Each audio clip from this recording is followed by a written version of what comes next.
I appreciate the dad jokes. I appreciate the dad jokes. Those are pretty good. Those are pretty good. I'm not good at making dad jokes myself, but I appreciate the art form. Right, I appreciate the art form. It's something I really need to like work on. I don't have kids, but I'm increasingly around small children, and they've gotten to the point where they have language skills, but like jokes about like mid-century French authors is not like how you entertain toddlers. Like that's not good. It's just like not a good joke. Oh, explain thy title. Yes. So I can just hop over to the live screen for. First of all, Hoomter, relax for a moment. I didn't even get in hello. Hello, I am Almantas, former professor, current VTuber, old man who loves old things. Thank you all for showing up to my stream on this here Tuesday. It is utterly freezing. It is utterly freezing here. Hello, Rised. Rised is a cool dude who knows a lot about theology. Welcome in. This is your first time chat, so I'm guessing the first time you caught me while I'm live, but Rised is a mutual friend of Cece and is a cool cat who knows a lot about theology and philosophy. And thank you for the follow. But yes, let's go over and explain the title.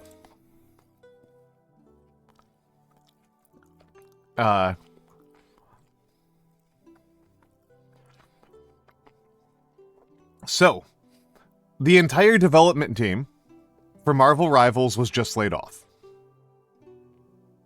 That's the key to it. The team was laid off. Yeah, they fired the development team for Marvel Rivals. Yep. Yep. That is an open question, Hoomter. That's an open question.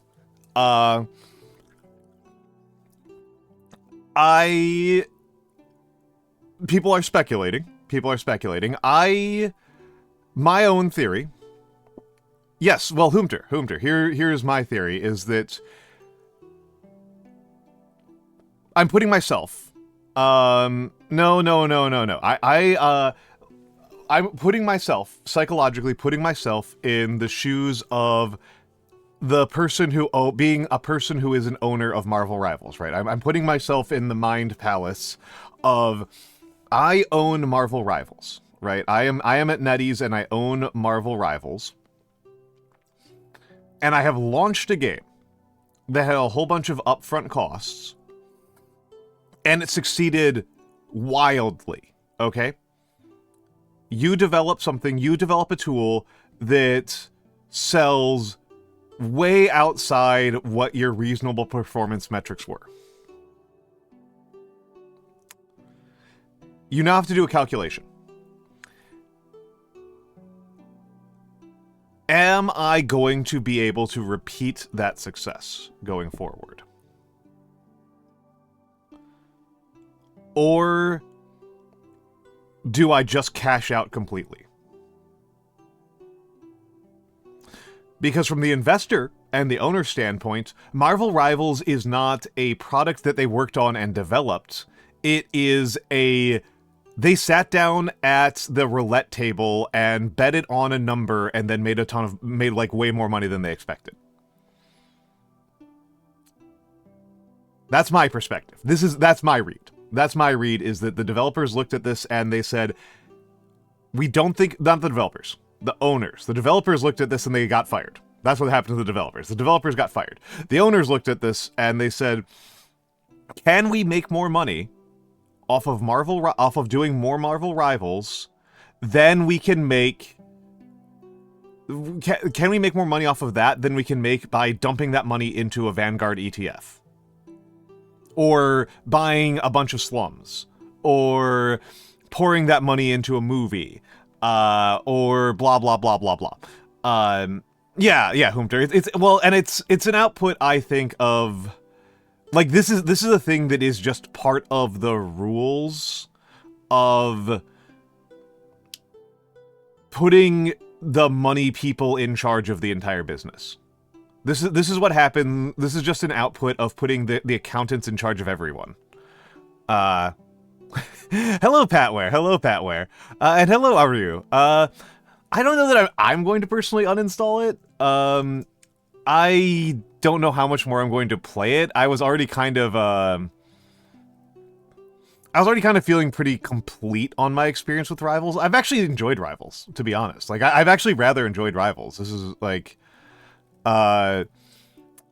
it's not like a game that, like, changed my life or made, or was, like, the most amazing thing ever, but I thought it was pretty good. I thought it was pretty good. I've had fun with Rivals.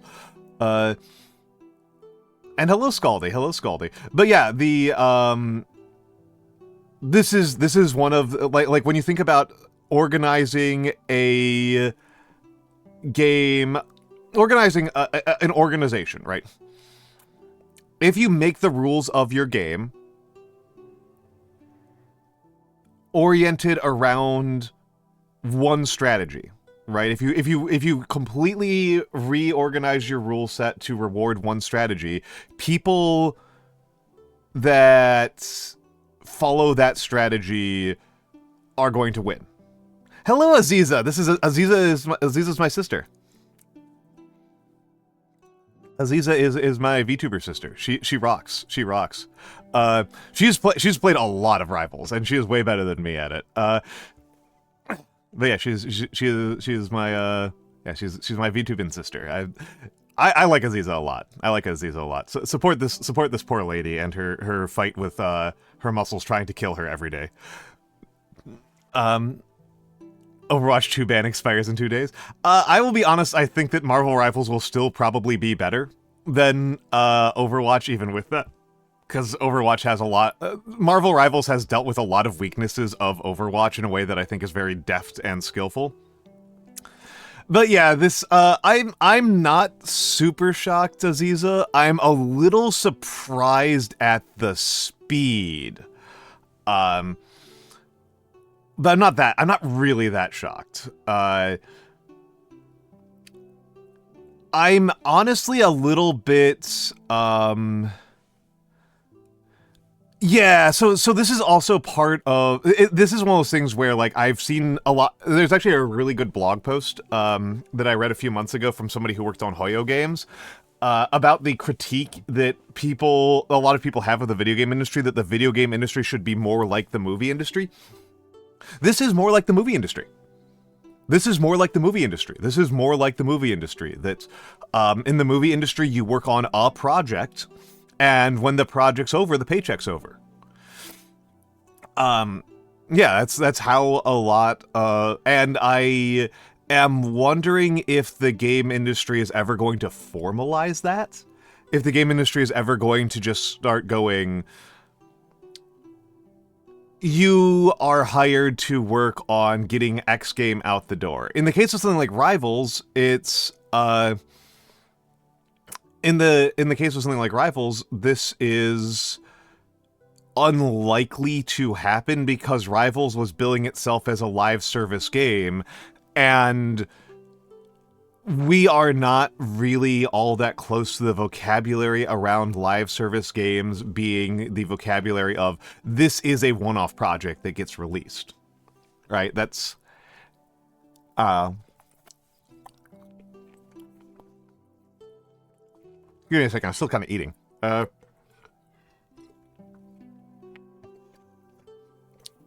mean, yeah, Hoomter, this is the reason why I was emphasizing the fact that,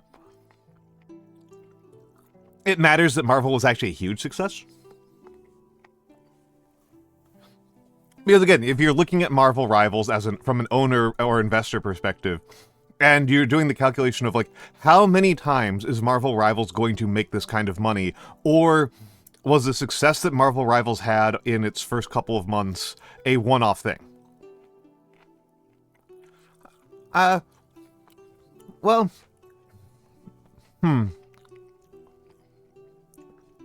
I don't know if it's idiotic. I would say it's unconventional. I would say it's unconventional, Scaldy. It's outside of the cultural norms that we expect out of these things. But again, if you are doing the calculations as the money guy, right? You're doing the calculations. You're the money guy. You're doing the calculations. You do the calculation of, is this ever going to make this kind of money again? Is this ever going to make this kind of money ever again, or is this a one-off thing? That's the real question from like an investor and development standpoint, is like, can we repeat that kind of success over and over again? And to me, it looks like they didn't think they could, which I think is actually a reasonable calculation. And yeah,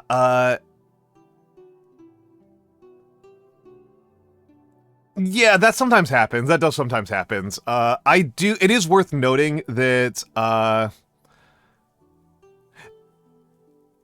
yeah, Pat, where there's a level of cruelty and there's a level of cruelty to this that I do not, that sits ill at ease with me. There's a level of cruelty to this that I think is kind of grotesque. And I do think that, this might be an argument for the games industry becoming more like the movie industry, where, because like in the movie industry, Aziza is a West Coast girly, so she knows this kind of stuff a little bit better than I do. I am very not West Coast. I am extremely East Coast. In a West Coast, in a California logic way of doing things, you know, when you make a movie, you have the producers, and then they figure out who they want to direct, and they figure out who they want to be the head of cinematography and stuff like that. And those people all have their trusted crews. So if you're a cameraman, you've got like 2 or 3 lead cinematographers that you work with. If you're a scenery guy, you've got 2 or 3 prop masters that you work with, and so on and so on and so on. And these people assemble teams into this very like medieval style, assembling a retinue of retinues thing based on the loyalties and competencies of the people involved. And games are currently built on a much more like factory. Yeah, games industry is this messed up thing where it like, in practice, they are acting like they're contracts, but they are constantly talking and building structures as if they're building factories. And, like, it's just, like, a really conflicting model that I think produces a lot of inefficiency and hurt feelings and confusion. I think that it is making things more expensive and painful for everybody involved in ways that it just doesn't need to. And, yeah. It's just definitely, yeah, this is the sort of thing that, like, flows from the incentives and the material structures that I can witness. I can look at the material structures involved. I can look at the incentives of the people involved. Yeah, if you're a Marxist, you prefer to call it the material conditions. If you're a liberal, you prefer to call it the incentive structure. You know, if you're a conservative, I don't know what you want to call it. I don't know what those guys are doing. They're weird. But like this is kind of, this all flows from the conditions that we already knew existed, like the things that we kind of already knew were going on. I didn't expect it to be so sudden and so I'm only like slightly surprised by how sudden and so fast it is, but only kind of slightly. Like, if you had asked me a week ago to predict, I would have expected to see this sort of thing happen like 1 or 2 seasons from now. Not like literal seasons, but like Marvel rival seasons. I would expect to see like a small number of layoffs, and then ramping up layoffs, and like season 2 or 3 they would like fire everybody. Was kind of what I was expecting. You're shocked they kept any contract studios and teams past season 0?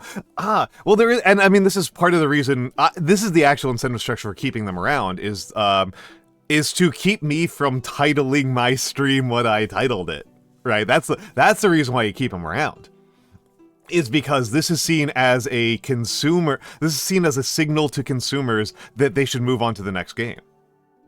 That's the reason why you keep the people around, is that now our assumption as consumers is that Marvel Rivals is dead and we move on to another game.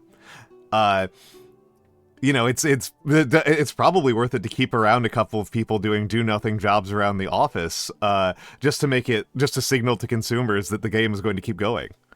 Well, and also, Scaldy, it shows a lack of... This is a big thing about costly signaling. It displays a total lack of confidence in your product.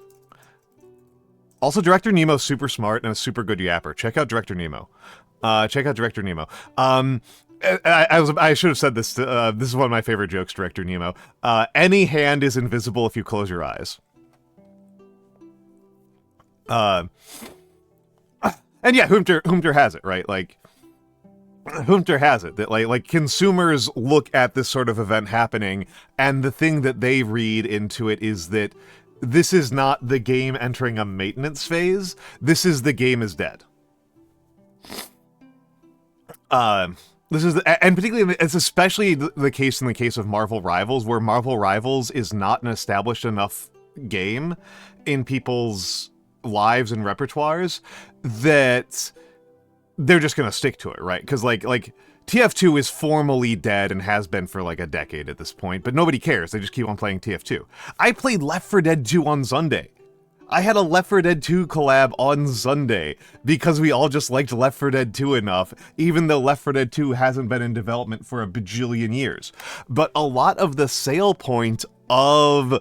It's still good. It's still really good. There are three... I'm a big co-op action guy. Co-op action is like actually my favorite genre, like individually speaking. Like if I wasn't like, if I didn't care about like art and growth and streaming, co-op action games would be all that I play. I really think Left 4 Dead 2 is one of the best ones. Like even to this day, I think Left 4 Dead 2 just flat out is like way better than average.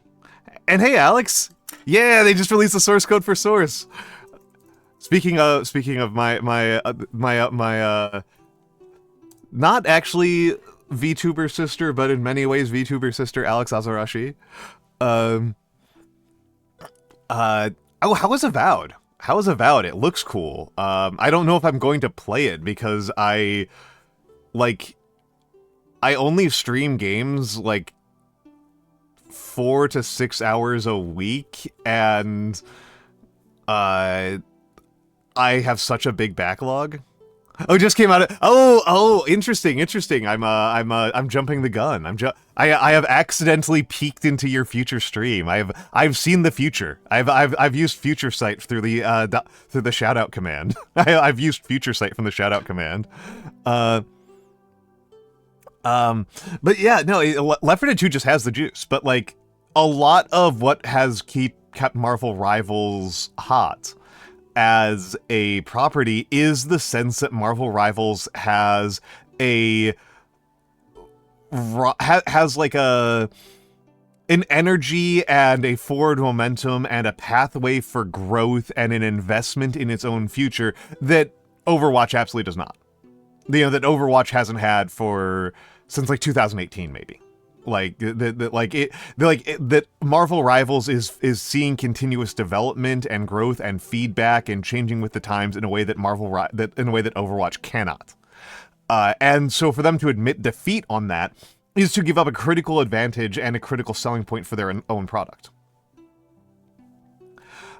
Fantasy RPG without links from which people feels odd. I don't play a lot of CRPGs. CRPGs, if co-op action games are like my comfort genre, CRPGs are like my least favorite genre. I play them so little.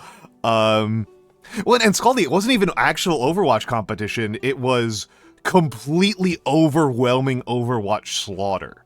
This was not like the relationship between Overwatch and Marvel Rivals is the relationship between Persia and the Rashidun Caliphate. Like, this feels crazy, right? Like, this is like, this is the reason why this feels so crazy to me. Like, and yeah, Blizzard is an extremely poorly run company. I don't think this is at all a secret at this point. I don't think anybody is confused by the fact that even by the low standards of managing a video game company, Blizzard limbos under the competition regularly. And is extremely reliant on legacy effects keeping them having any sort of forward momentum. I don't know what else to say. Yeah. I didn't have a lot. I'm an old. I am an old. To me, I still think of StarCraft 2 and even Warcraft 3 as really significant steps in the wrong direction. Which marks me out as a person who's just fully out of touch, right? That doesn't just mark me out as old, that marks me out as a person who is completely out of sync with the market, because the Blizzard games that I have enthusiasm for and fond memories of are not any of the ones that existed when the company was making a lot of money. The games that made them a ton of money are all like from Dota onwards, and that's like after I gave up. like I liked Diablo 2 and StarCraft 1. I will still like defend those games. I think that they have shown their age in some pretty brutal ways. StarCraft does not actually hold up at this point compared to other RTSs of the genre. It's actually quite a bit more poorly aged than Age of Empires or Rise of Nations. Held on better than Empire Earth. Empire Earth is some crusty stuff. And Diablo 2, like, Path of Exile exists. Path of Exile exists. Path of Exile is just kind of like actual Diablo 3. Path of Exile is wonderful. I still don't play it very often. But it does kind of everything I like out of Diablo but better. But I understand the nostalgia for Diablo 2. It does a lot of things really well. Yeah, no, PoE is just there. It's free. If you are really, really specifically nostalgic for Diablo's lighting in particular, that's the big thing I think of as Diablo 2's real strength, is its use of lighting, I think, is actually really good. It's very good at lighting, atmosphere, ambient tone. I think it does all those things really well. Path of Exile does those things quite well, and then does all of the gameplay things way better. Path of Exile rocks. Path of Exile fucking rocks. Again, I haven't played it in a long time, because I kind of just don't like games where you do lots of things with stats and looting. Like, that's just like stuff that kind of turns me off. I know that's stuff that like a lot of people really like, but I don't. I just don't. I like games where you do almost no inventory management as a rule. Deep Rock Galactic is about the level of inventory management I care about. Yeah. One of those top permadeath characters that was killed because of someone. Yeah, that's always funny. There's a lot of funny things that happen in Diablo and Path of Exile. They're goofy games. I think they're kind of cool. I still don't actually enjoy playing them that much, because it's like, I like playing more like short kind of games. I like playing games that are kind of more limited run. One of the games I was thinking about playing today was Into the Breach, which is like, Into the Breach and Last Spell are like the perfect length of game from my mindset. Like, that's like, I like games that are pretty that like I can like pick up and put down in like an hour. Is like ideal to me. Up to 10 hours is pretty good. But 20, 30, 40, 50 hours per run is like way too much for me. And hello Mura. Hello Mura sensei. Hello Mura. Why did the kid throw the clock out the window? He wanted to see time fly. That's not bad. That's not bad, Saribot. Thank you, Saribot. Thank you, Saribot. Eternal Strands. I might. I have too many damn games, man. And hello, Nuna. Hello, Nuna. Because I was raised in the 2000s version of the secluded Heian Palace, I never dealt with the taste for playing games with other people. The live service Stevens cannot touch me. And hello, Bug. Let me give the shout out to Nuna. Nuna was one of the people I was playing Left 4 Dead with. Rooftop Nuna. If I know that some of the folks here, love guns. If you are one of the folks who loves guns, if you want to hear about guns and gun-related things, Rooftop Nuna loves guns more than like anybody else I've ever known. I cannot express how much Nuna loves guns. It's really incredible. It's really remarkable how much this man knows guns, knows and loves guns. Oh yeah, I mean, Nuna, this is like part of your brand, right? Part of your brand is the self-loathing. It's very critical. You have to buy more guns to hate yourself more. So yeah, check out Nuna if you want guns. Nuna has been playing Dishonored, which is some good stuff.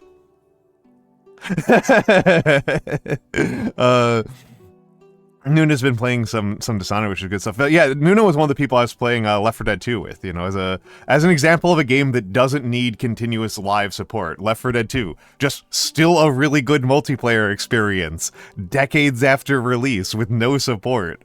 Like, it just rocks. I don't know what to tell people. Like, I'm a big co-op action guy, and I think of the top 5 that I can think of all time, it's in there. I think it's my top 5 would be Left 4 Dead 2, Payday 2, Helldivers 2, Warframe, and Deep Rock. Giving Zoe bigger boobs is a coward move. Give Francis bigger boobs.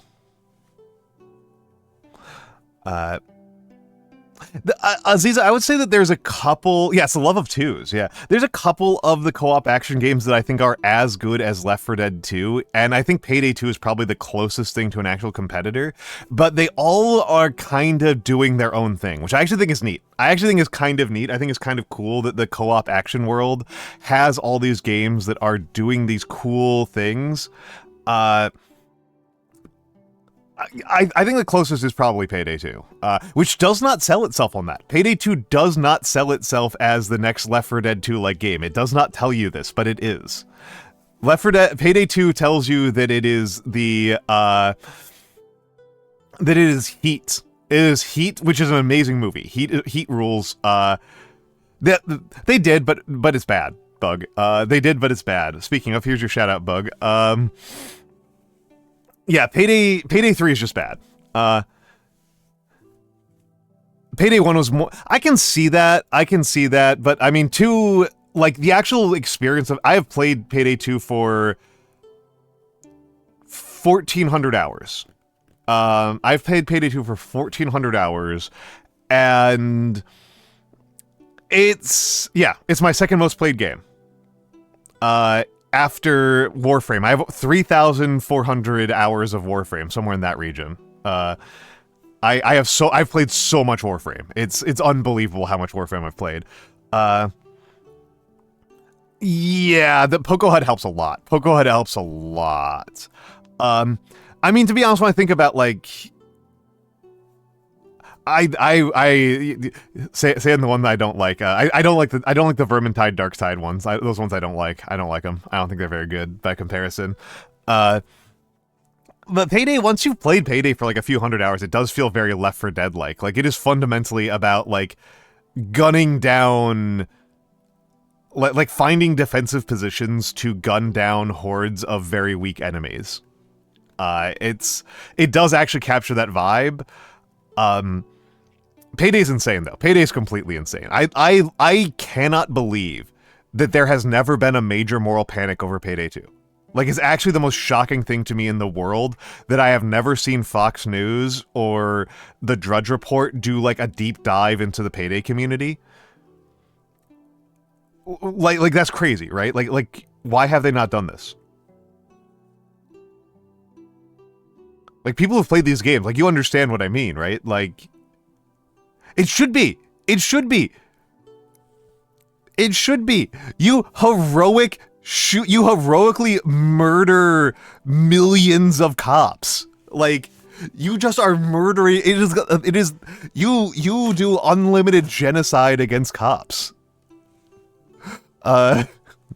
Like, honestly, Rooftop Nuna, this is why I think Deep Rock is good. This is like part of the reason why Deep Rock stands out to me, is that Deep Rock looks at, like, we could have a game with hundreds of assault rifles with similar stats, or we can just give you miniguns. We can just give you miniguns and flamethrowers and grenade launchers. Yeah, the Payday 2 shitposting is really good. I've done some Payday 2 shitposting. Let me see if I can find some. Let me see if I can find some of my favorites. Deep Rock rules. Deep Rock's great. The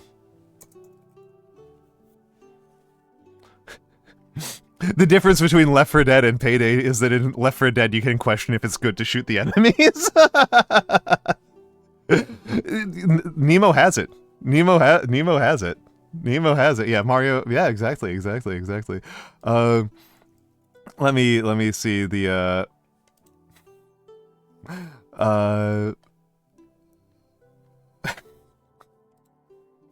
sorry, this is I like this image a lot. Copy image link. Let's bring it over here. Imager, why are you like this? Why are you like this? Why are you like this, Imager? Whatever, I guess I'll just pull in the window I'm searching from. I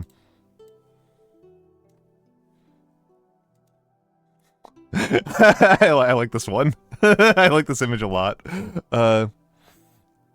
Oh, GTFO is so stressful. GTFO is so fucking stressful. I did not like GTFO. I could not get into GTFO. Mostly I gave up on GTFO because I knew my friends weren't going to play GTFO. I used to like Payday 1 more, but as Payday 2 has gone more and more insane, I just can't go back. I just can't go back to Payday 1. I just like the miniguns too much. I have played Killing Floor. Apparently Killing Floor 3 looks like shit.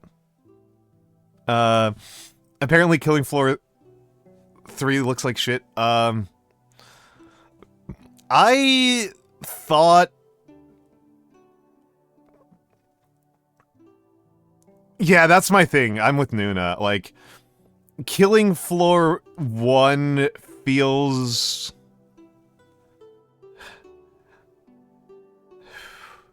It feels like British Payday. And I mean that in the meanest possible way.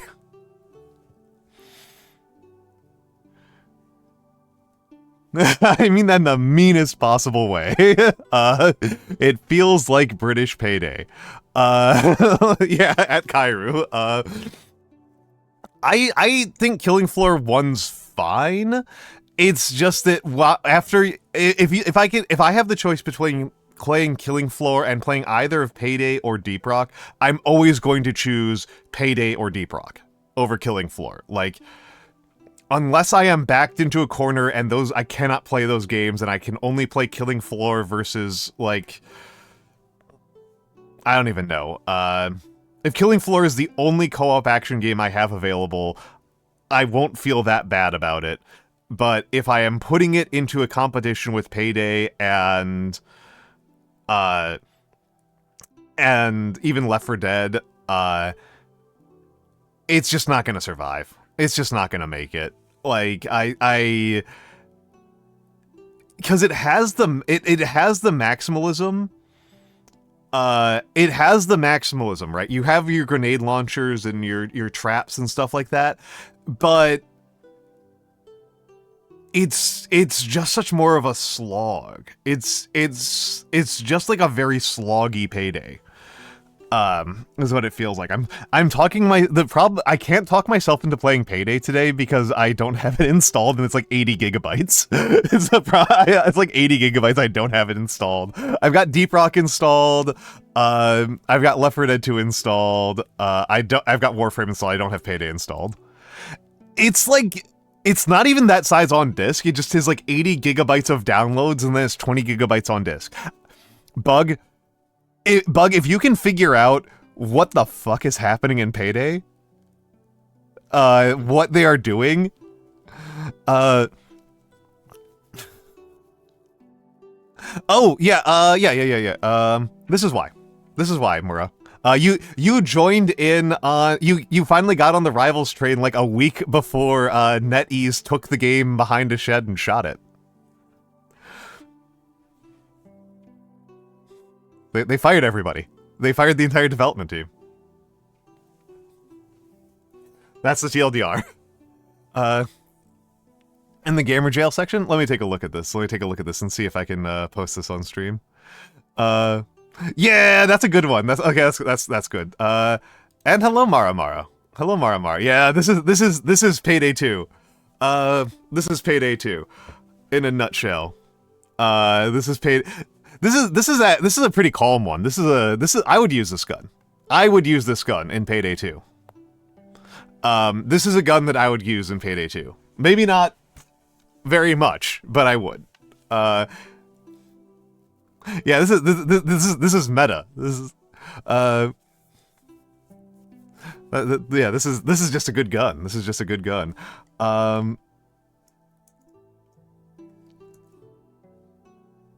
This is just a good gun. Do these people posted any like true gun gore on here?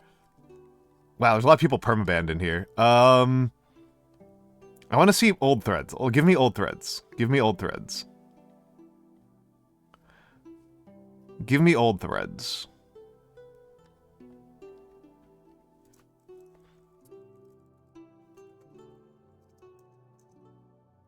Link to old thread if you're a crazy person. I think this one has the funnier memes. This has the funnier memes. Here, have some fucking guns. Oh, these are fine. These are fine. Give me something good. Give me something perverse. There's something perverse. There's something perverse. Why is Imager like this? Why is Imager like this? Show off the M95 that Nuna just sent me? Okay, let's get it. What you got for me, Nuna? Oh, yeah, this one's good. This one's good. This one's good. This is good. This is good. This is a good 50 caliber rifle. This is what games are for. This is what gaming is about. This is a good Payday gun. The Mall Ninja, this one's pretty good. I like this one a lot. I like this one a lot, but that's not what I'm really looking for. That's not what I'm really looking for. Come on, do you guys have it? This is a good one. This is a good one. A reflection on what it's like to play Payday 2.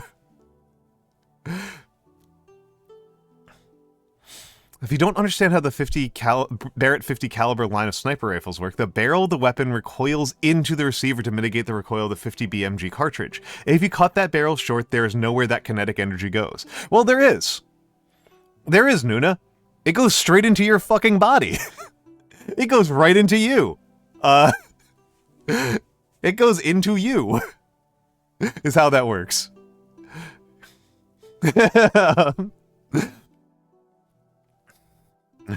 Mom, who's the guy in the picture? The tiny man that's not killing cops. Does Dad know about this non-cop killer? Did you cheat on Dad with this guy? Honey, that's you. You used to not kill cops. Damn,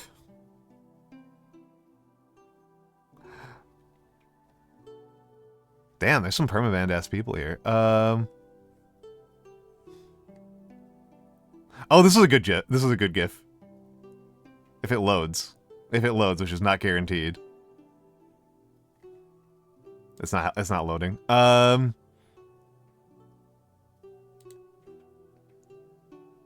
not gonna get these things loaded. We're not gonna get these things loaded. Boo. Boo. Yeah, remember the feeling of shattering your bones as weakness leaving your body? Yeah, this is how we live and die this way. We live and die this way. Oh my goodness. But yeah, I don't know. I liked Rivals. It's going to be... I will say that it does make my life a little bit easier. It does make my life slightly easier because I was looking at my gaming, right? I was looking at my gaming practices and principles, and I was looking at what I had available in front of me. And I was thinking about this as the path in front of me for choosing like a simple game to play with other streamers. I feel like I've got the skill point, right? I've got this skill point for putting into like what is going to be my simple game with other people to play. And it was between Rivals, Civ 7, and Wilds. And it looks like it's going to be Wilds. I was already leaning towards it being Wilds for a while, and this just kind of makes that a little bit easier.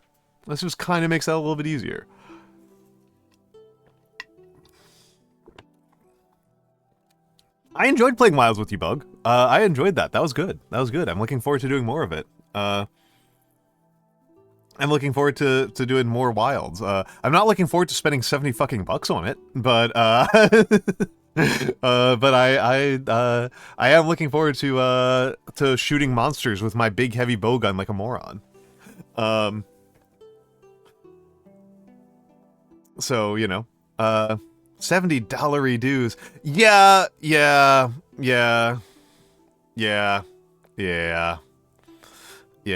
There is a part of me that's jealous of the people who are dedicated retro streamers, because that is a nice thing about playing, going back and playing Armored Core and Metal Gear Solid, is that I've already got the games and I've had them for decades. You know, I've already got the games. I've had them for decades. It's not like I don't lose anything on it, and I can just play Warframe, right? I could give into the intrusive thoughts and become a Warframe streamer. So Mura, it depends on the person you ask what their definition of retro is, but I don't know any definition of retro at this point where NES doesn't qualify as retro. And PlayStation 1 is a pretty firm retro for most people. Yeah, a lot of people use 15 years as their timeline. A lot of people use 15 years. I'm used to 20 as the minimum. Like, minimum 20 is what I think of as retro. My actual emotional feeling about retro is that it's retro if I can count the polygons with my eyes. Like if I don't have to use a piece of paper to count how many polygons are on a character model. So for me, that means N64 and earlier is retro to me. That to me is retro. If it's that's my emotional feeling, is like once you have enough polygons that you can actually make smooth curves reliably, it's no longer retro to me. Like once you're like really reliably making smooth curved surfaces, Windows is not retro. Mura really holding it up here. Do you know the 2008 economic recession happened 45 years ago? Yeah. Yeah, it's totally emotional on my part. Like, I realize that this is emotional. That said, I have now become something of a gremlin about this. 15 years appears to be the standard that is common for Twitch streamers. The Twitch retro streamers I know use 15 as their limit. Like CharlottXBear and stuff. Like, people who are, like, really retro, who, like, really mostly stream retro, say that that's that 15 years, and so I have become a goblin about this, and so I say it's 10 years. I say 10 years now. Dark Souls is retro. Dark Souls is retro.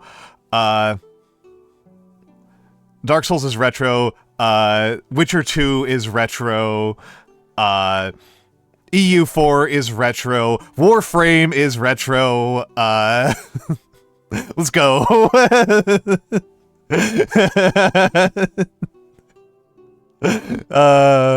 Yeah, Witcher 3 is retro. I am old. Any game that I play is retro because I'm old. Any game I play is retro because I'm old.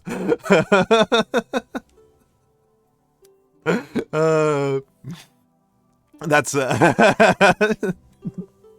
I'm retro. I am retro, and anything I touch becomes retro. Yeah, Last of Us 2 Remastered is retro. The Monster Hunter Wilds beta test is retro. And of course, the actual part that makes me a lunatic in this, the part that makes me a lunatic in all of, that drives me nuts, that like gives me like an emotional, that gives me emotional damage about this, is that I come from academia. I come from academia, and so to me, retro doesn't mean old. Something doesn't become retro as a function of time. Retro is a function of perspective. Retro as, like retro doesn't mean that it's behind you. Retro means that it's retrogressive, that it's retrospective, that it is, present tense is, looking backwards.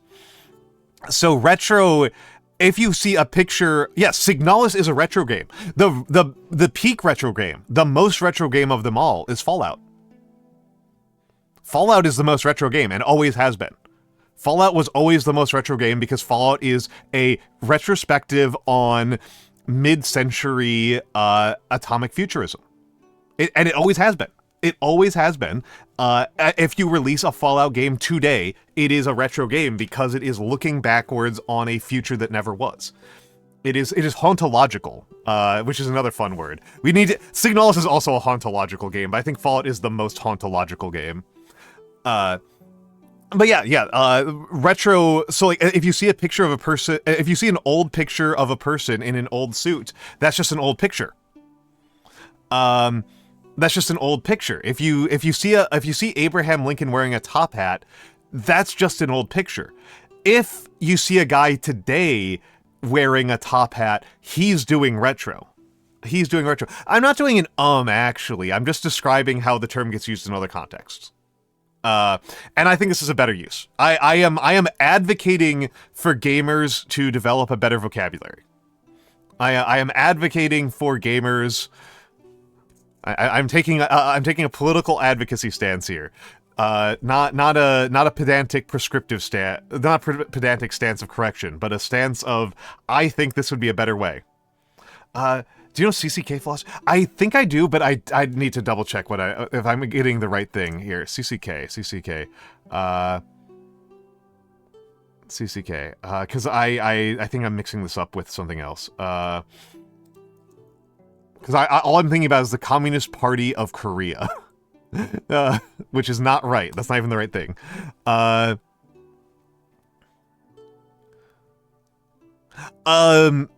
Mura, you don't know. Yeah, you don't know about this? Yeah, Signalis is yeah. Ooh, good builds, good hauntology. Hauntology is cool. Hauntology is cool. CCK philosophy.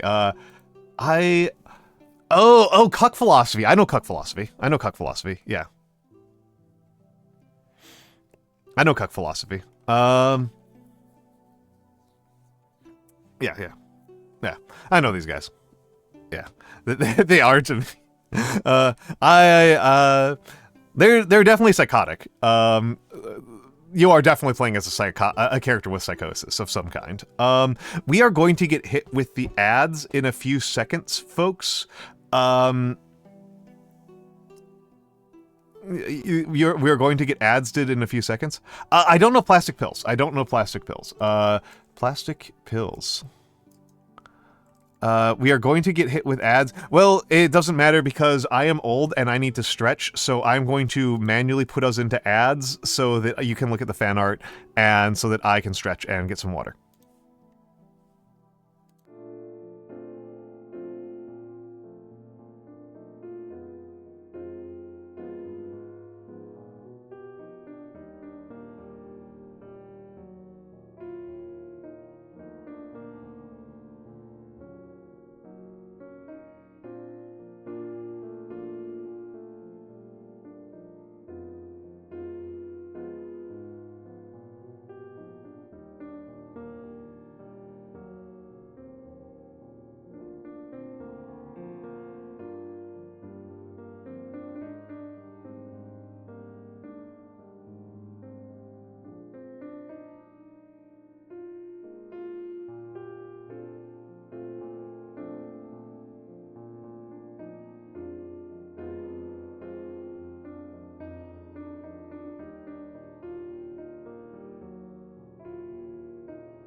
Holy shit, how did I not realize the Streamerbot wasn't running this entire time? Jesus Christ.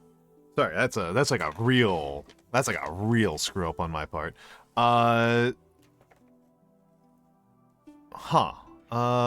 I see what's going on here. That's the schedule, but whatever. But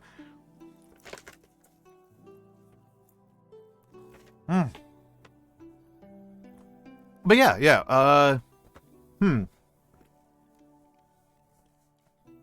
I still don't know what I'm doing today.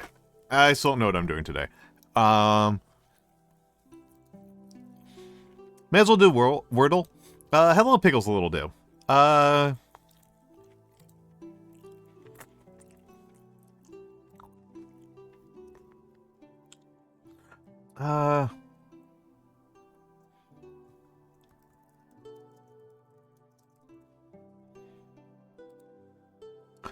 Hello. Pious? Okay, we gotta get an I. What about the word large? Large isn't a bad one. I like to get a terminal S out of the way. I really like to get a terminal S out of the way, because if I don't get the terminal S dealt with, I will go insane. Yeah, you should be able to lurk now. Wait, what?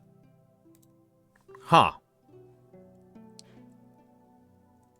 Yeah, there's an I in there. There's an I in there. I pretty much always start with pious. I like pious as an opening word. I used to use caves as my opening word.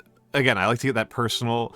I always start. I want. This is like the two philosophies of Wordle. Is like, do you open up with the same word every time? That's like the big philosophical distinction between different types of Wordle players. Is like, are you the type that opens up with the same word every time? It's not going to be Diver. We can safely say that it's not Diver. We cannot eliminate Rain, and that's actually a really good one. Yeah, because, so let's think about this, then. There's no, so it's not inner, right? And it's not inter. Yeah, Rain was a really good one. It's not inner, it's not inter. 4 vowels. That's a good philosophy, Pat, where I like where your mind is. Again, I'm really trying to make sure I get the terminal S in, because it will distract me the entire time. Intel? Oh, not Intel. Not Intel. Not Intel, which means it's also not inlet, obviously. Yeah, Intel felt like a good one. Intel felt like a really good one.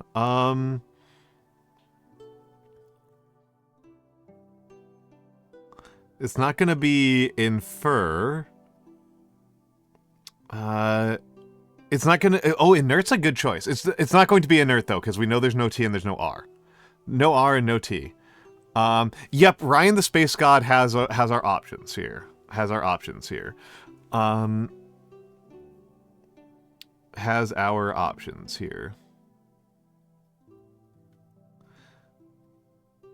In...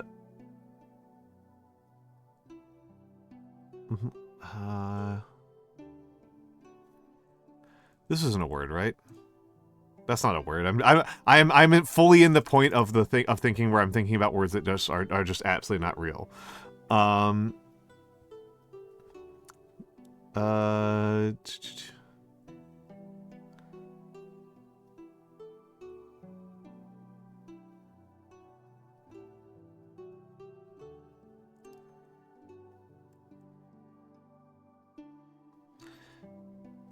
Inane. Let's try inane. I like inane a lot as a word. Okay, so we've eliminated. We now know where the 3 letters we know are. We know where they are. So we've got 2 letters in the middle, and we don't know what they are. What are these going to be? What are these going to be? What is this going to be? In C, in D? That's not a word. In Phi, that's not a word. In Z is not a word. In D, it might be in D. That's a really good choice, Goon. Indie. Okay. Okay. Okay. Pretty good performance. Pretty good performance. I feel okay about that one. But now we're on to connections. We're on to the brain rot. This is the one game I play that feels like actual brain rot to me. This is the game that feels like actual brain rot to me. This is so dumb. Yeah, indie is a word. Indie is a word. That's, yeah, it's not a contra. That's 20 years ago, maybe not. 50 years ago, very unlikely. Actually, probably within 40 years, it's been considered an acceptable English word.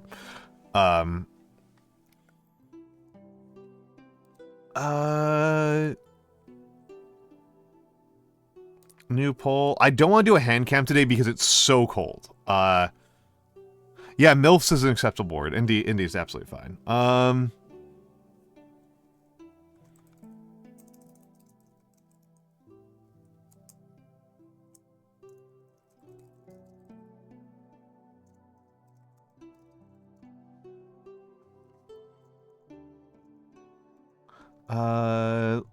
What other games was I thinking about? Metal Gear.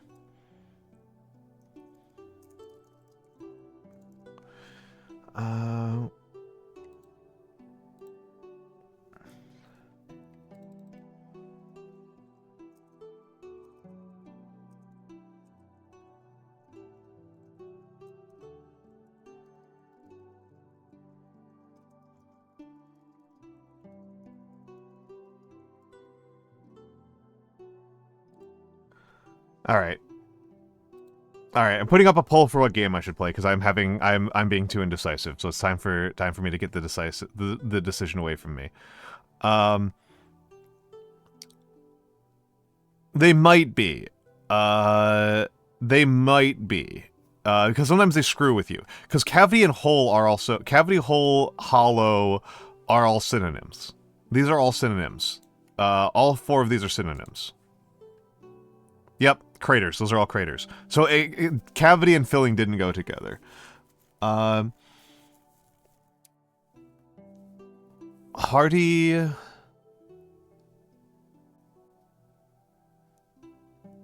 So telly and chippy are things that people who suck at English say.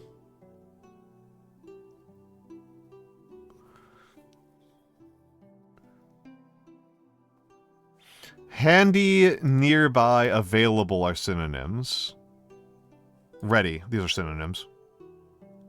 Yep, accessible, those are synonyms. Now we're at nonsense. Now we're into nonsense world.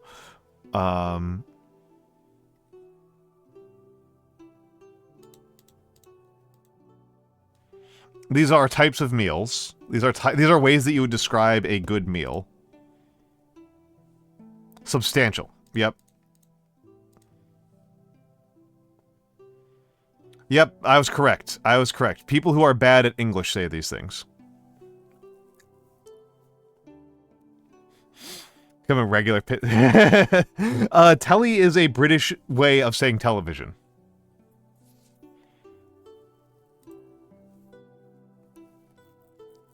Now we're on to the anti-brain rot. Cold briquettes at 59%. Who is exporting $8 billion of cold briquettes? What?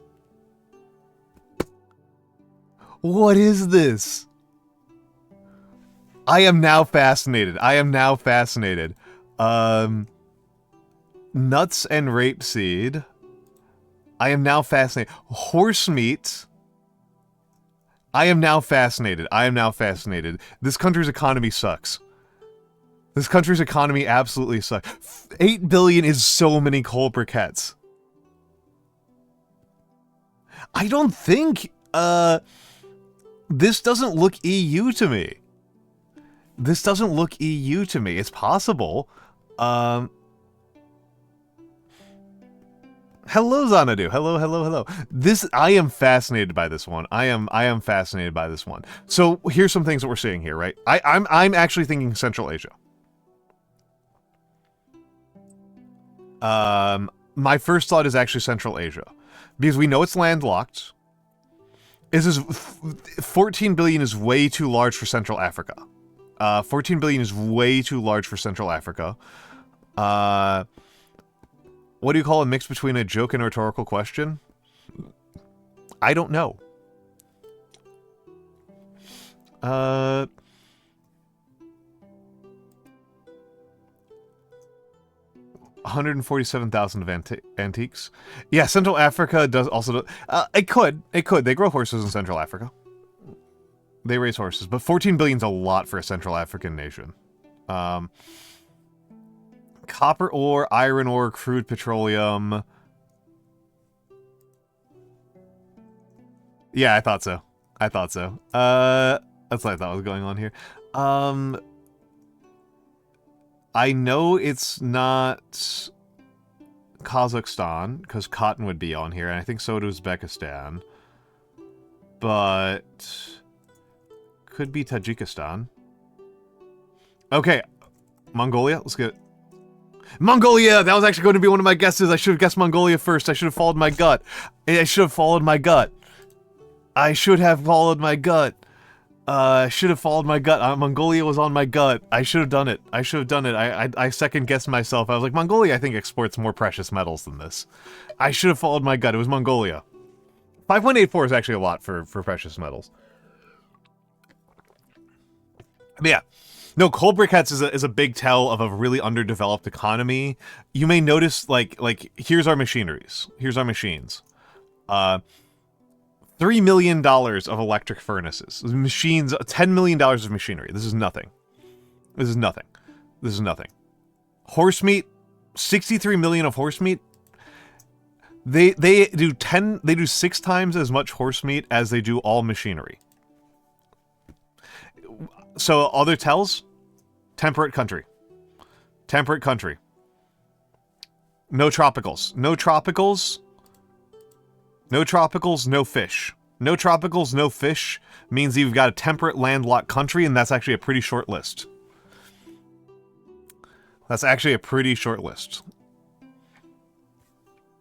Okay, that was easy.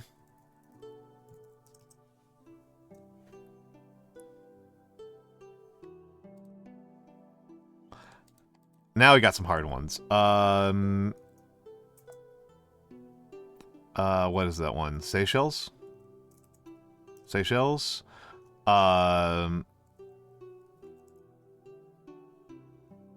Mauritius.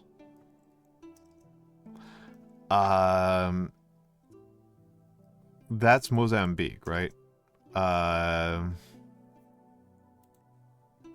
Hold on. Now I'm getting... Is that Maldives?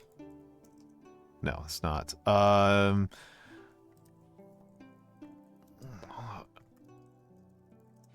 That's...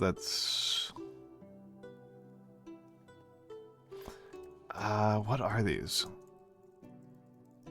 They have some subnational ones in here. Am I going to get completely fucked by some bullshit? Comoros, right? Comoros?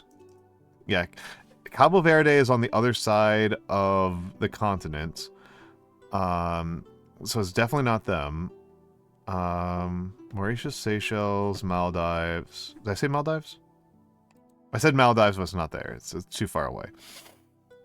Their notion of distance always fucks with me. That's Tanzania, right? It's not Kenya.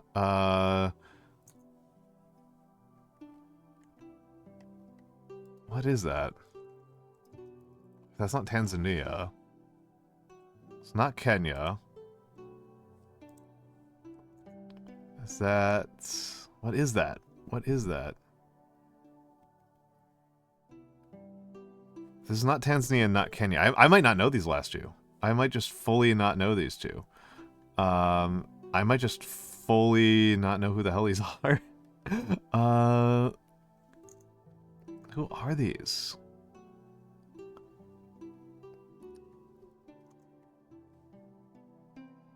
I might give up. I think I'm gonna give up. Who are these? Mayotte and Reunion. This is these fucking Frenchmen.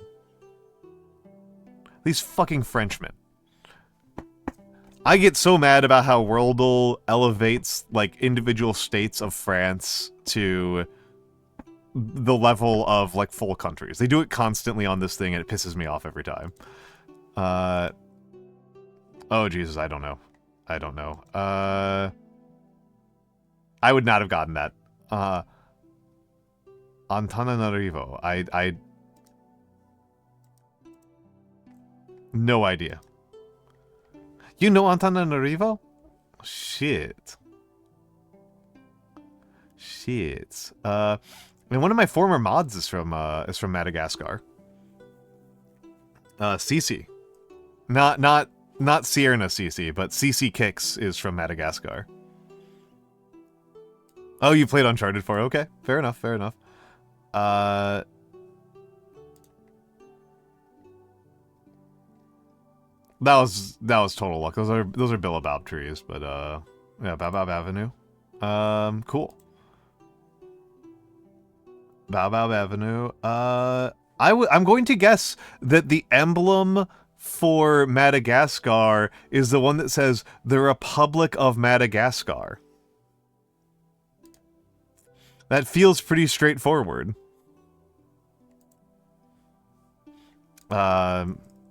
Malagasy? English? French?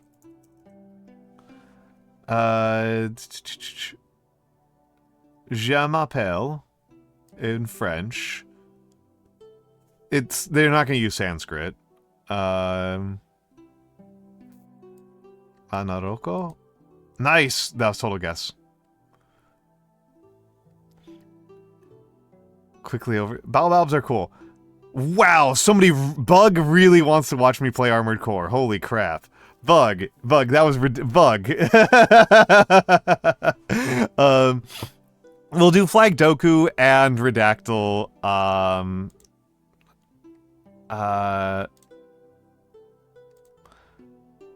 I'm just going to give up on this one entirely. Winning by 104. What were even the other votes? Who wanted to watch me play into... Nobody wanted to watch Metal Gear. Nobody was interested in the Year of the Snake. Nobody's interested in Year of the Snake.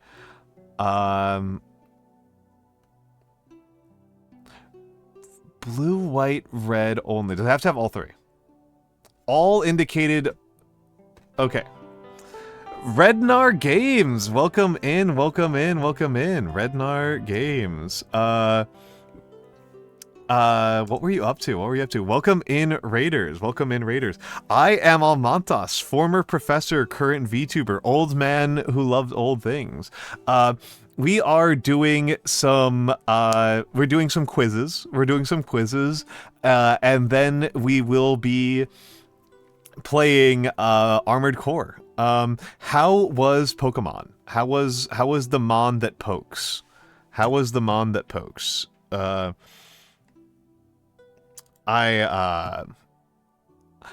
will say I'm an old, so the only Pokemons that I have played are Red and Snap. Those are the Pokemons that I have played. Other Pokemons I just have never played. I did. I'm sorry. Your first Nuzlocke challenge. Ooh, interesting. I've heard that those are kind of fun. My friend Alpine is doing an all-region Nuzlocke, and last time I was there, he nearly lost. So I feel like I'm a little bit cursed on this front.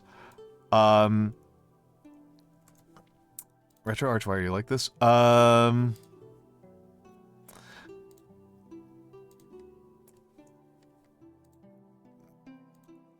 Swede mentioned. No, not Office. Alpine, Allbench. He's American. Alpine Allbench is American. He's a I think he's Bostonian. He feels Bostonian to me. Yeah, I like Alpine. It did not go well. I am sorry to hear that. I have not played. Again, I only played Vanilla Red when it came out, and I haven't played Pokemon since then. I have proposed a reverse Nuzlocke concept that people hate and amuses me personally, where Alpine's great. Yeah, what the fuck is good driving? What the fuck is a car?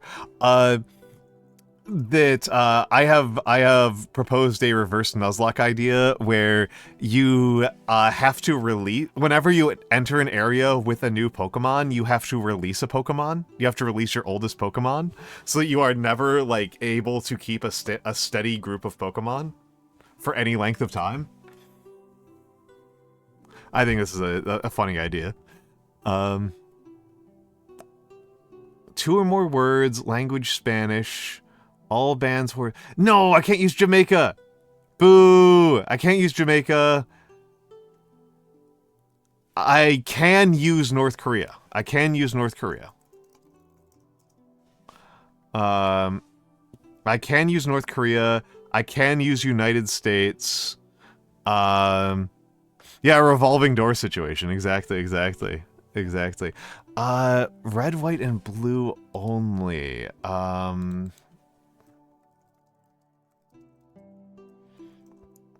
That's like giving me a headache. That's giving me a headache. Red, white, and blue only. Obviously United States is going to be on here, right? Obviously United States is going to be on here.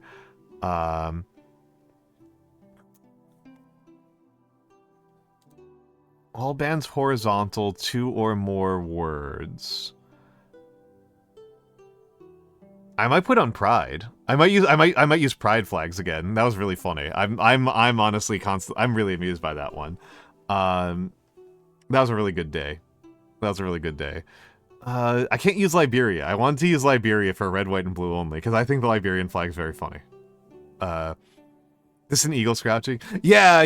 The question is, United States for one of these two. Right. Ooh, Puerto Rico. Oh, and it's Naggers. It's one of my favorites. It's Nagi Quetzali. Let's give a Puerto Rico. And Cuba. Puerto Rico, Cuba, and North Korea. This is a set of flags that I could credibly see at a local town hall meeting. Oh, I could have used Cuba there. Shit. But I'm going to use... I'm going to use Costa Rica. And United States. Costa Rica is our gold flag. So let's do... Pride flag. And... a sexual flag. Nice. Oh, I should have used Costa Rica here. That would have been a good one.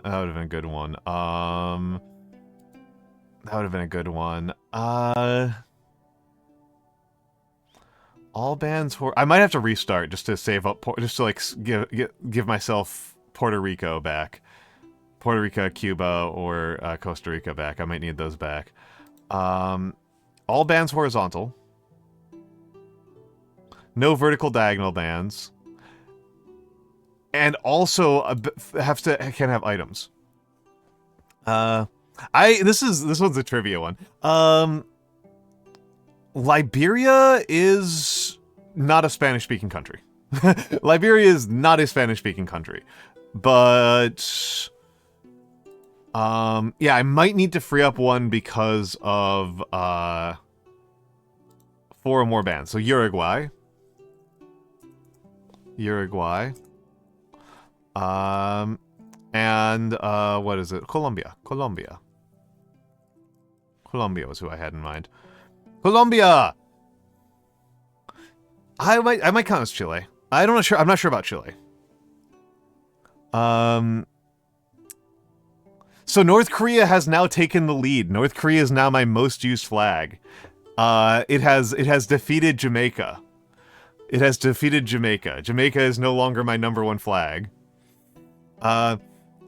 The funniest one of these, Gunyella, was this one. This was so funny. I love this one. This was such a good solution. Look at this shit. Look at this. This rocked. This one rocked.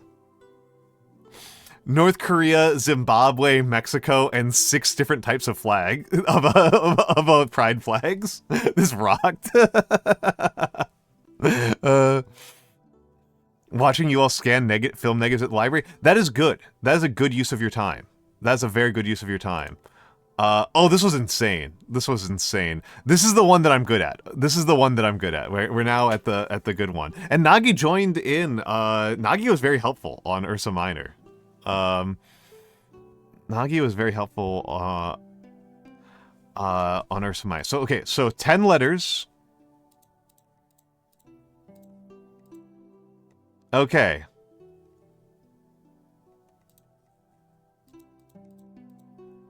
Oh, interesting, interesting. Interesting. So this is interesting. This is interesting. 14 letters. This is some crazy stuff. Hamburgers.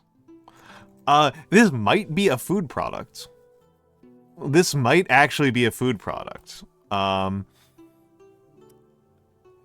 Because of this, right? The one letter, so 8 letters, 1 letter, 8 letters in italics.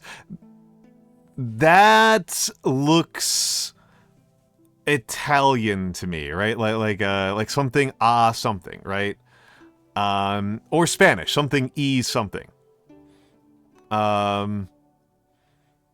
Is a good lord. Island?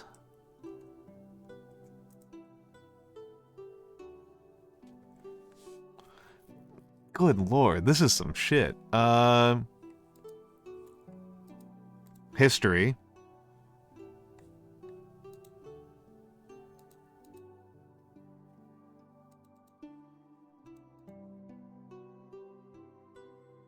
During the 447. Prior to this, something, something, something, and something, something, something was found. The something, something, something was found in something, something.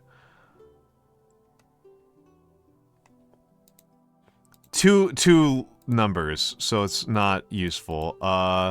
Yeah, these can be people. My best performance was 14th Dalai Lama. I rocked the 14th Dalai Lama. That's the one that I'm like the most proud of. So the history section's pretty long.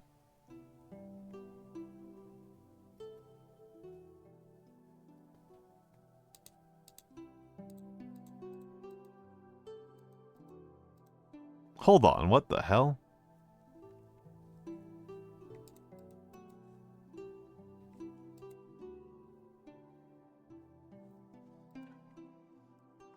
Yeah. Composition. Production.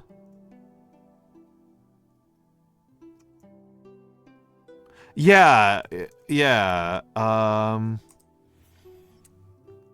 Well, you don't do like this, huh? Me want to sleep with exactly. Yeah, no, Goon Yellow, this looks like chemical compositions to me. Something percent magnesium, right? No, not magnesium. What the heck is 13 letters long? Is there an element that's 13 letters long?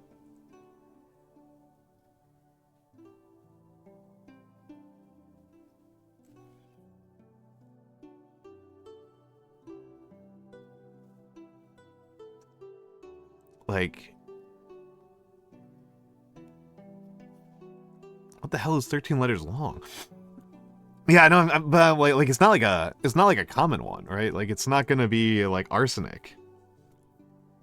Ooh, it could be a hydrocarbon. But going from 5 letters to 13 letters is crazy. We're getting ahead of ourselves. We're getting ahead of ourselves.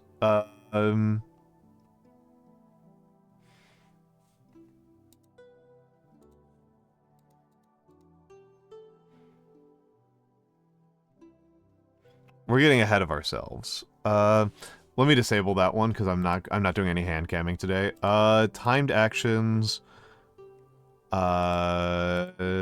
Bits timer disabled.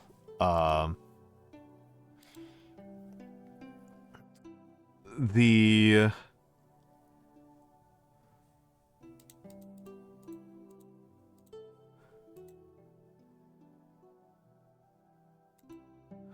FIRST.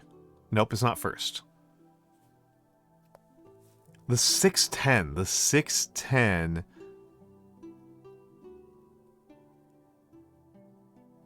The 610.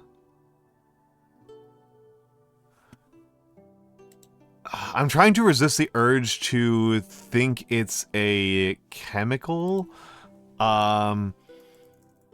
It's not an element, because elements always elements have very specific formats. Elements have a very specific format. It could be a chemical, it could be a food product. Those are the two things I'm thinking of. I don't think it's a chemical. I don't think it could be a chemical process. But it's not going to be an element. By the end of the 4-7... Whoa, what the hell? That's super long. Had been...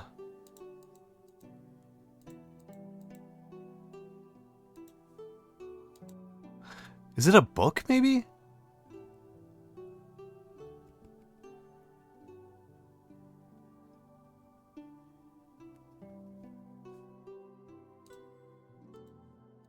Is it a book? This is something like really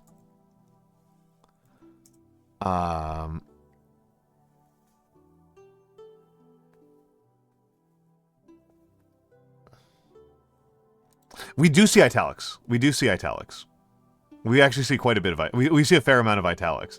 But you're right that it would be if there are old enough books, they won't italicize the up here.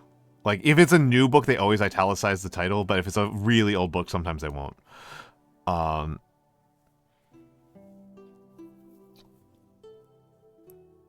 Sometimes they won't. Not usually, but sometimes they won't.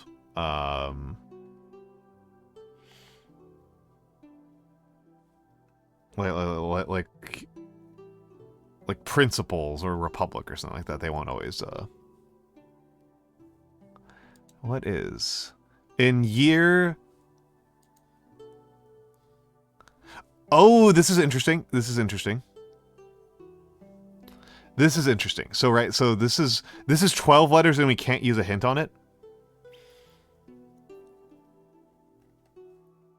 This is 12 letters and we can't use a hint on it. So that means that this is a word that can take multiple grammatical forms. This is a word that can take multiple grammatical forms. So, I don't think it's astronomical, but it could be. Neptune? Nope. It's not going to be anything else in the solar system.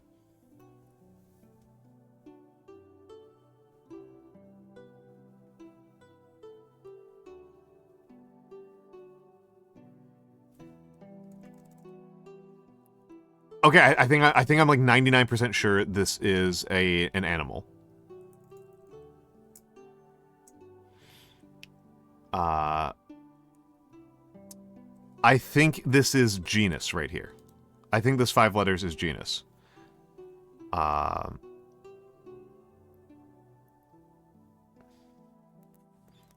Common? Common, yep. Okay, the common something. The common something. This is the common something. Crocodile? Alligator? Nope. I think this is an animal. I think this is an animal. I think this is an animal. I'm looking up list of genuses is not going to help me. The common human.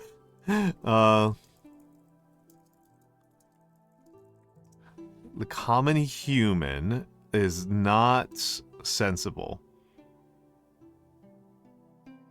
The Hyrax? What's the Hyrax? What the heck is a Hyrax?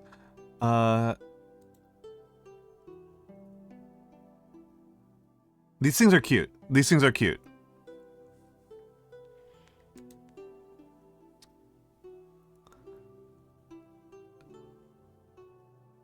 The least common...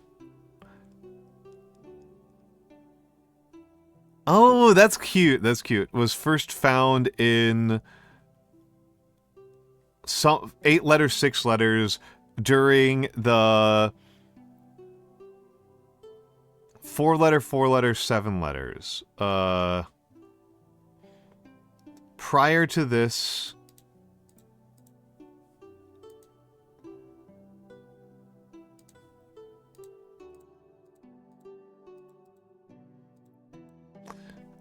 this might be a bird. This might be a bird, because this looks like this might be like least common, or the great common, or the white common, which are kind of, I don't know, this strike me as bird-like.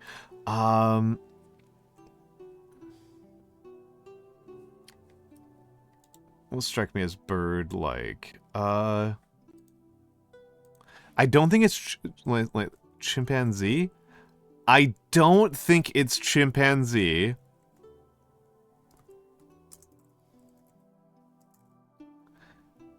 Oh, it might be chimpanzee.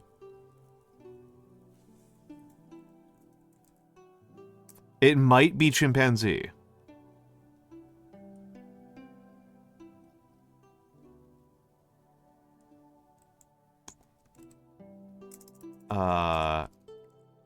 It's not gorilla. I actually don't know how to spell orangutan correctly. But it might be chimpanzee. It might be chimpanzee. Because chimpanzees are pans troglodyte, right? And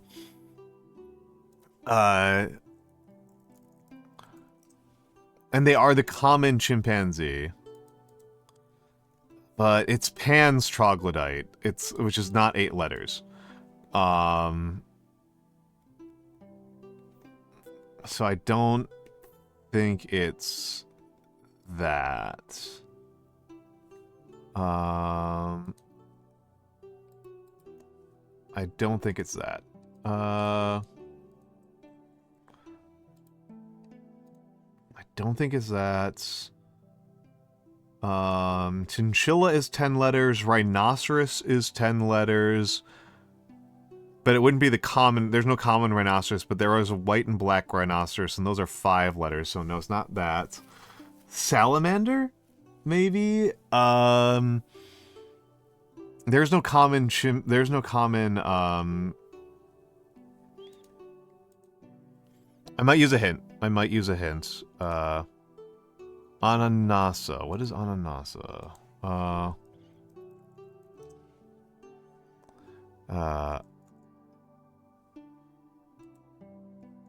That's a plant, right? Ananasa, that's pineapples. Right? Yeah, yeah. Hello, Shriver. Welcome in. Come in. Pineapples.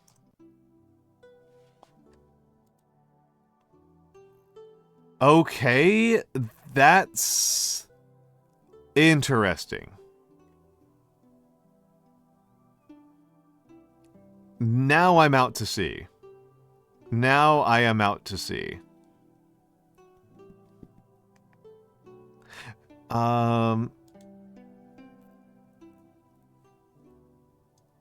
Ananasa.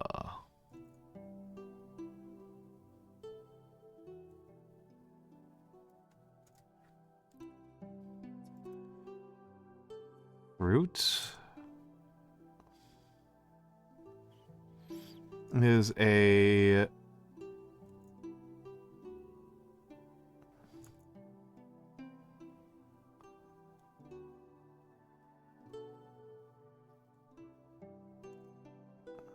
What the heck? Yeah, ananasa. All I can think of is... Ananasa... Um...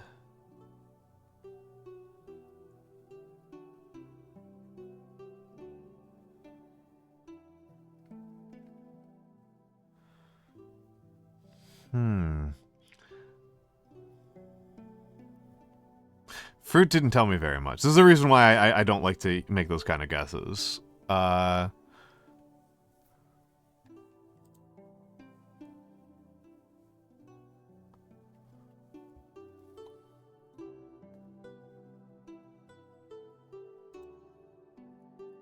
Hello, Nando.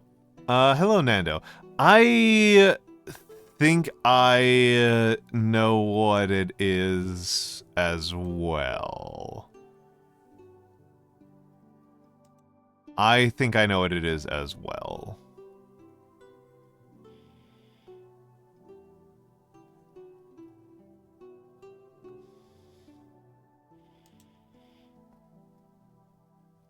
Yeah, I just revealed the genus. Which I think that tells me what it is, right? But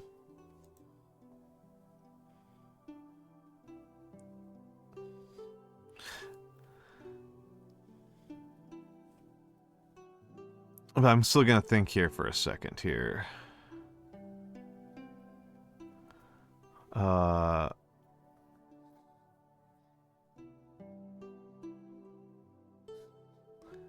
I think this is a something of the genus Fragaria.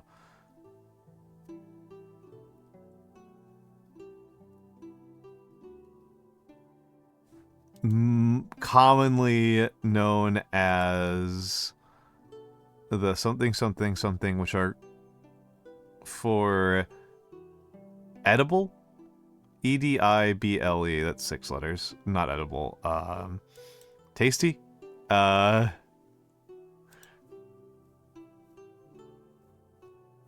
Table, maybe? Maybe. Table fruit. The fruit is mostly something for... Yeah, for sweet fruit. That makes sense. For sweet fruits. It is growing in... Oh, that didn't help me at all. That didn't help me at all.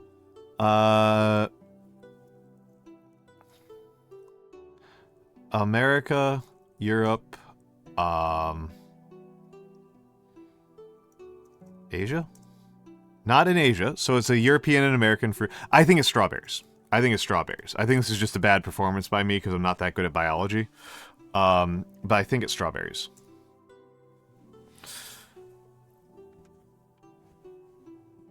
Yeah, plot system would be salty fruit. The only non-sweet fruit I can ever name is avocados. Biggest Fragaria. That's why.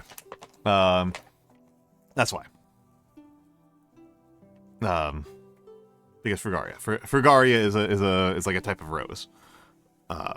That's a little piece of trivia. And strawberries I know are roses.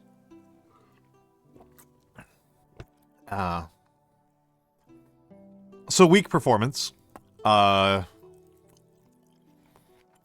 Weak performance today. We'll get them next time. Yeah.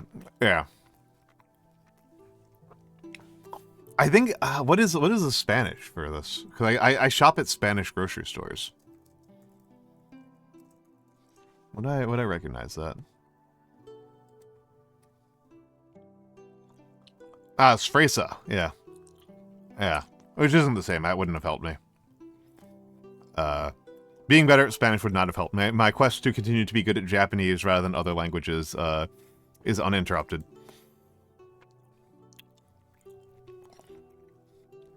Oh, I thought you were calling me a moron for a second. I was like, dang. I thought I didn't do good today, but I didn't think I did that bad.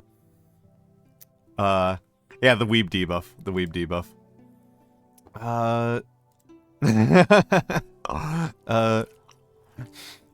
You're allowed to. You're allowed to. I'm not gonna stop you. And all magnetically motivated. Hello, hello, hello.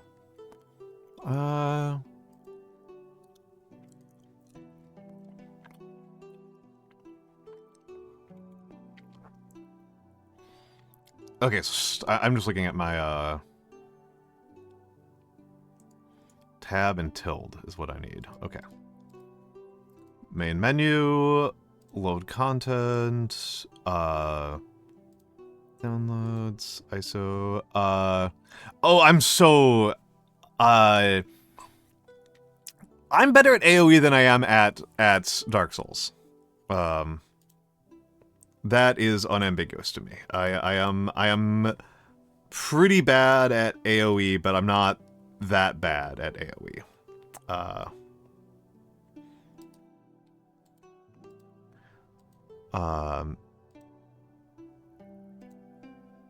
I am merely very, very bad at AoE.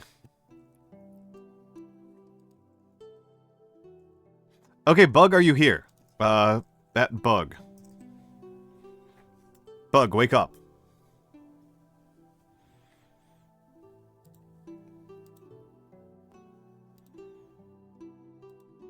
Bug, wake up. Magnetically motivated is coming. It's coming. We're going to return to Dark Souls. Wait, what was that? What the heck?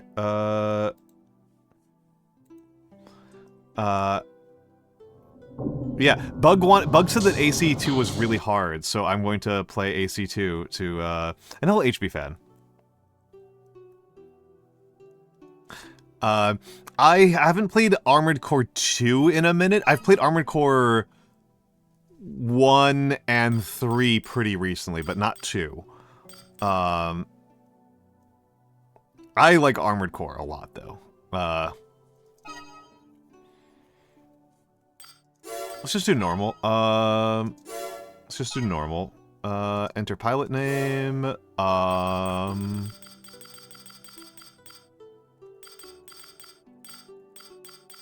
Nope, nope. And it's also not Ace Combat. I've played Armored Core. I played Armored Core 2 in I played Armored Core 2 in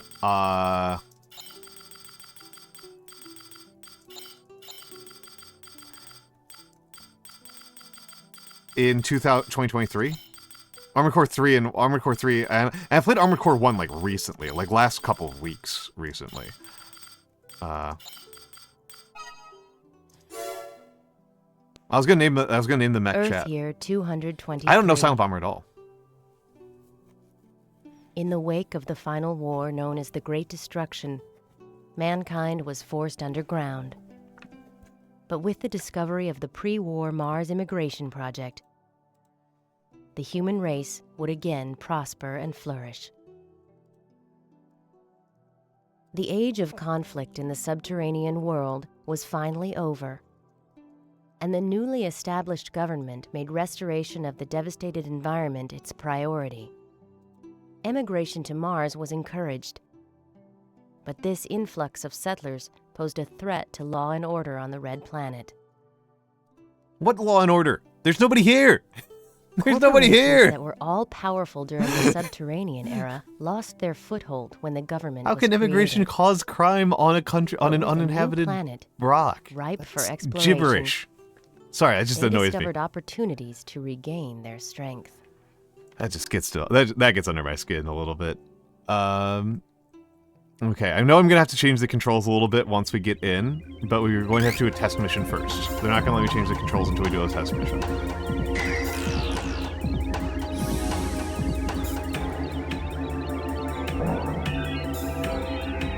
You've got a mail. That was a pretty dumb cutscene. Rebel Army. Okay. I got the teddy bear. You know the drill. This mission will test your abilities.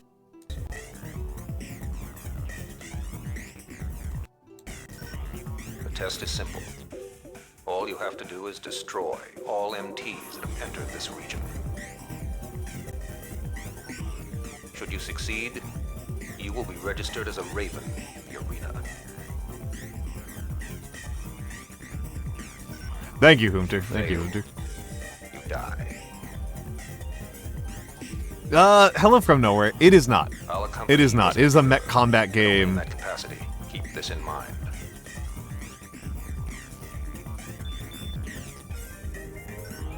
Here they are.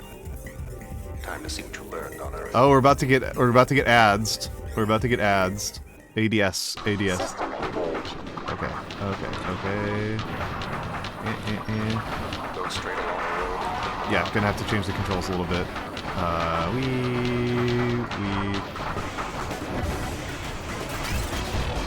Easy. Yeah.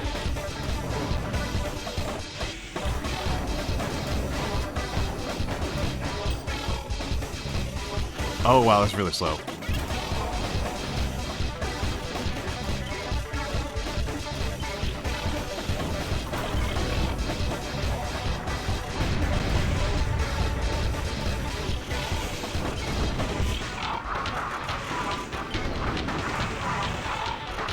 Okay. Really slow.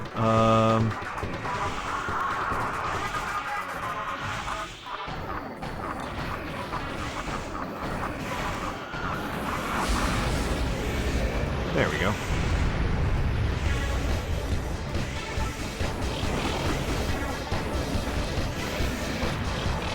Easy. One more.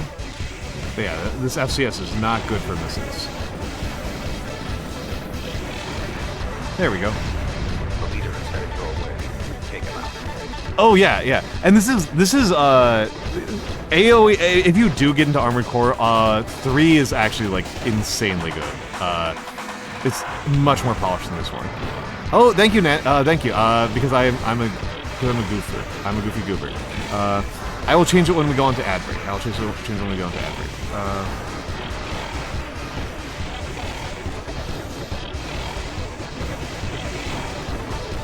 Good boy. Good. There we go. Not bad. I never stop chatting, bro. I never stop chatting. You know me. You know me. Congratulations. I am a Zatsudan specialist. You're a Raven.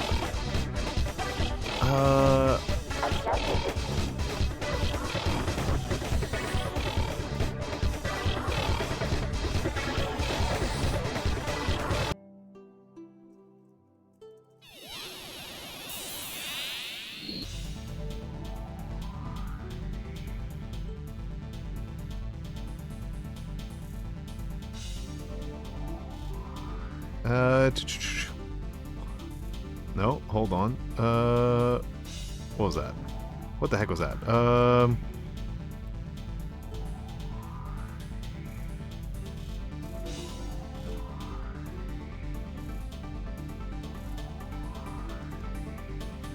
Armored Core 2. And I think we're going retro, right? That's the right category? Retro? Competing in the retro category. We are going to cut to ads, and I will be back in a few moments. Enjoy the ad break.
Good gravy, I'm cold. Good gravy, I'm cold. Okay, so I did the keybinds while I was waiting for my tea to heat up. And there we go. And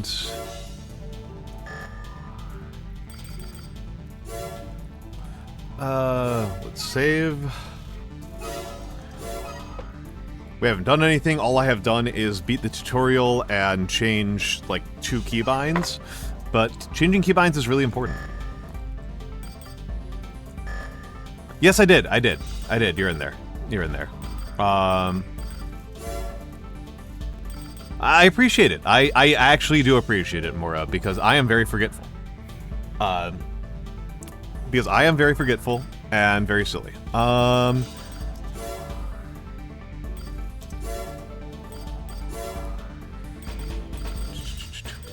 Actually, I'm kind of curious. What qualifies as a symbol to these guys? Okay, that's what's the symbol to these guys. You're doing fine. You're fine. You're not bullying me at all. You are reminding me. You're fine. You're fine. Update AC name. Almantas is piloting chat.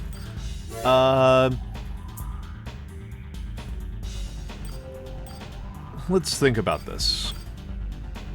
No, I know that you need it. I know that you need it. I know that you don't like to admit that you need it.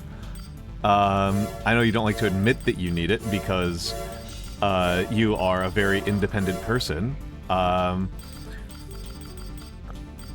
You're a very independent person who doesn't like to be reminded that you need reassurances.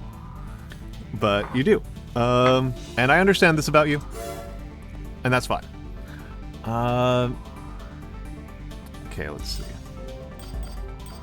Okay, so these are the controls here.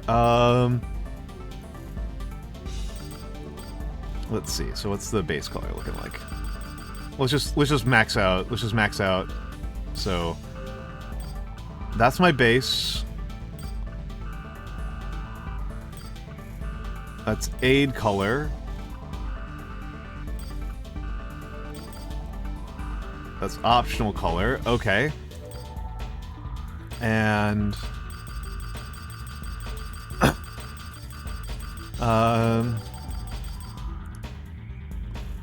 detail color. And let's do joint color in black. Okay. Okay. So main color, how do I make orange with this? I think it's more green, but not that much, and reduce it a little bit. Trying to make an orange brown, and this I want to be white. Well, it's faster to do it this way. No, you need to be white. You need to be white. You need to be white, and then let's see. I like purple, but other people don't like how purple looks on me all that much. I think a lighter blue, maybe. Or maybe just a full-on red here.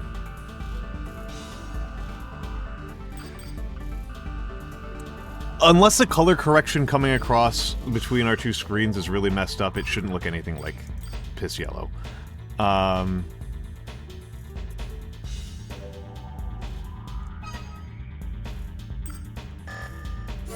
There we go. There we go. Okay. And it should look bronze is good. Bronze is good. Bronze is good by my consideration. Bronze is good. Enemy heat is crazy potent to have access to, as is enemy. Enemy weapon is not. Enemy data is. Remnants enemy is extremely useful. Outer heat is not useful. Angle elevation is not useful. War potential is silly. Winning percent is silly. Speedometer is mediocre. Altimeter's dumb. Okay. I think I'll call that good. All right, Humter, have a good time.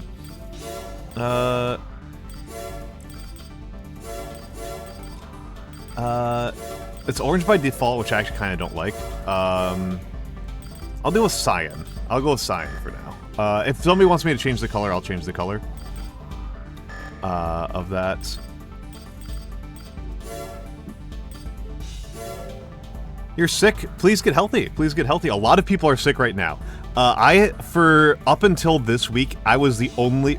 For like this entire year, my entire workplace has been sick. I've been carrying my job like solo. I've been like soloing my job. Welcome to Mars. Here you will perform various missions as a Raven registered with the Nerves Concord. We look forward to working with you.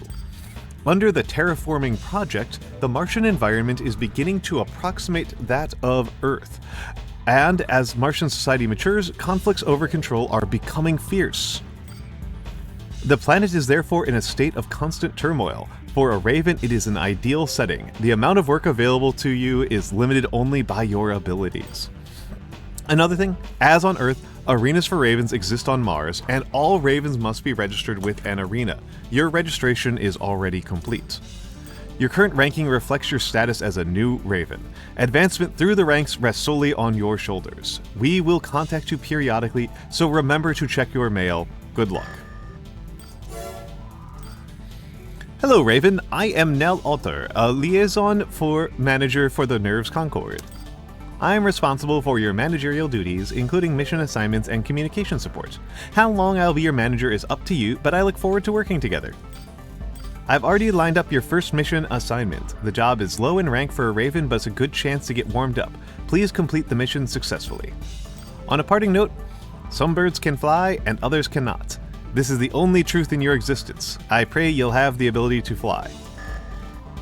Whatever, that's it, whatever.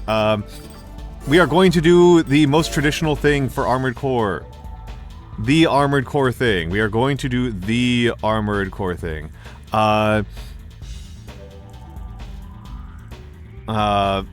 Armored Core thing. We are going to sell everything. I will probably end up buying back the core and a couple of other things. The arms are looking moderately likely. The legs, I don't know about. The booster, probably not. This is one of my less played Armored Cores, so I know a lot less about the relative balance. It might have. I see the little bunnies. I see the little wobbles. But I didn't see anything before then. Definitely got to get rid of this stuff. This stuff is... No. The last message I have before that is from Scaldy saying that I might like Star Sector, which I've heard of, but I didn't have the chance to play when I was young, so I don't really know anything about it.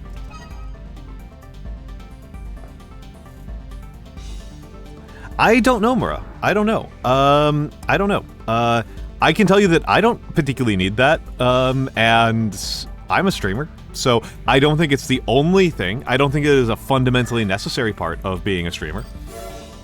I think I've actually made it pretty clear that I'm actually uncomfortable with getting too much praise. I know that there's at least one other type of streamer than that.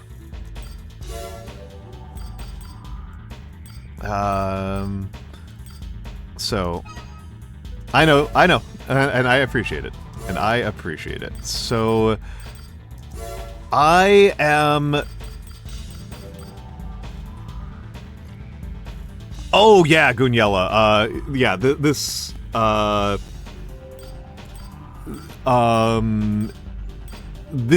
one's got a ton, These were my favorite weapons in this one. Honestly, Armored Core 6 has the least frame customization of Armored Cores. It's Armored Core 6 I found incredibly restrictive compared to older Armored Cores. I would not go out of my way to compliment man.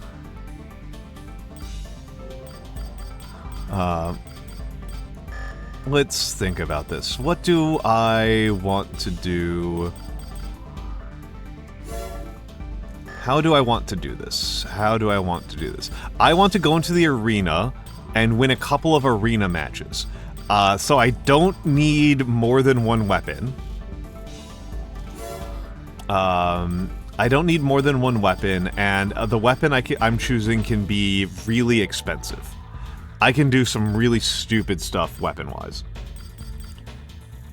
I kind of hate slug guns in these games. Like, it's a rare opinion for an old Armored Core head. I do not like the slug guns. Not into the slug guns. I don't need a radar. I don't think I need the ammo. Oh, the ammo's super expensive. I don't need the ammo carrier.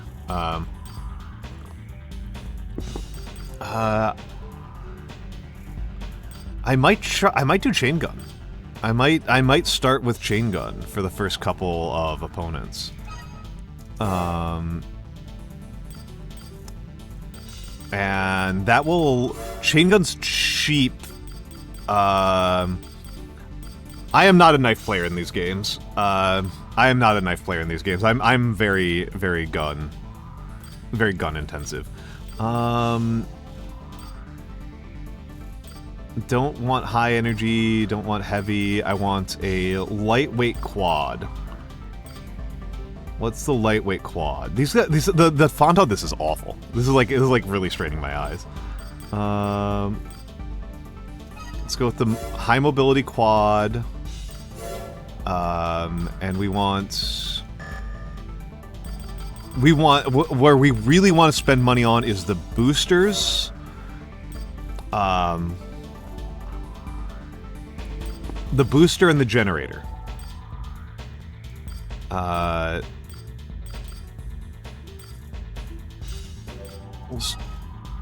can't do the high throughput one.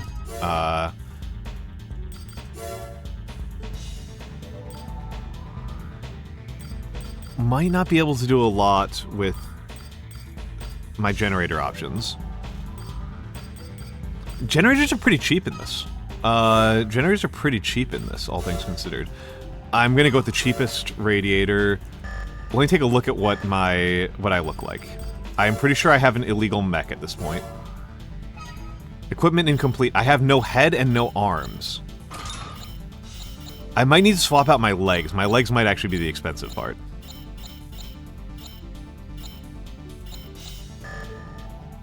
Legs might be killing me.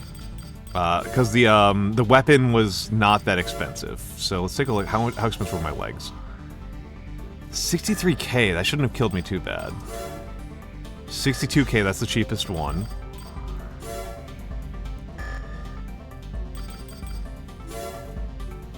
$38k. Yeah, I shouldn't have anything to sell there.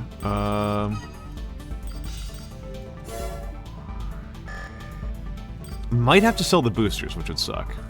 I am going to sell that, though. Let's take a look at legs and try to get one that's, like...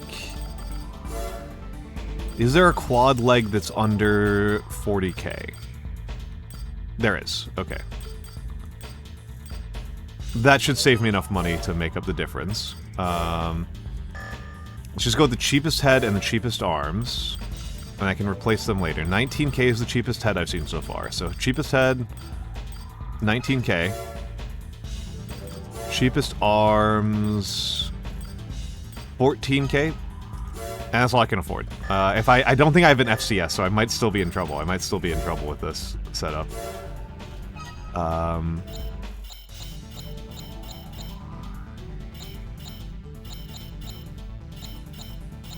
Yeah, I might need to sell that to make room for an FCS because I've got no money left.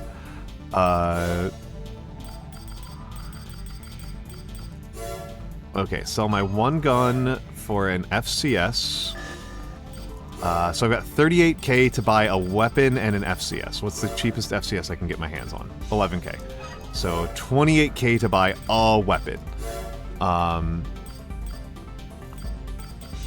The first arena fight tends to be really easy, so I might not be in that much trouble here. But we're probably going to have to win 1 or 2 arena fights with, like, nothing.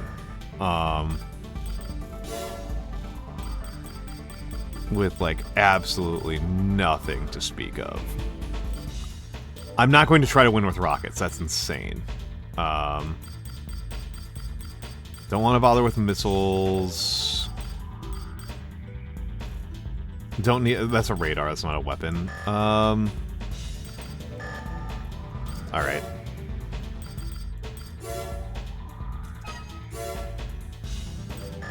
And buy arms. I've got 43k to buy weapon arms.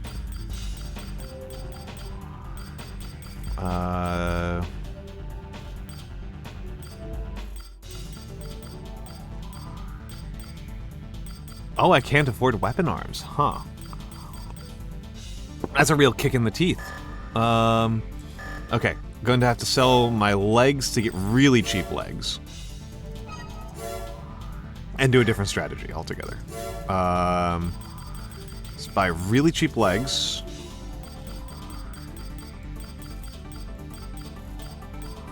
Standard thing for me to open up with. 18k, that's what I do in Armored Core 1. I often open up with those legs. And now I've got 47k to buy a weapon. Don't want a sniper rifle, that's silly.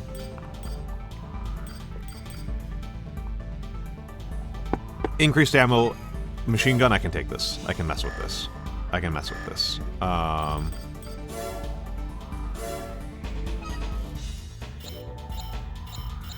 This is a terrible thing to take on a mission. Terrible thing to take on a mission. But, okay.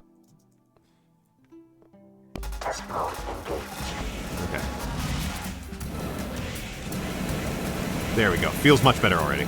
Yep, I can fuck with this. I can fuck with this. I can fuck with this. Oop.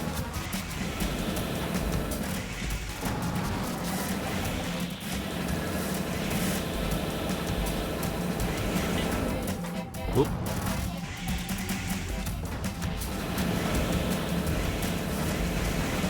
I can fuck with this. I can win a couple of arena matches on this.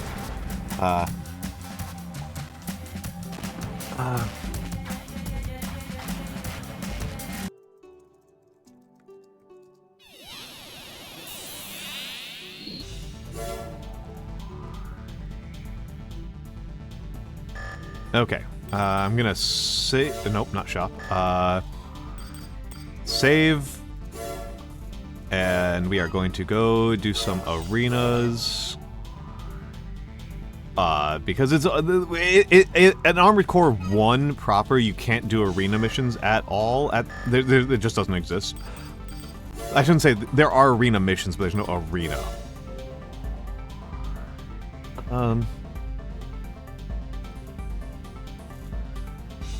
A young raven who aspires to become a 9-breaker. It is unlikely that he'll be able to pull it off, but his confidence has already won him many supporters.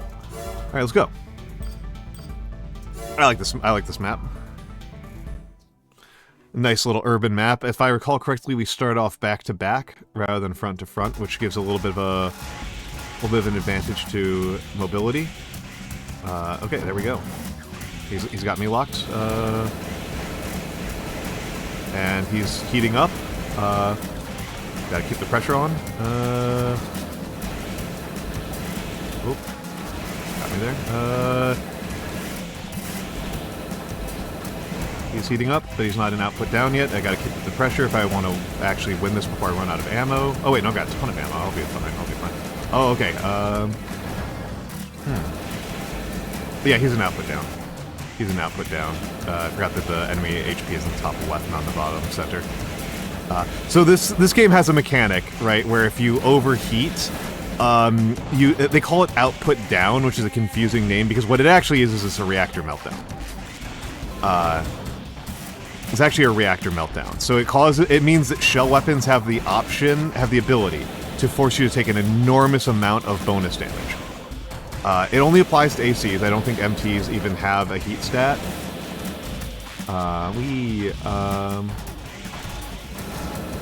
We can see his heat in the bottom center, and yeah, he's now an output down. He's dead. He's dead. I might get some more hits in just to speed it up, but he's dead. He's dead. Yep, that's game.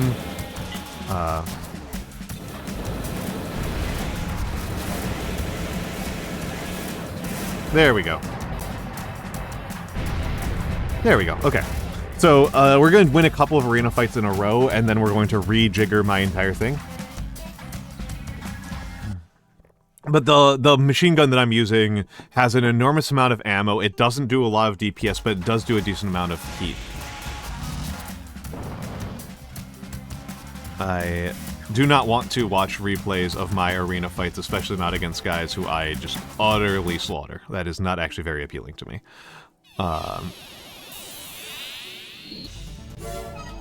2,000 credits. That's not a lot of money, but it is money that I didn't lose anything on. This mech sucks. A token low-rank AC. It is poorly equipped and the pilot leaves much to be desired. He claims to be the heir of a legendary Raven, but this claim is highly suspect. That's a blade, a pretty bad handgun, more ammo capacity, and a radar is what he's equipped with. He's going to suffer a lot. I'm gonna go with Battle Dome. Let's go with the most generic arena that we've got access to. Let's go with the most generic of generic arenas. Yeah, so now I start facing him. Down angle the camera a little bit. Whoop. Not that far.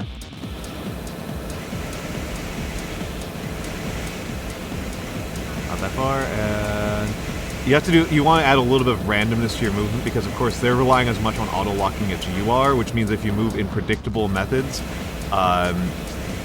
you know, you are more susceptible, whereas, like, because the FCS will try to anticipate where you are moving. So, sudden jerks are actually way more important than actual velocity. Jerk is more important than speed. It is your change in acceleration that really matters. If you have zero acceleration, they will hit you all the time. Easy. Easy. Okay. Yeah, these first couple of missions are pretty much... These first couple of arenas, I'm probably going to get up to, like, 40-something. It's, like, to, like, 40.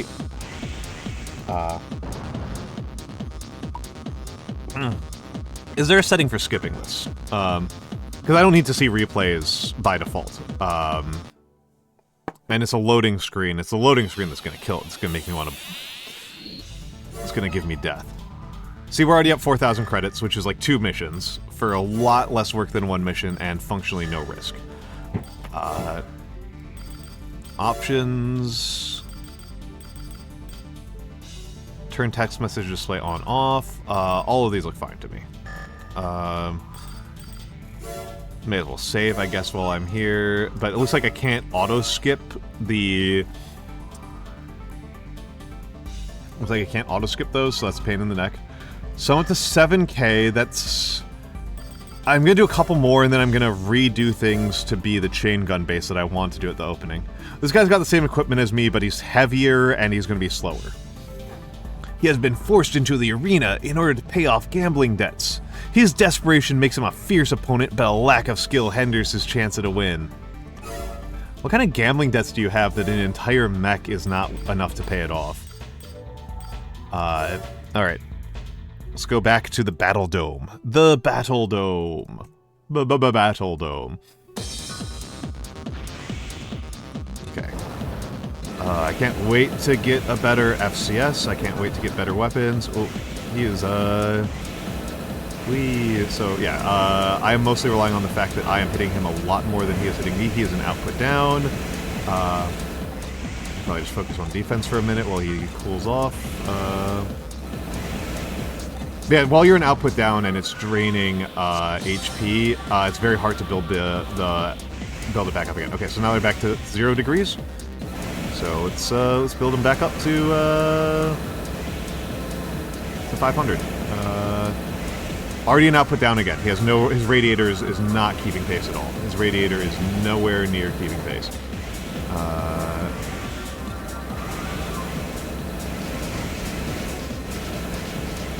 Let's this radiator is absolutely not keeping pace, which is a worrying sign because like my radiator is pretty bad, right? It's not like I'm sitting on like an excellent radiator, right? And there he's going. He's gone.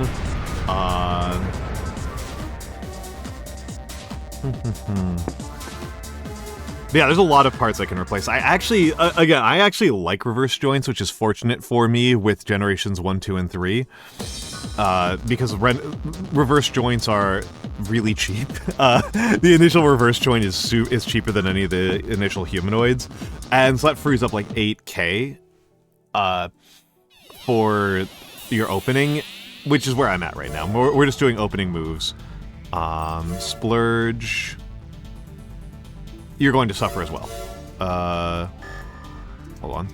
Let's take a look at this. Squanderer. This pilot boosts his AC defense and mobility by equipping a shield and a floating leg base. A bad habit of wasting energy in combat has kept him from advancing. This guy's gonna suffer. This guy just doesn't have any offensive capability. He just doesn't have enough offense to make a difference. It's going to be over. It's going to be over. I do wish I knew where he started. Oh, there he is. Okay. It would have been better to be in the cave.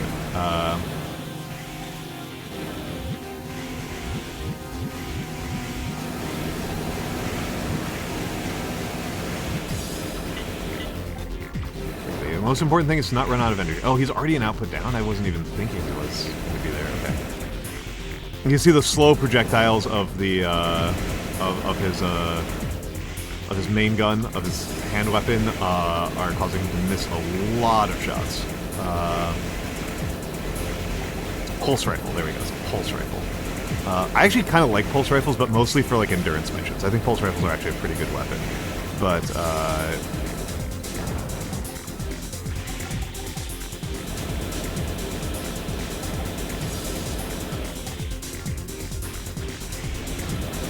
and he whiffs with the missiles, and I think this is over. I can be very sloppy at this point.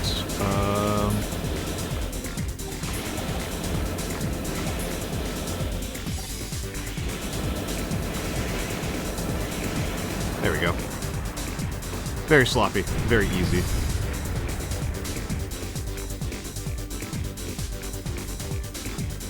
Very sloppy on my part. All right.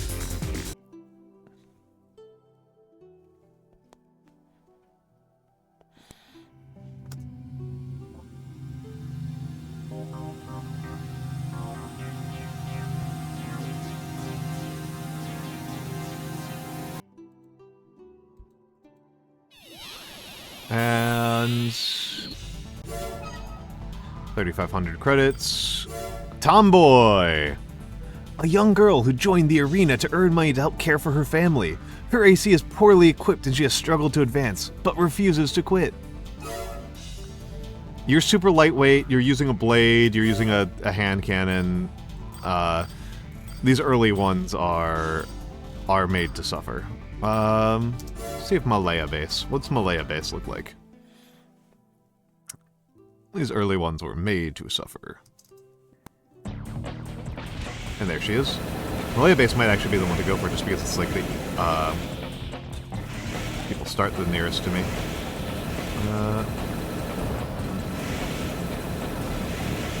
Oh, I'm in danger heat. Ooh. Oh. Ooh. I'm in output down.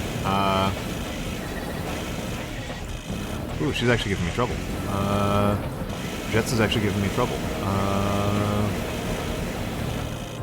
She's an output down. I have more ammo, I'm more accurate than her, but that's, I'm pretty impressed.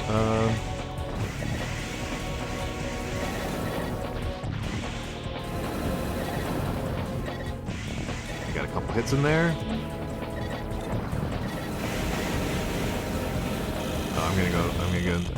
This is actually gonna be pretty close. Good work, Tomboy. Good work, Tomboy.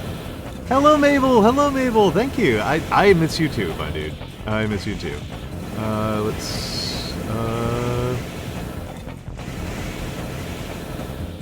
Oh, she's out of ammo. Never mind. This fight's...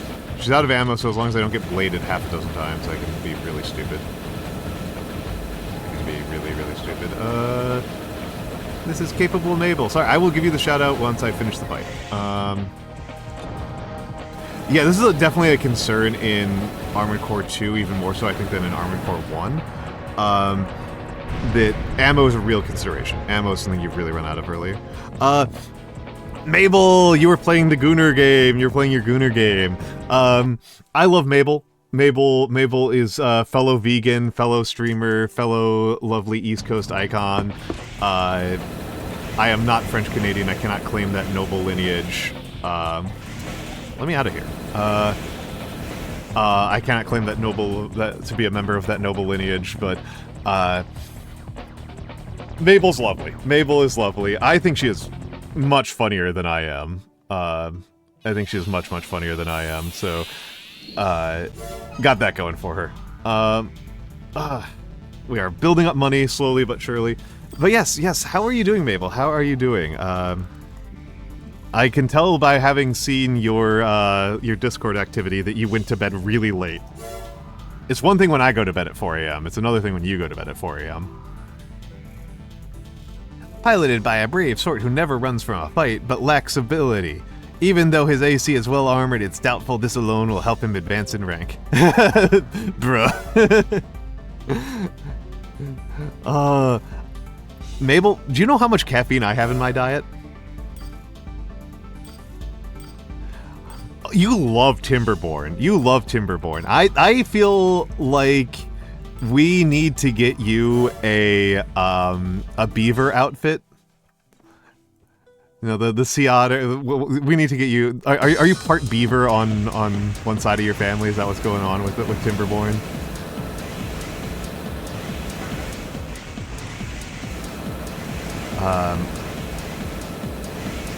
It's fairly frequent for me to go to bed at like 4 in the morning, but that's because I wake up at like 2 in the afternoon. 315 hours of Timberborn. Yeah, yep. You love Timberborn. I still haven't played it. I think I'd really like Timberborn. I think I would really, really like Timberborn. Just like, I really like city builders a lot. I don't tend to play them on stream very much, but I do like them a lot. I've played, like it just is like really, the way I talk on stream and engage with my audience, it doesn't, I feel like it doesn't work super well. Especially because when I tend to like to play, yeah, it's interesting to see. I always think that like there's a gender element to these kind of things. I maybe just think overconsciously about gender because of the combination of a sociology degree and also like almost all of my friends being women, and so like whenever I see differences between them, it's always like, well, you know, they're a woman, right? Yeah. Well, it's. I mean, I'm playing this because Bug VT asked me to, right? Bug wanted to see this happen because she's been struggling with Armored Core 2 and she wants to... Oh, I might lose this fight. She's been struggling with Armored Core 2 and she wanted to see what it looks like with somebody who knows how to play Armored Core 2. But yeah, it's, I don't know, it's interesting to see. It's interesting to see. What I notice with city builders when I play them is that people want to know what's happening in the games that I'm playing. And so if I'm playing like in this game, it's actually kind of easy to tell what's going on, even if you don't know the game very well, right? Like I'm bouncing around and I'm shooting people. It's pretty easy to figure it out. But when I'm playing like Against the Storm or Frostpunk, people are like, well, hold on, what is even happening here? And they just get confused and frustrated, and I have trouble keeping up on explaining everything that's happening at a good enough pace. And that's what I think is the deal. And I think it's like your audience's tolerance for being confused. Or for like, because like, it's not based on the depth of the game, I think. I think it's based on the accessibility of the screen. Because I've played Majesty on stream, and Majesty is a really complicated game, but it's also easy to tell what's happening in Majesty just by looking at it. Like you got guys wandering around, and if all the guys are blue, that's good. If all the guys are yellow, that's bad.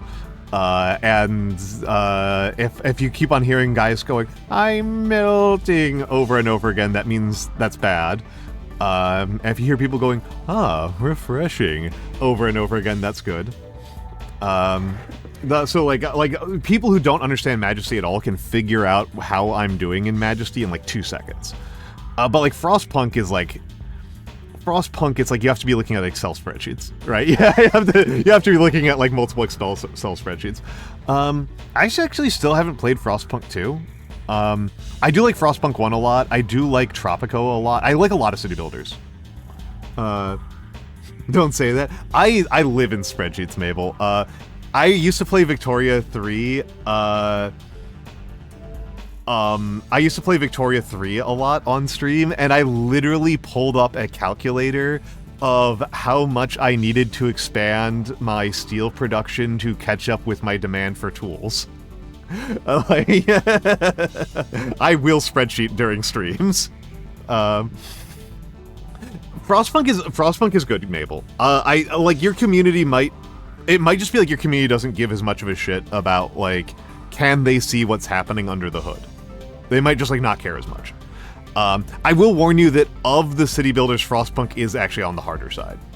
Like, I don't think it's the hardest one because there's some really old ones that are really hard that I can't remember the name of. But it's like, it's a challenging one. Frostpunk is a very losable game. You can absolutely lose Frostpunk.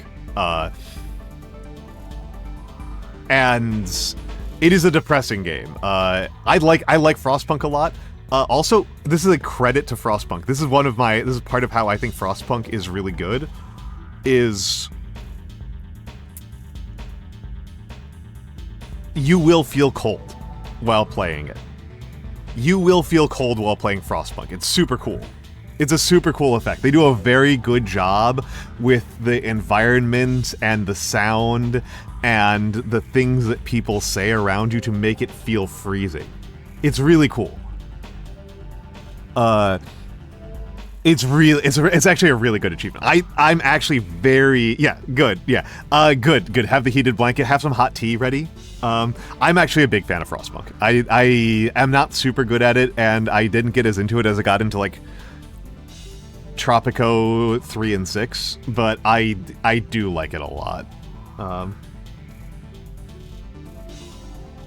Good mobility for a Caterpillar-based AC. The pilot prefers to attack from the rear and does not fare well in head-on battles. He goes nuts when pressured. I mean, this guy's gonna get... I'm just gonna crush this guy. Caterpillar types tend to have a lot of armor, which is a bit of a trouble for my setup. But I will probably have to rely very heavily on heat damage. We've already got him in... They've already got him taking heat damage.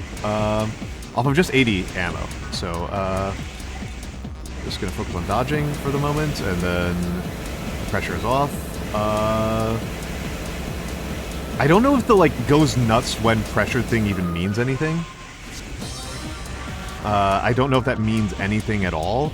Bonk, got bonk there. Like I don't know if they actually have an advanced enough AI for like that to matter. I do know that he's got poor enough mobility that I can really... This is a turkey shoot. Oop. Big boost.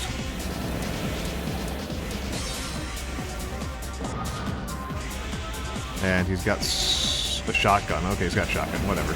Shotguns are not very scary. And I think that's game.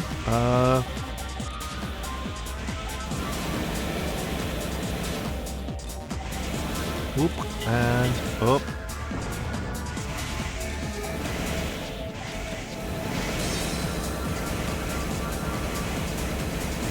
Honestly, the mech I'm doing right now has really good energy and boost management. I'm really glad that I shelled out for the good boosters. Really, really grateful that I shelled out for really good boosters. That's made a huge difference. That's made a very huge difference. Now loading. This is the thing that annoys me the most right now in this game, is that it loads in to this battle replay that I don't need to see.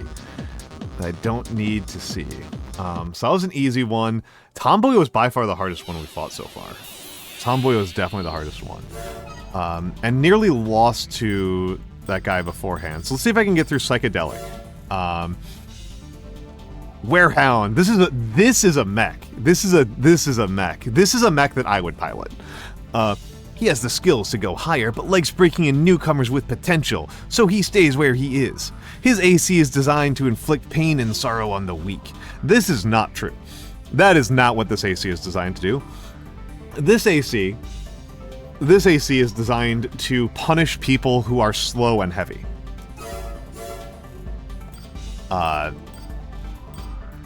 This is designed to punish slow, heavy mechs. And it should have really high burst damage, if I'm reading it right.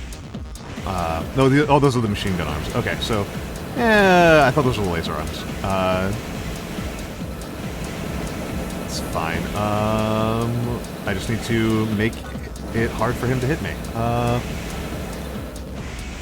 Which I'm not doing the best job at, but,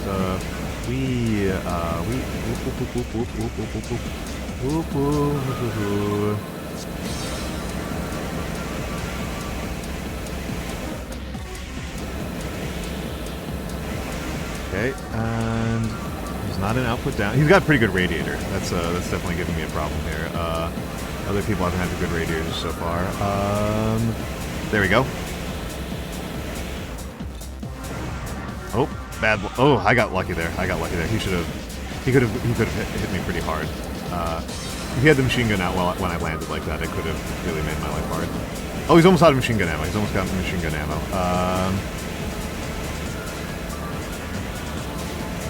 And now he's whoop. He's ahead on HP from me. He's ahead on HP from me, but I can.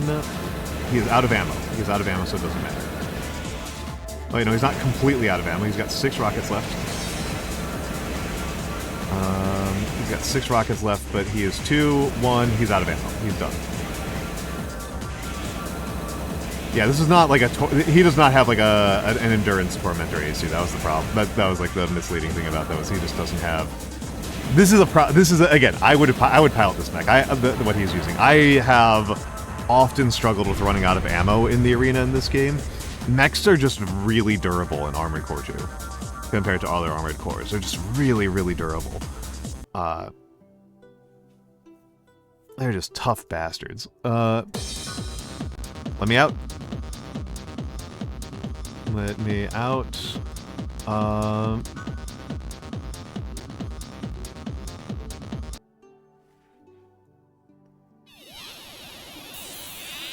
And 6,000 credits. I think I can get 2 more out of this. Grudge. Okay. His AC isn't very high quality, but its missile-based attacks are impressive.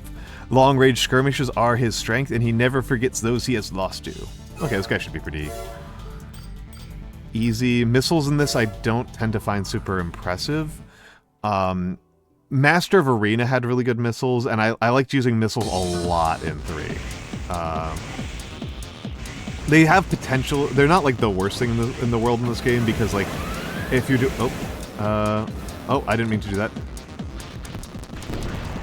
Hold up. There we go. Okay. Excellent hit. Speed.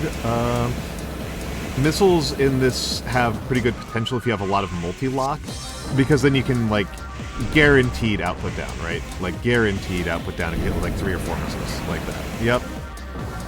He did not hit me with all of them though, which is the problem for him. But you need to set yourself up for a missile-based mech, right? And yeah, that generated a decent amount of heat for me.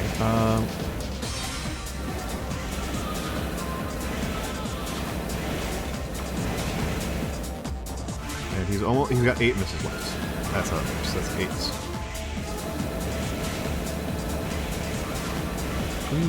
Get underneath him. Where are you? There you are.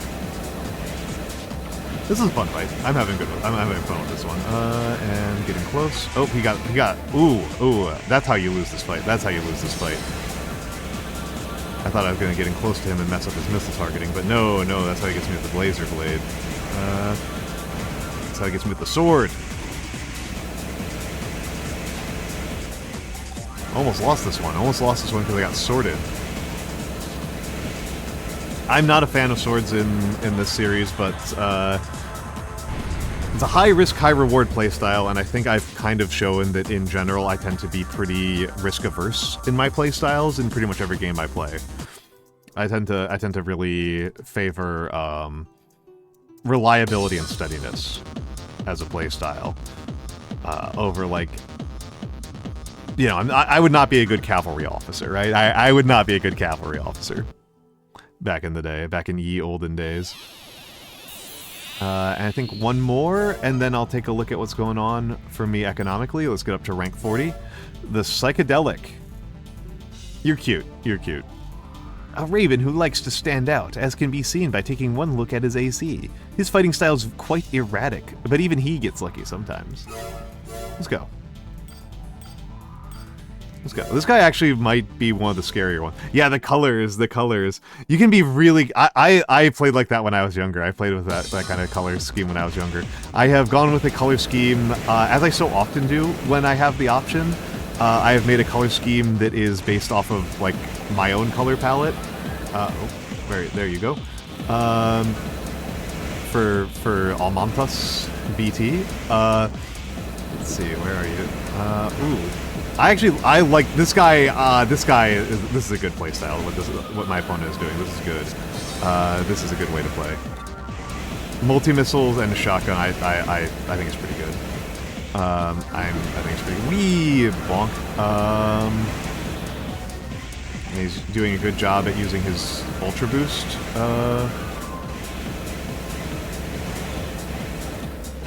And. There we go. That was a poor choice on my part. I should have forced more flanking on him. Where is it? There you go. Oh. Where you at? Stuck key. Stuck key. He's got me locked.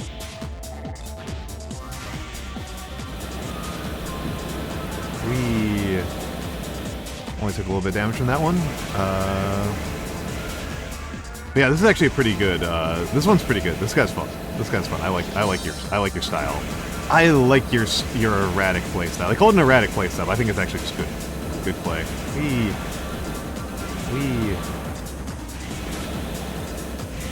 Oop. Almost got me there. I would swap out the shotguns for something that's got higher throughput. And I would probably ditch the blade entirely because, as I've said, I don't like using blades in this series. I think of them as utility weapons for killing stationary targets. That was good. That was good. The multi-missile was a good touch. Multi-missiles are a good way of getting around the limitations of having a low lock FPS, FCS, while still getting things done. But yeah, let's get out of here. Let's see how much money I'm walking out of here with. So I just did I just did 10 arena battles in a row. And I walked in with... How much did I walk in with? I think it was 2,200. I walked in with 2,200. And I'm walking out with 47,000. So I made about 45,000, 46,000. Okay, so I got a bunch of emails. I want to congratulate you on your entry into the arena. The life here is hard. Most of the pilots drift through the lower ranks and then disappear. The ultimate dream is to attain the title of Ninebreaker. Warehound, you won't be able to advance as long as he's in the way. Your future in the arena depends on your ability to defeat him. If you can't, you'll vanish like so many others. Good luck. To the rookie, you're progressing steadily, but soon your cocky attitude will have to face a reality check. Have fun while you can. Don't get too cocky just because you beat me. Only a select few can win and actually keep their ranking. It's not uncommon to see skilled pilots lose their footing. That's all part of life in the arena. Congratulations on your advancement in the arena. Please accept this AC part as a gift. We hope that your success in the arena will continue. Okay, so I got a part, and they didn't tell me what the part was, so I don't know where it is. Let's just see if it's an optional, I guess. It's an optional. Increases braking capacity. So I also got an optional, so I came out 47 ahead plus however much this optional is worth. I'm just gonna sell this thing. It's not a bad optional part, but I don't need it for now. Okay, so I am 84k up on where I was before. So I am going to sell pretty much everything. I'm going to sell pretty much everything. And I'm going to keep my booster because my booster's really good. I might keep my radiator because missions in this don't tend to be as harsh on your heat as the arena does, and if I can handle the arena, I can almost certainly handle missions. We are about to get ads, so I am just thinking about that. I am going to do what I planned on doing before. Let's take a look, actually. I want to use energy weapons. That is my thing. I want to use energy weapons. So 20 ammo on this plasma cannon, that's not going to be enough. 25 on the laser cannon, that's not enough. 44 on the pulse cannon, that's tempting. But I think I need to take a look around at some laser rifles. Continuous fire energy gun with 122 attack and 300 ammo. That's not that much better than this pulse rifle. Definitely don't need hand rockets. And let's take a look at the most important ones. Let's take a look at the most important ones, which are these guys. These bad boys over here. Plasma cannons, 48-820. That's... Oh, jeez. Oh, jeez. I love this weapon. I love this weapon in this game. It's actually one of my favorite weapons in all of Armored Core, but that's not a lot of ammo. That is not a lot of ammo. 48 has to be divided by 2 because it actually fires 2 projectiles per. So it will be very few. I will be running out like crazy. I am going to put it on the fan gallery because I need to use the bathroom super badly. I will talk to you all in a few minutes.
All right, I'm back. I will probably not use that. I will probably do a very simple strategy for early game. Early game Armored Core, very simple strategy here. Very, very simple strategy. This works in pretty much every Armored Core, which is take a shoulder cannon, and we want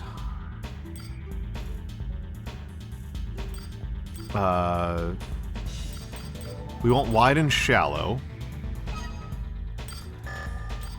Do we want wide and shallow or sideway? I actually really like sideway. And I think I don't think I've got a generator right now. Let's take a look. I either don't have a generator or don't have arms.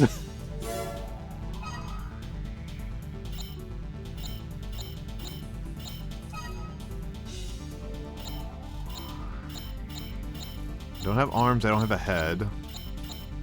And I don't have a generator. I may not be able to pull this off. I should sell that. I did not look at how much that FCS cost. I don't know how much that FCS cost, but I think it was a lot, is the answer.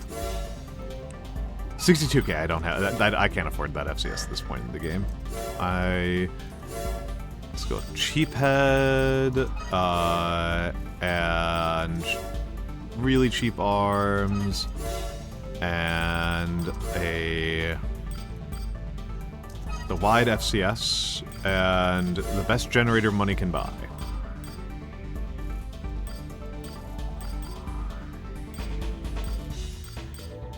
Yeah, let's go with the best generator. Oh, not enough credits for that one.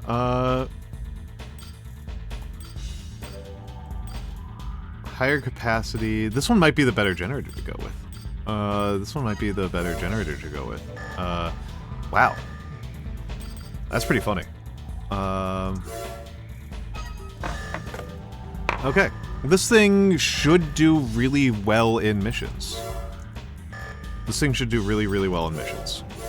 So we're going to save because this is a save scummy ass game. And now I've got 18k left over right now. Okay, that's plenty. Let's do a couple missions. MT suppression and eliminate informer. Armored Core 2, Blasphazar. It's Armored Core 2. We request the elimination of an informer. The target is an employee of ours who has been selling highly classified information to other corporations. And it's Blasphazar. Let me give you a quick shout out, Blasphazar. Blasphazar. Yeah, my friend Bug and I were talking about Armored Core, and you're playing Assassin's Creed 2. Cute. I was playing Bug, and I were talking about Armored Core on Saturday, and she was like, "Oh, Armored Core 2 is so hard." So I was like, "Well, let me fire it up." I haven't played in a long time, but I didn't think it was a special one, and so I'm going through just to see like what the peccadillos are, what the curiosities are. I was going to be coaching her on it, but she disappeared. Little bastard. Through surveillance, we've learned that he will be meeting with representatives from Emerald Corporation tonight at Fauna Crater. We want you to eliminate him then and there. Attack only the vehicle that the target has boarded. Ignore the corporate forces. We want to send them a message that will no longer tolerate such activities. A little snicker. I don't like having to hire a raven, but as the rest of our forces are engaged in other activities, I don't really have a choice. That is all. Good luck. So, practice point here from the perspective of, from a corporate perspective here. You don't need to tell people this. Like, you just don't need to tell people. Like you just don't need to tell your boss why you're on vacation. Like, you just don't need to do that. prototype MTs are malfunctioning and running loose in the Bundle MT factory. The cause of this may be the electromagnetic field surrounding a meteor that fell nearby. As the malfunctioning MTs are only prototypes, they are weakly armed. No major damage is expected, but we cannot let them run amok. Your mission assignment is the destruction of all malfunctioning MTs. Good luck. This sounds better to me. Yeah, you just don't need to tell the mercenary that. Just be like, okay, we want you to kill only this guy. Like... System engaged.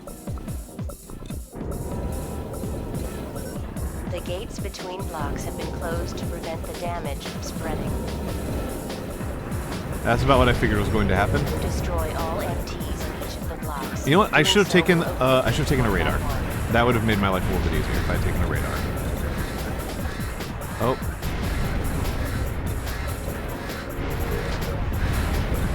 I'm going to take a lot more damage than I should have on this mission.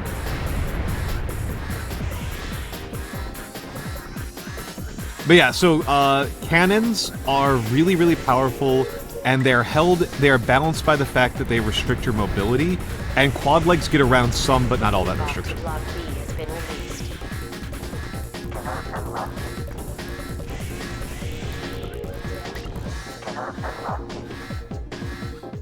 But yeah, don't tell a mercenary, don't give a mercenary non-binding information that tells them that, like, you are desperate and thinly spread, because they have no obligation not to tell somebody else that, right? Not to tell your competitors that. Like, there's just, like, literally no reason for them not to do that.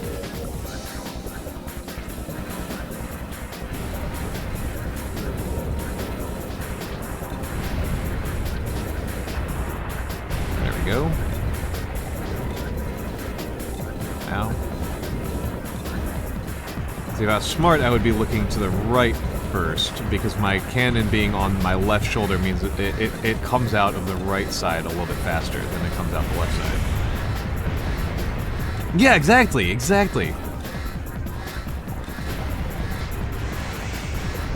gate lock to Block C has been released. Where the heck is the gate lock to get C?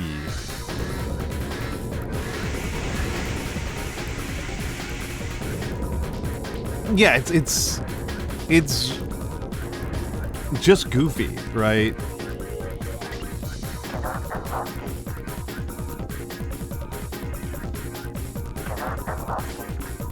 Okay, where the heck? So that's A. There's B. Maybe I should have taken the eliminate the informant.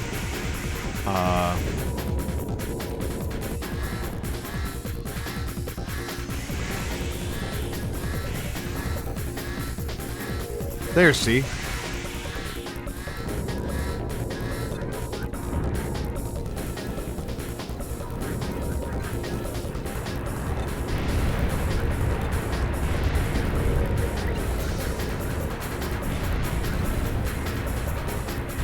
And crunch. And crunch.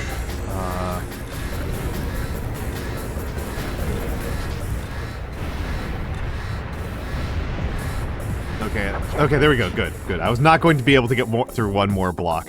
Yeah, ammo is super constrained in this one. Like, ammo is constrained in Armored Core 1 because the missions are insanely long. And yes, this is the really important practice point. You may notice, they charge you for the ammunition in missions. This is why I take energy weapons a lot. This is why I'm very energy weapon dependent. I really like energy weapons for this reason. You have new mail. Zeo Matrix. Zeo Matrix is currently the most powerful corporation on Mars. It wasn't a large corporation prior to the Martian development, but it was first to expand into Mars, and soon claimed the #1 position through a series of AC developments. Zeo Matrix frequently employs ravens. As your name becomes established, they will most likely approach you with important missions. The value of your existence is determined by corporate decisions. Do not forget who allows you to live. We will contact you again. Right, like it's yeah. Don't tell mercenaries these kind of things. Defend the bridge. Head to the old bridge in the Tread Special Environment Zone. The bridge is a remnant left over from the first terraforming. It's now occupied by Zeo Matrix. We have no idea why Zeo has entered this zone, but we have jurisdiction over the old facilities, and unauthorized corporate encroachment will not be tolerated. Eliminate all corporate MTs. This will serve as a warning to them. Okay. I think I'm gonna go with eliminate the informer first. Let's save first. Save first. I think I'm gonna go for eliminate the informer. I think I can do that with my current setup without much modification. Early game, you end up doing a lot of modification. Once you usually get past about mission 10 in these games, I find that you tend to like settle into a groove. But early on, you just like don't have the money to do things optimally. Like I'm using a really crappy FCS, right? I don't.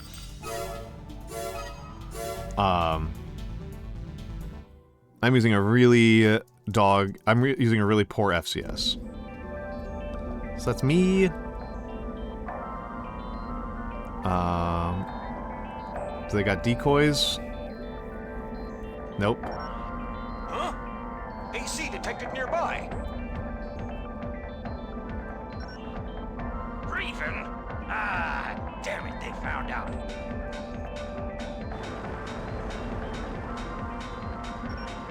All units converge on the Raven. Make sure our contact is protected. System engaged. Oh crap, I don't have a radar. This might actually be really tough. I might lose. I don't need to fight you. You are not my opponent here.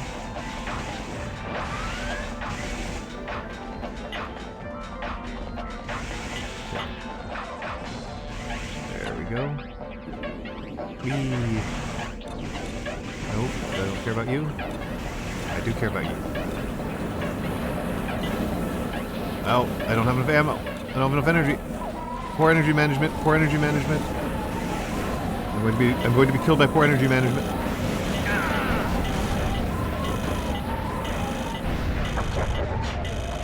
Okay.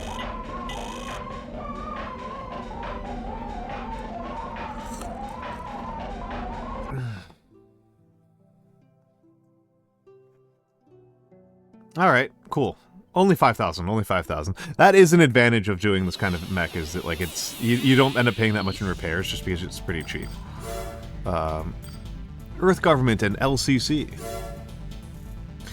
As you know, the Earth Government struggled during the chaos of the subterranean era to rebuild itself into the ruling entity that it was prior to the Great Destruction. LCC is an organization established by the Earth Government, but it lacks clout, as the Earth Government's resources are focused on the environmental reclamation and maintaining order on Earth. LCC possesses no real military strength and relies heavily upon ravens. Corporations pretend to obey LCC, but behind the scenes are engaged in a vicious power struggle. LCC has been quiet since its inception, but they could become active at any time. Thus, confrontations between corporations are becoming more and more deadly, and tension is mounting.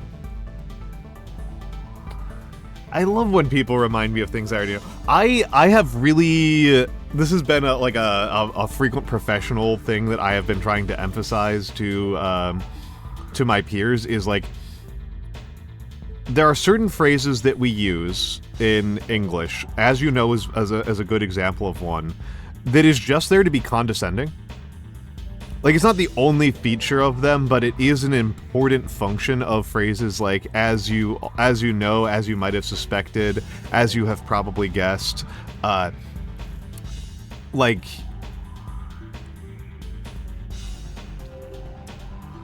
they're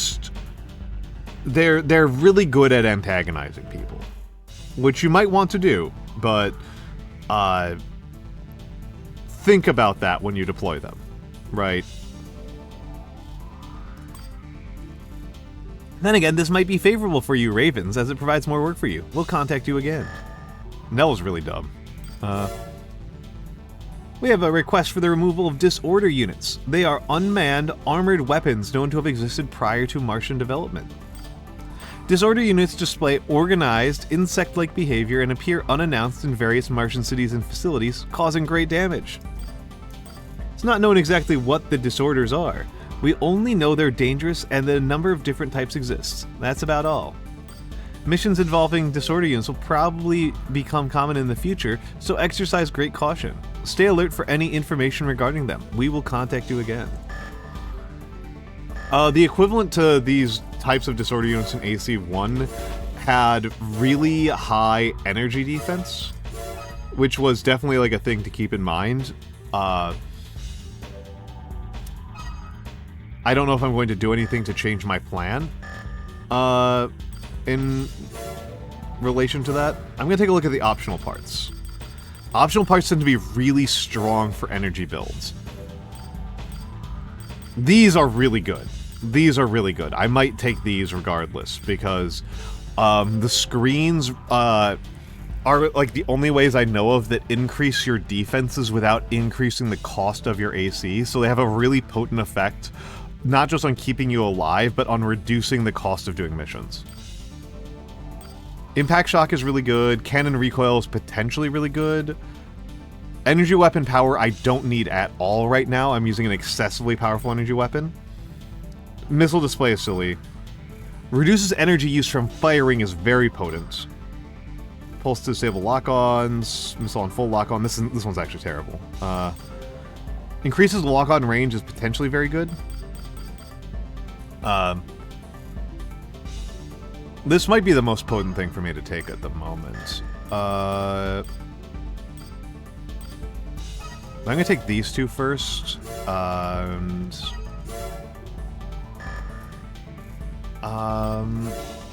Let's take a look at selling my generator and replacing it. So I won't be able to buy the generator I want. I won't be able to buy the generator I want. So it goes. Back to this boy. Back to this boy. Let's take a look at FCS. I don't really want to change out my FCS for the one I already have. I like this one. Yeah, just making sure I don't break my AC and equip those. I still have 11 slots available? Oh, this thing starts with 11 slots and I'm using up 3. Okay. That's still a ton. This is a very... That's a lot on this AC.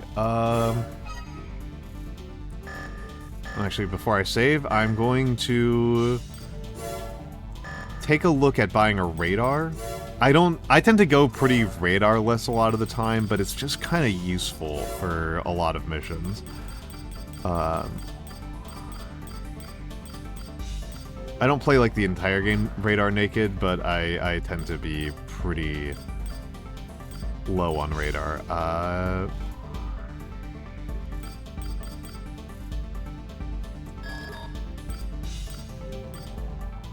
Biosensor none. This is a biosensor. This is none. Neither of them have stealth sensors. This doesn't really matter. The Zeo one's better. And equip it.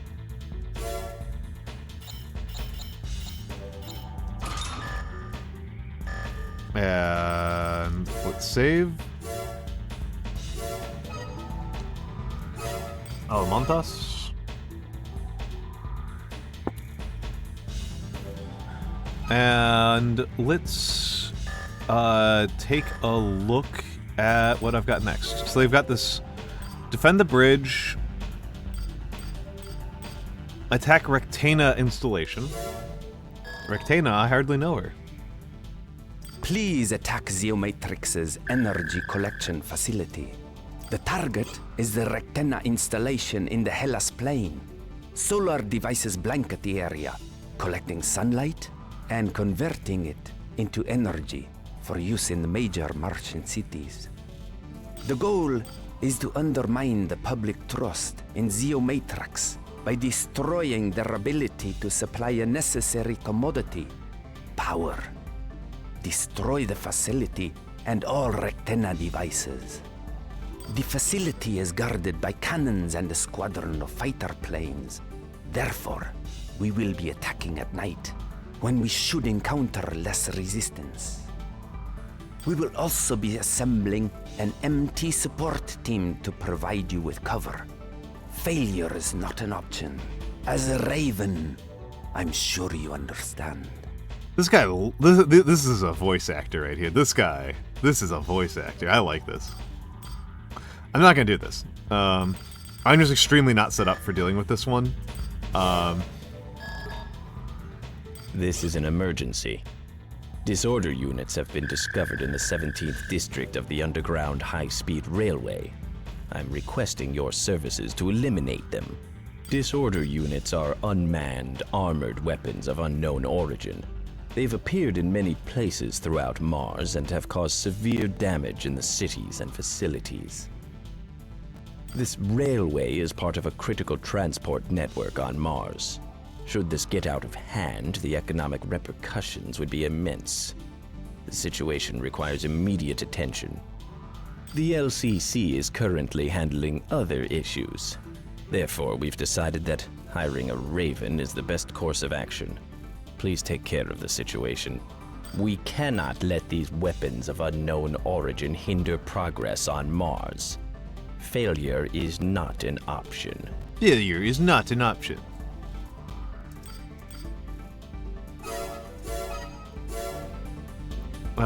So the big question here is if the pulse cannon can kill these guys in one hit or not. That's the big question. If they can't kill them in one hit, I'm in trouble. Or at least that tells me a lot. And it's JJ! It's JJ. System engaged. Okay, I can't kill them in one hit. It's 2 hits per. Okay. There are many enemy units. Be prepared for multiple targets. 2 hits per.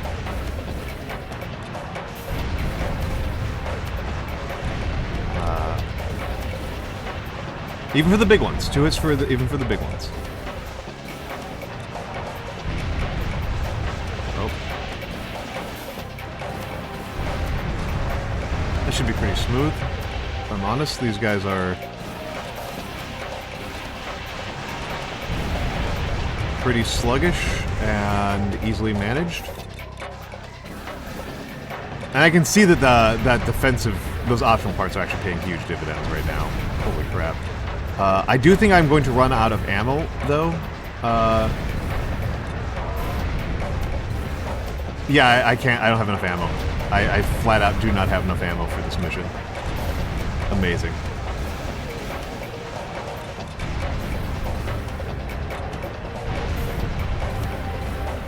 Yep, extremely don't have enough ammo.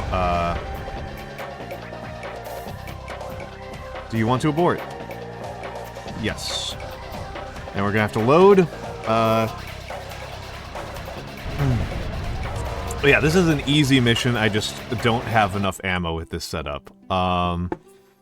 Only 3,000 damage, only $3,000 lost though. So we're going to go and load.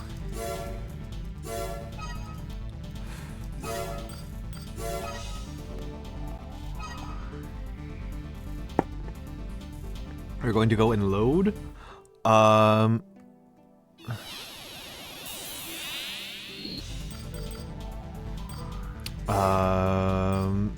And I think we do something a little bit goofy here.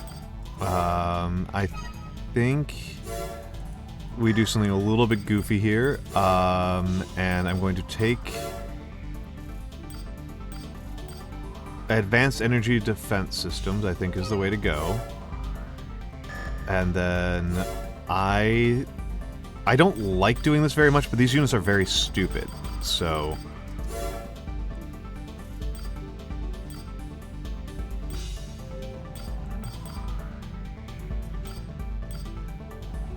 I think I want this. 900 is probably not enough to one-shot them, so I want to have one-shot of capabilities.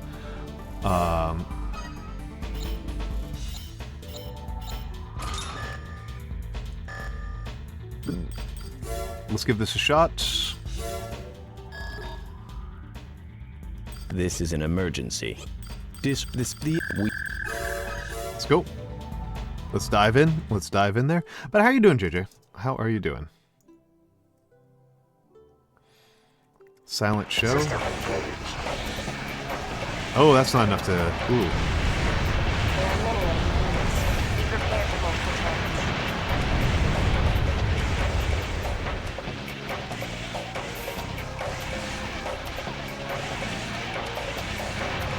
Doing G. Excellent. I am all right. I am all right. Oh, I missed.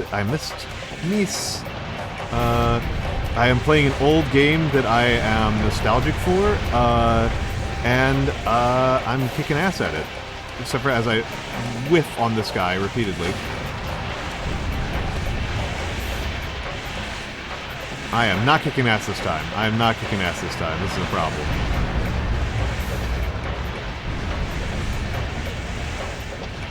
Good gravy. Ammo considerations are whipping my ass today. You know what? We're going back. We're going back. I am absolutely freezing. I will say that. I am absolutely freezing right now. That's proving to be a huge problem from my perspective. We're going to load.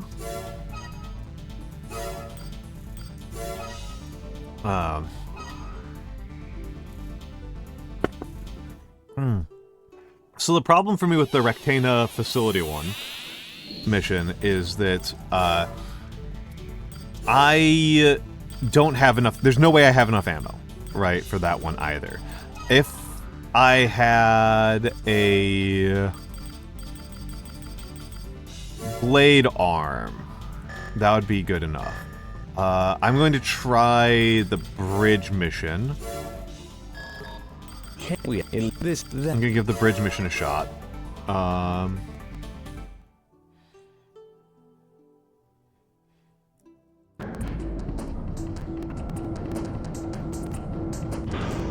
This is number 2. This is number 2, which I think is of the early gens. Mission priority has changed. It's the PlayStation 2 one. Yeah, I think of the early gen of the first 3 gens. I think this is probably the weakest one.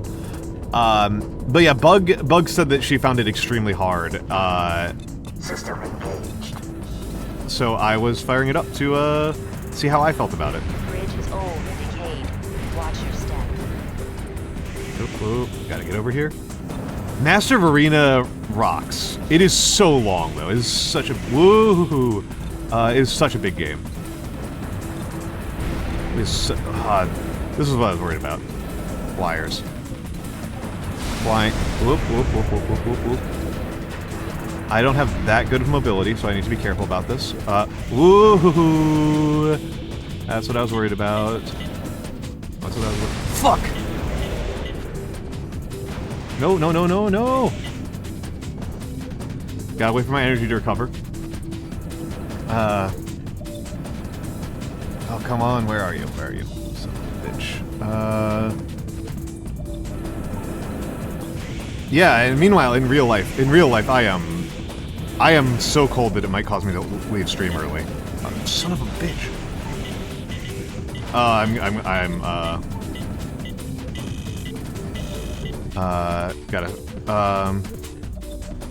Yeah, I don't know what it says outside Mura Sensei for me, but it is in my bedroom. It is how cold is it in my bedroom? Let's take a look at that. The temperature says that inside my room it is 42 degrees in my bedroom, at my desk. Which I know is not like objectively that cold, but it is really cold for staying still. For staying still, that is very cold.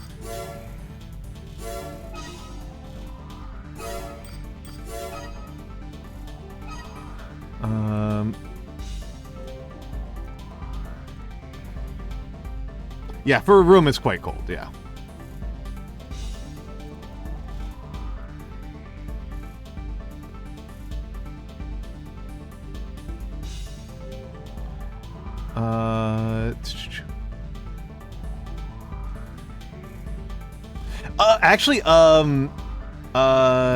Actually, Blast, we had a problem. We actually had that happen. That actually happened to us last week. The pipe, one of the water pipes for my building, split. There was a 4-foot long split in the pipe. So we lost water for like last weekend.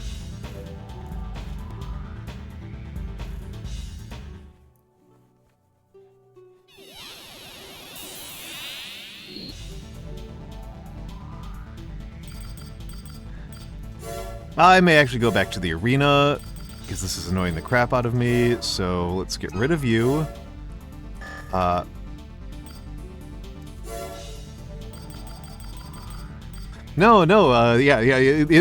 where Muro lives, they use a humidifier and a dehumidifier to do wireless water transfer. Have you ever seen that trick? The wireless water transfer?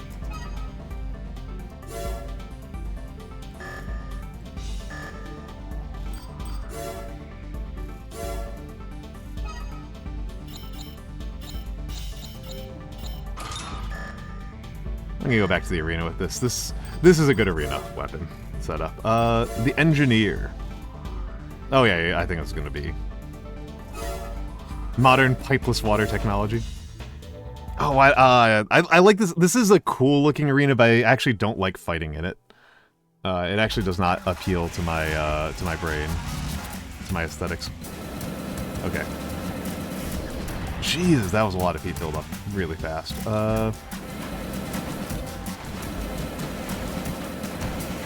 Yeah, you're in trouble, buddy. Chain guns are really good in old ACs.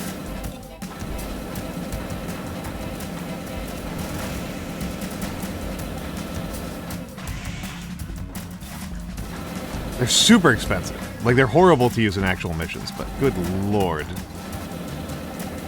Good gravy, are they powerful.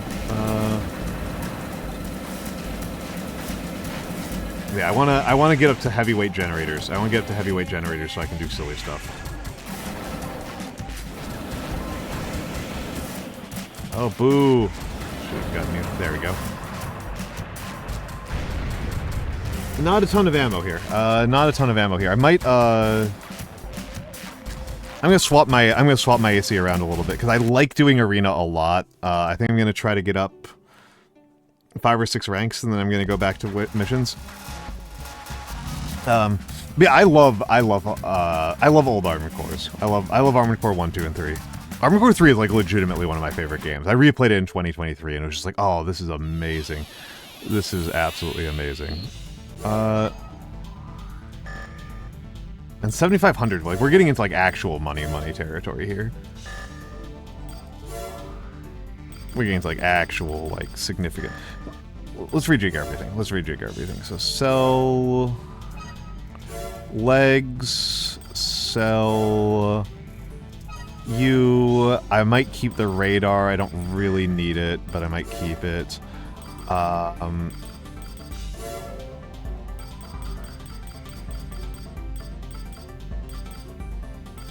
Dual machine guns. I actually really like the dual bazookas.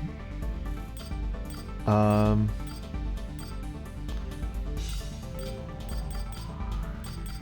think I'm gonna do dual bazookas for a moment. Yeah,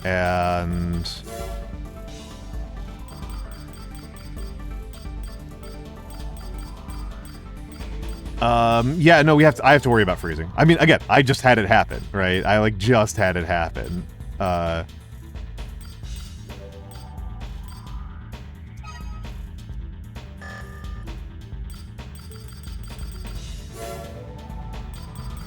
Yeah, that was like a this month thing.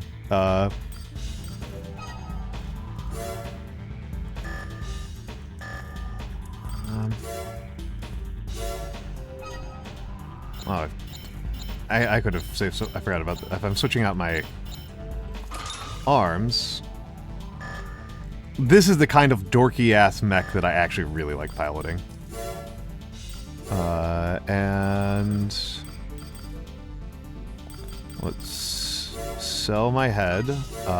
We're going headless. We're going radarless.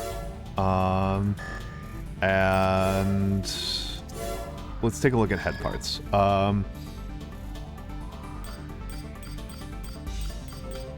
Just looking around at, I'm just doing a quick scan of the defenses. So that's the highest defense, energy defense. Yeah, no, we had a pipe burst last week because of temperature, because it got too cold. This one kind of fucking rocks. Those are like really good defensive stats for something that also has a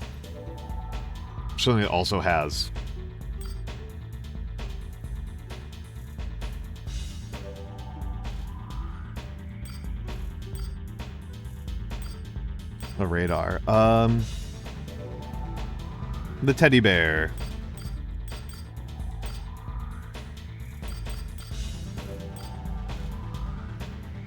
Yeah, this one has substantially better defenses than the teddy bear. I thought the teddy bear had like really good defenses, but it doesn't. It's not that much lighter. No, this one rocks. This thing fucks.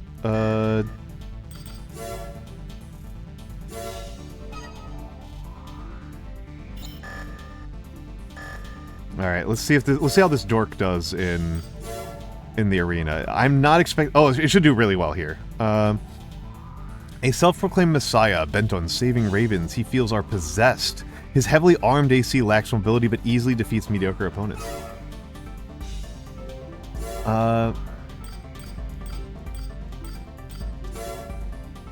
Yeah.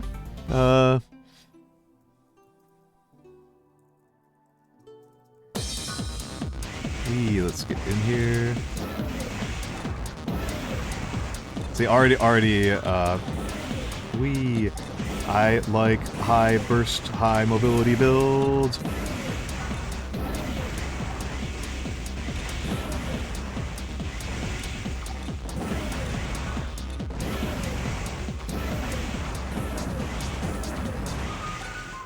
Look at how fast I'm chunking this guy down. Oop. Look at how fast I'm chunking this guy down. He's gone. I am, of course, down to only 4 bullets. But, I used 90% of my ammo on that. So, honestly contemplating doing some swapping around so I can take additional ammo. Honestly thinking about that.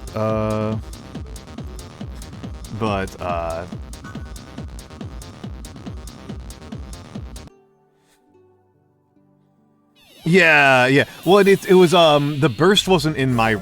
So I live in an apartment complex, right? I live in an apartment complex, and so I don't have control over all of the building by any stretch of the imagination. And there's actually a huge temperature difference between, like, the central room in my unit is 67 right now. It is 67, and the insulation is so poor that by the time I get to my desk, it's already fallen to 40 degrees. And the pipe that burst was in the basement, so I can't really control that very well. Mora.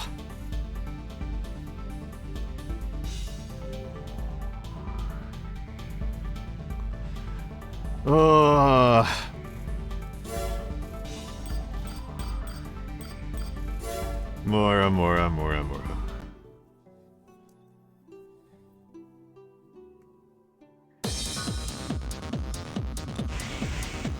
Mora? Do you know what our government did this week?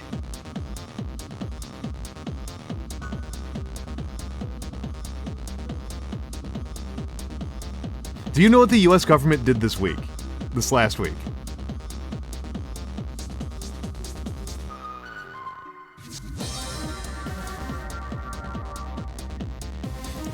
Okay, so that's fair.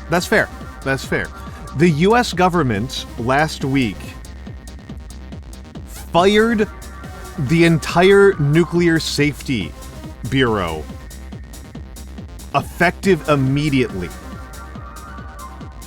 There were people who were literally driving trucks with nuclear weapons in them as part of regular parts of moving our nuclear arsenal around, and they were fired while they were driving, and just we don't know where the engineers are anymore.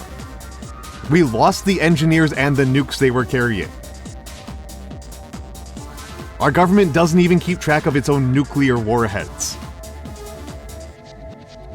That's where we're currently at in the US.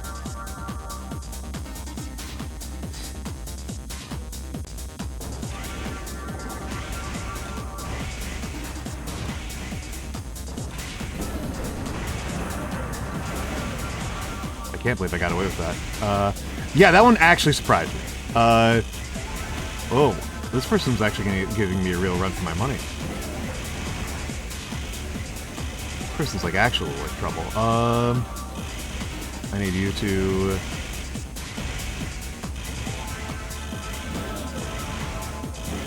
Yeah, I might actually lose this one. This one's actually tough.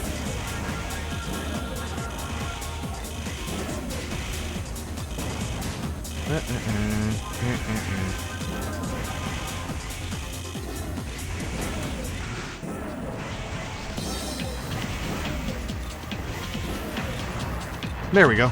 Okay. Yeah, layoff season. Yeah, and I got sucked. I am sucked. It's good to hear about nuclear proliferation being done by poor hiring practices from a sock, right? Isn't that like the way you want to hear about some of the worst news? Some of the most terrifying news in world history. We love socks. We love the sock.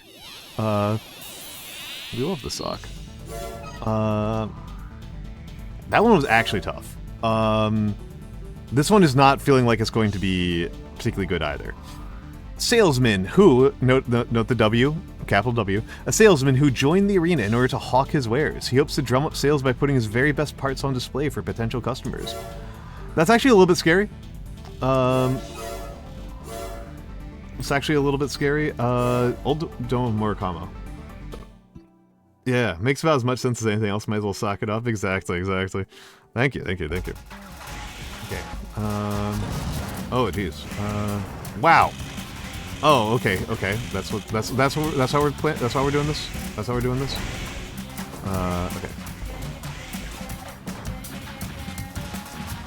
doing this. Oh, you're not an output down after 2 solid hits. Wow, I'm impressed. There we go. There we go. That's a victory. That was pretty easy. I expect that one to be rough. Yeah, yep. There was a big problem where he unfired them, but because the part of the firing was that they lost all of they were cut out of their government IDs, there was actually a period where we could not find them. Because we removed their contact information. I don't know if we got back everybody.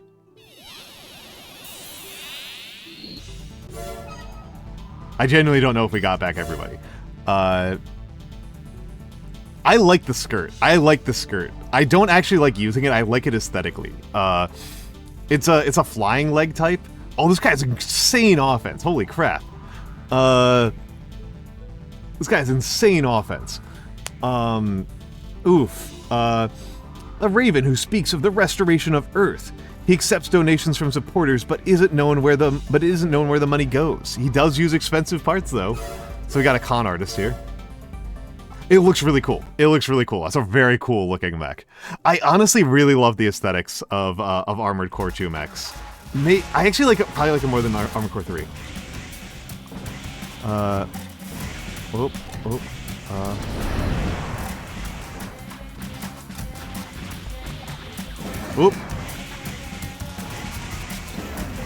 Person with I got stabbed by a person with a sniper rifle and a multi-missile launcher, like a dork.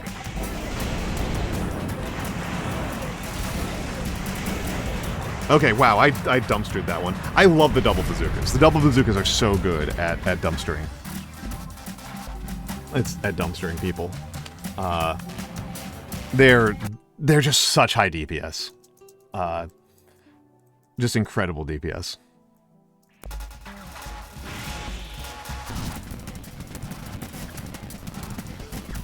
Ignore the arrows in the top.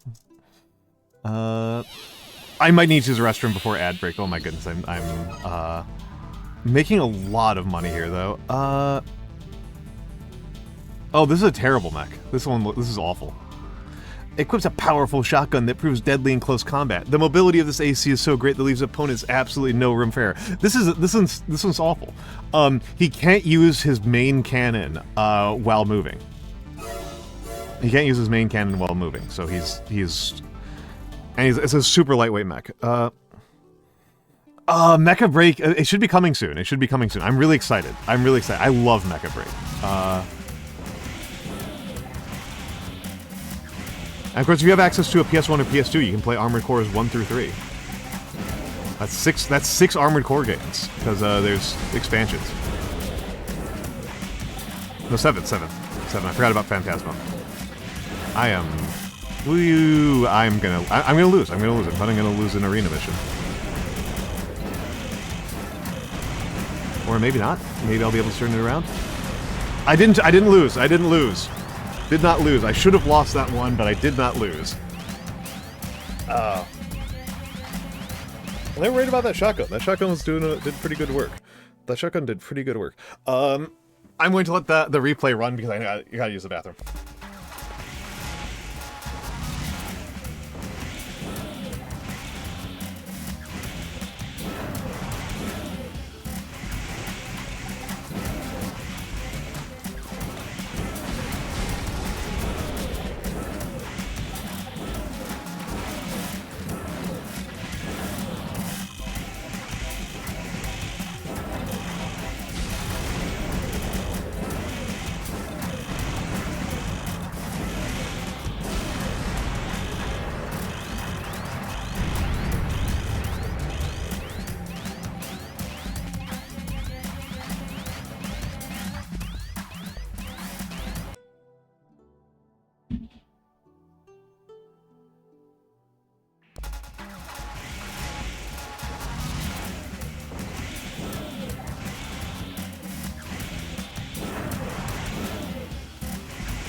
Yep.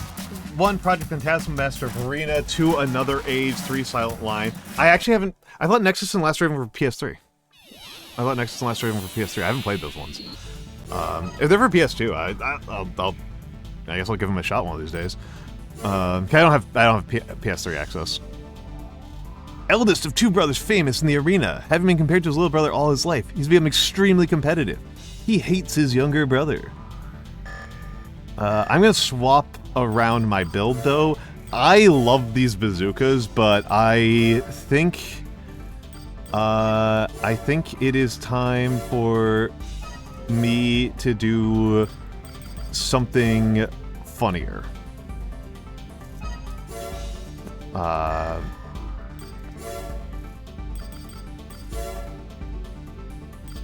really wish you could, in other Armored Cores you can like you can overshoot and undershoot. Let's take a look.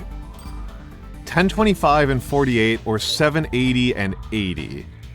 And how many max? 4. How many max lock? 4. So I need a FCS with 4 locks and the highest lock speed I can find. I think I actually want the lowest lock speed I can find is the actual answer. 33, 29 is pretty fast. 26. Not enough credits, so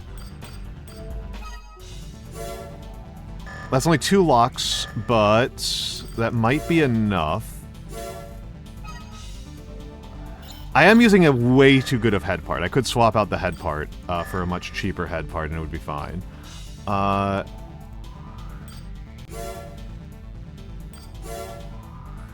It's a little bit cheaty to be fighting in like super open arenas like this with a missile-based mech, but you know, so it goes.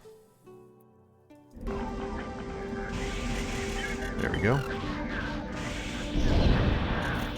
With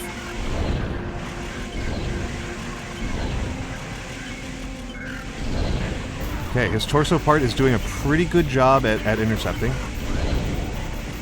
There we go.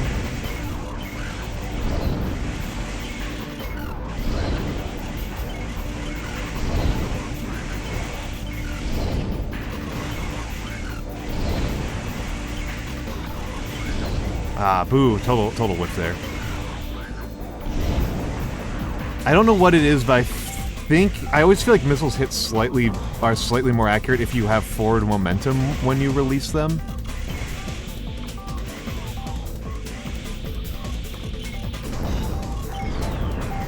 Yeah, it does feel that way. It does feel that way, that their tracking is better if you're there we go. I like doing missile mechs. I did not see how much ammo I had left there. And you actually have a little bit more than 5 minutes till ads. You got about 7 minutes to ads.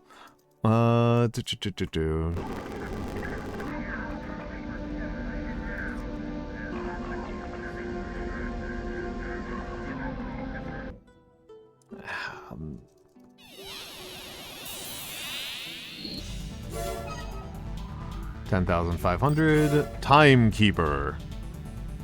A perfectionist so obsessed with time that he calculates his actions down to the second. Always wanting to save time, he uses tactics that focus on speed. He's using the same legs as me. And the same head. Those are retro thrusters, rockets, some sort of machine gun, and ammo. I'm not too worried about this guy. Lightweight, so I might be able to dodge. So I might have to consider... I might run out of ammo. That would suck. But, yeah, see, rockets.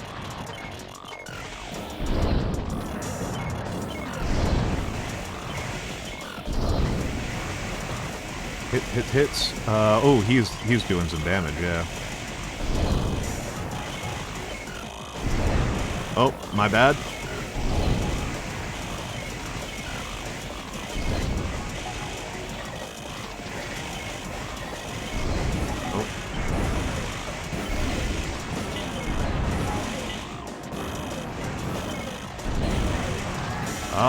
Oh, got him.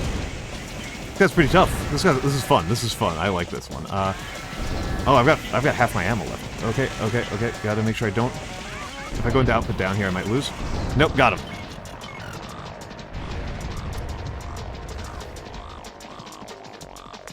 I think I might need to consider upgrading my radiator. I'm on a pretty basic ass radiator, and I've gotten output down a few times, and they've gotten me pretty close. I'm good on ammo. I absolutely could upgrade my FCS.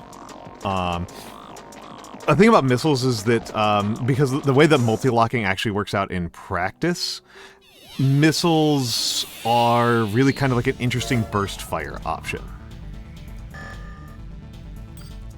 Missiles are a kind of interesting burst fire option. And I might actually swap out... Let's take a look at where the...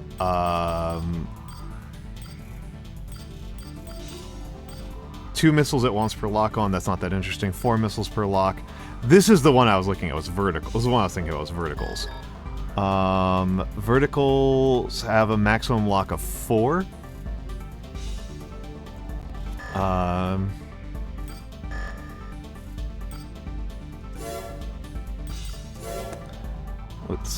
You're super expensive.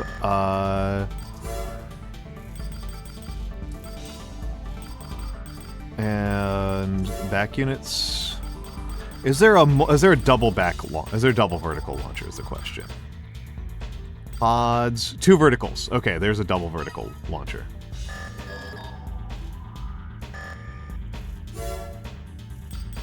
There is a double vertical launcher, but it has so little ammo. It has so little ammo. I don't think I want to use that at all. That has like no ammo.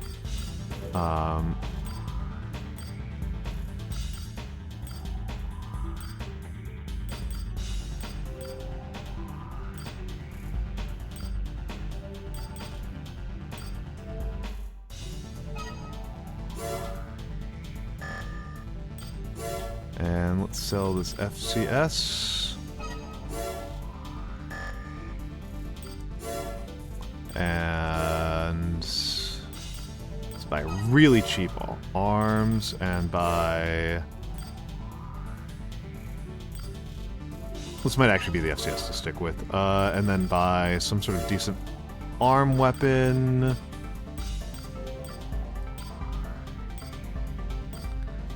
I actually kind of like you.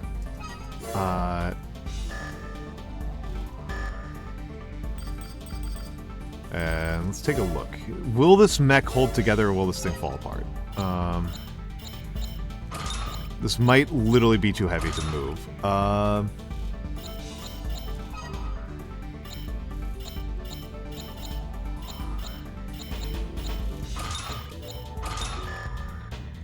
This might literally... Okay, it's not literally too heavy to move. Let's give Amnesia a shot. Recently returned to the arena after an accident in which he lost his memory. His skills, which are gradually returning, show how good he once was. That's pretty cool. We're going to fall in a crater. We've got 2 minutes until ads. I think I can do this.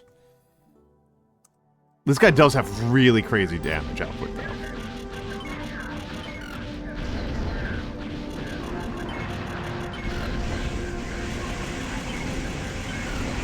Oh, and he just closed. He just walked right up to me.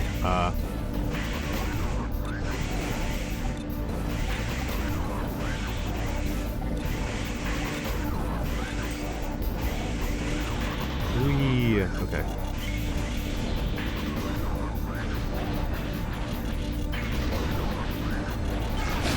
Ow. Ow, those are weapons.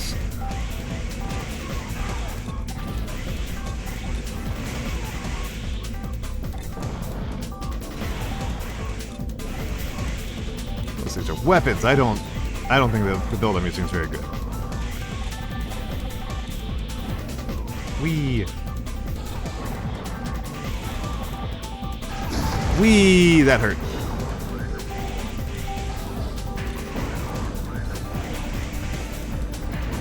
Oh, dang it, I really needed an output down there. Wee. Nope. Ow! I think he's gonna win. I'm not feeling optimistic right now.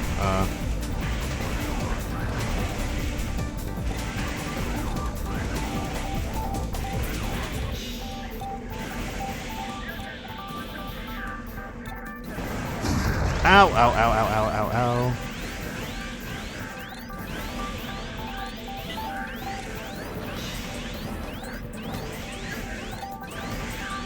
Oh, I'm out.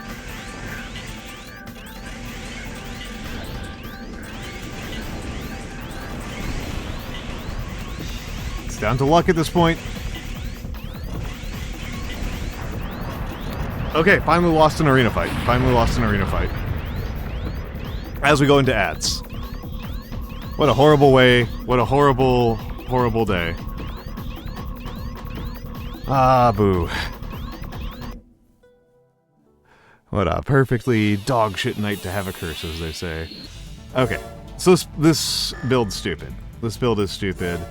I know it's like very much like the kind of intended way to play the game. But yeah, not into it. I don't inside parts are stupid. Extensions though are kind of based.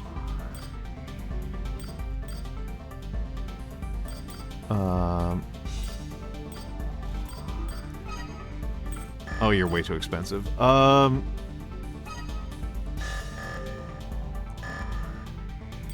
And let's sell you as well.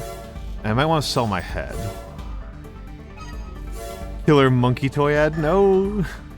Don't kill the monkeys. Don't kill the monkeys. Let's... When people come back, they will see... interlocks to fire support missiles. And... some head that has... that's 47,000. I don't really need radar.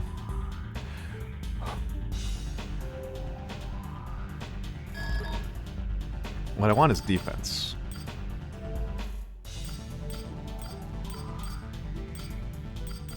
I don't know what an auto balancer does.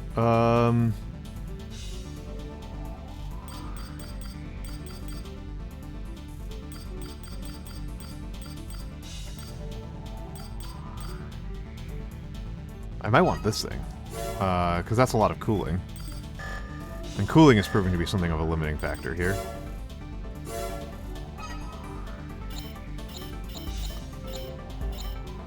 Extension.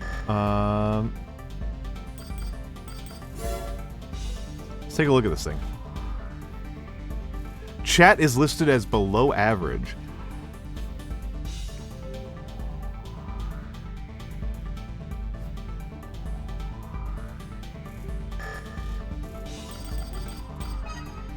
I'll test something in the AC test area. I think... yeah, okay, that's my extension button. That's what I was wondering about.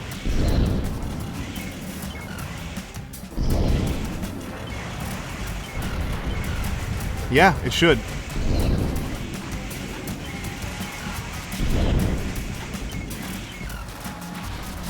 It's very hoppy. It's a very hoppy... it's a very hoppy setup. Very, very hoppy.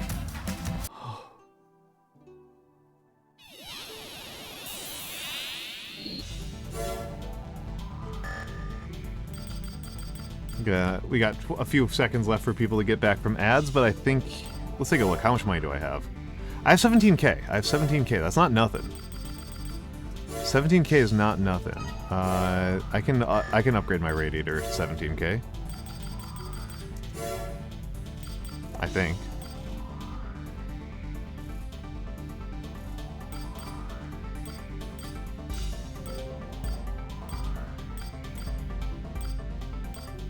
The least expensive model might be the way to go. Given that I'm gonna run into weight concerns sooner rather than later. My core also might have been a good place to get some,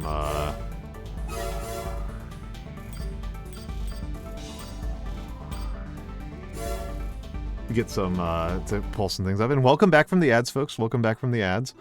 I've got to enable the extension. Whee! Oh, you got pretty good anti-missile. Holy crap.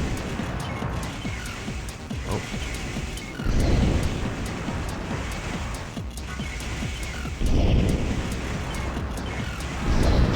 I love missile builds.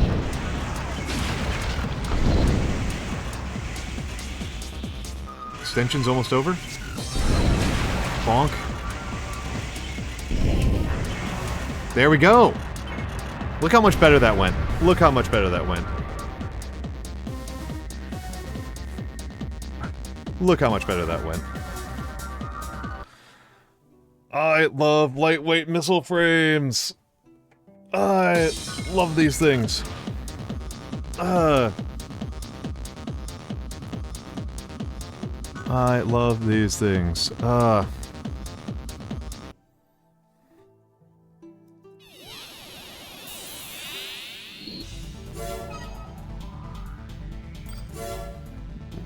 Alright. Heavily armed, four-legged AC.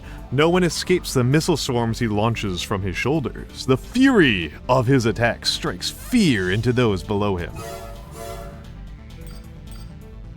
I don't care, I'm gonna kill him. I'm not actually all worried about this guy. I just need to remember to enable... Okay. Extensions operating. E. You think you were the missile launching king? No. Oh, geez, that hurt. That hurt. That was an impressive one. What the heck was that? Oh, a grenade launcher. That would do it. Got 2 multi-missile launchers and a grenade launcher. I think that's a double grenade launcher, actually. Grenade launchers are not to be trifled with. Okay, we are out of extensions. There we go. So if you're a top, it's fine. Yeah. Yeah. That's how my rolls work. That's why I'm the streamer. Nope. Okay. We're fine. Accidentally pressed a hotkey, a weird hotkey on the console.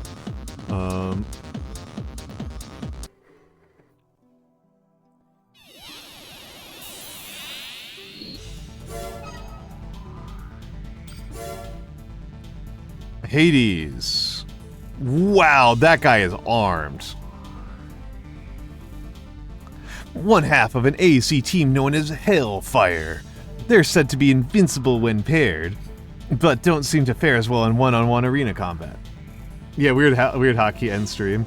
I no longer have that redeem. I haven't had that redeem in a while, Mora. It's been almost a year since I removed that redeem. Arena ranking. Congratulations on your advancement in the arena. Please accept this AC part as a gift. We hope that your success in the arena will continue. Great, now I have to figure out what the heck that arena, what part that was.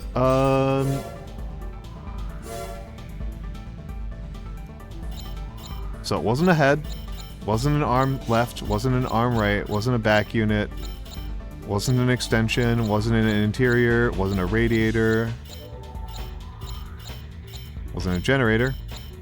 Was an FCS. It was an FCS that I don't care about. Good. Good. I will sell the FCS. 92k. A 92k bonus. Okay, I am rolling in it now. We might actually be at the point in the game balance where I just don't have to care about money.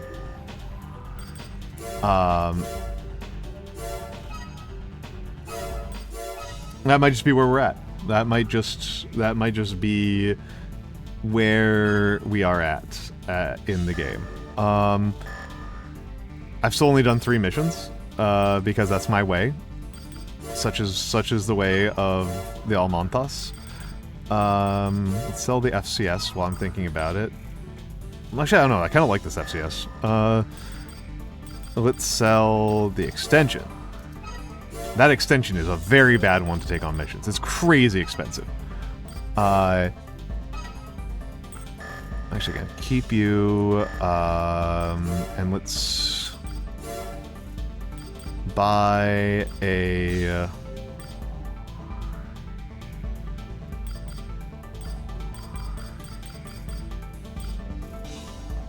light and high defense is words that I like to hear. Light and high defense are good words if you ask me.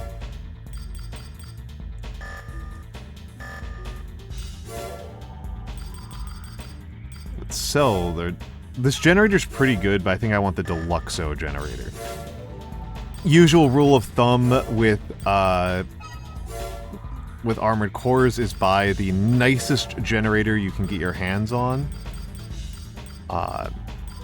It tends to make a really disproportionate difference.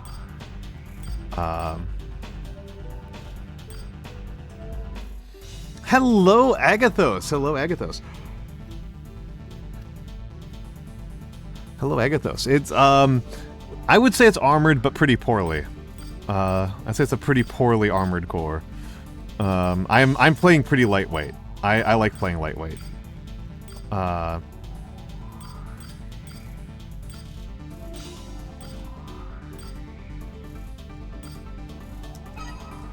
Might be the better one to go with. We definitely need the optional part that's Energy use from fire, and we definitely did that one. I love light. I love going light. I love going light. I love being able to throw chat around. I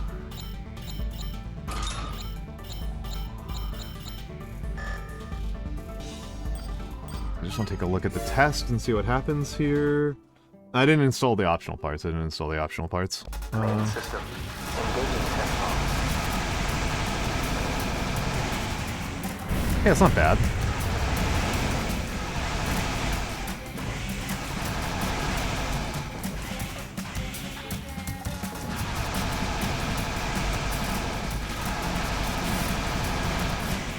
Target eliminated.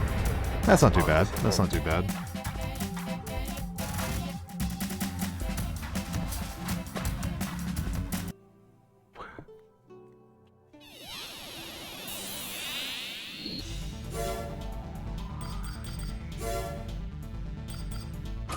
Saver. You know what? I'm going to actually go even lower. Wait. We're going to get an even lighter core. So this was what I was using. XR00.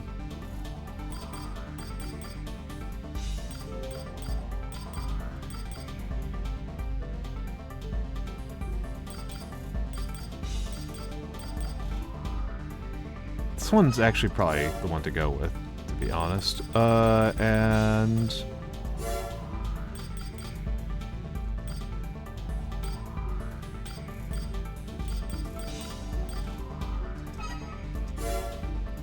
$504 credits left. That's pretty funny.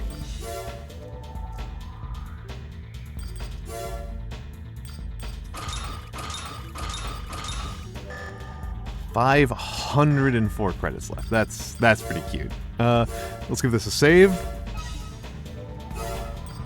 And we can get back to actually doing missions like we're supposed to. Defend the bridge. We that.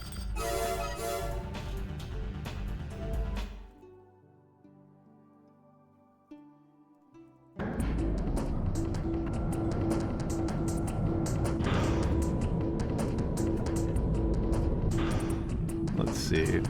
It's a Raven. All It's a units' Raven. mission priority has changed. Attack. Okay. And let's get in here. Combat system engaged. Okay, yeah, that dealt that pretty fast. Hey, watch your step.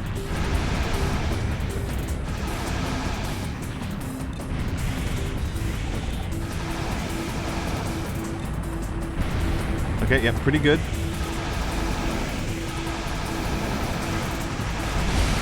Whoop. Whoop. Whoop. Get up there. Get up there. Ow. Ow, ow, ow, ow, ow, ow, ow. Ow, ow, ow, ow, ow, ow.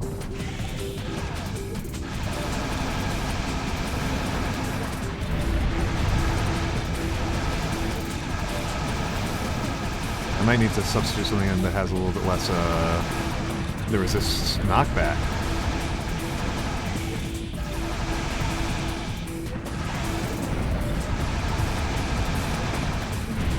There we go. Combat system disengaged. There we go. Pretty good. Pretty good. Didn't pay attention to what my, yeah, 7,000 is a pretty decent amount on repairs. That's pretty spicy, but, you know, I'm actually kind of at the point where, like, the money's fine. Thank you. Good work. You seem to be a very proficient pilot. We'd be pleased if someone of your caliber would work exclusively for LCC in the future. We must grow in strength if we are to become an effective governing body here on Mars.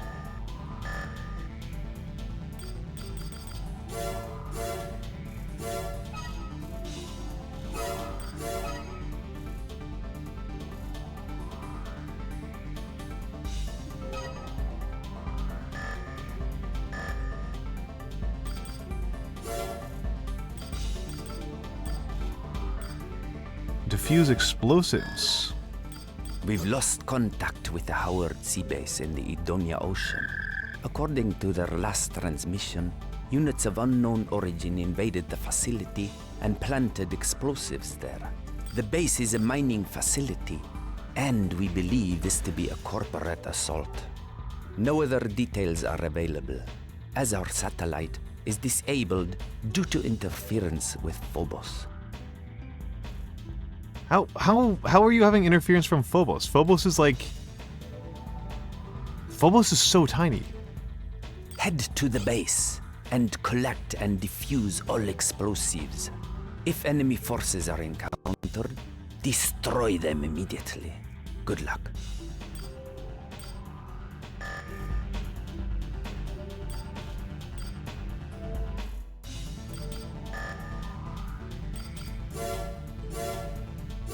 Compulsive saver? Compulsive saver? I am very much a compulsive saver.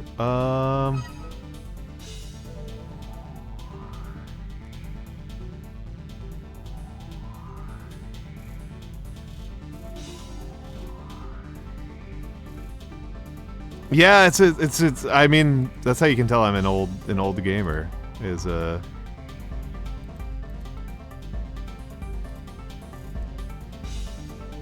I keep doing that. That I can't stop myself. I'm just like, I gotta save.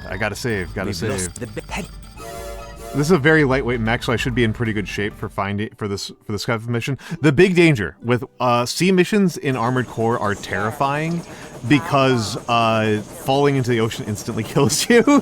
We don't know how much time is left, so collect and defuse them as quickly as possible.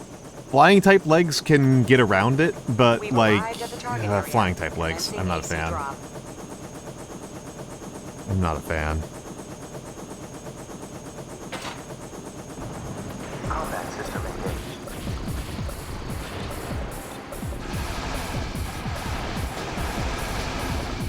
What? How are you still alive? Oh, wow. Do I actually need to kill these guys? I hope not. They're fine. They have a lot of HP.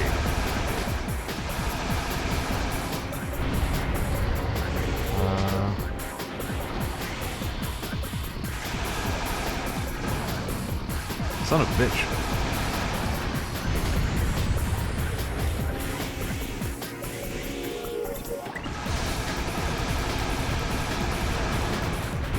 Oh, hold on. There we go. Bomb defused. Do you know how many bombs there are?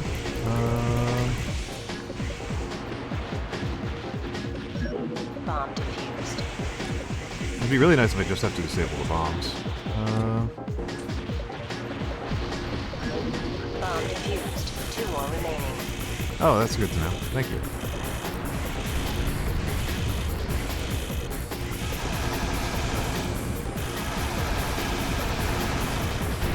That's a good one to know. I love Armored Core 2. Hello, Grey Moth. Hello, Grey Moth. 1 bomb left. Where is it? Oh, there it is. Okay, that was easy to find. Let's just get out of here. All bombs defused. Well done. Mission complete.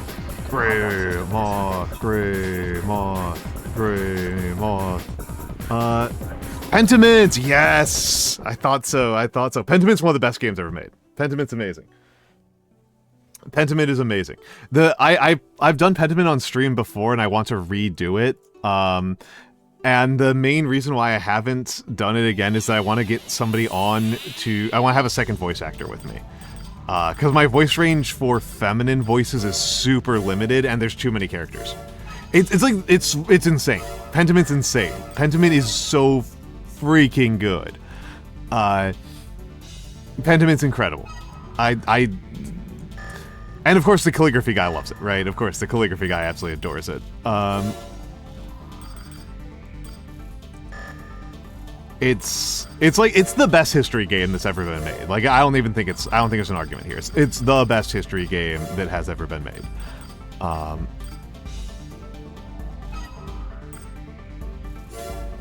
Don't worry about it. I swear.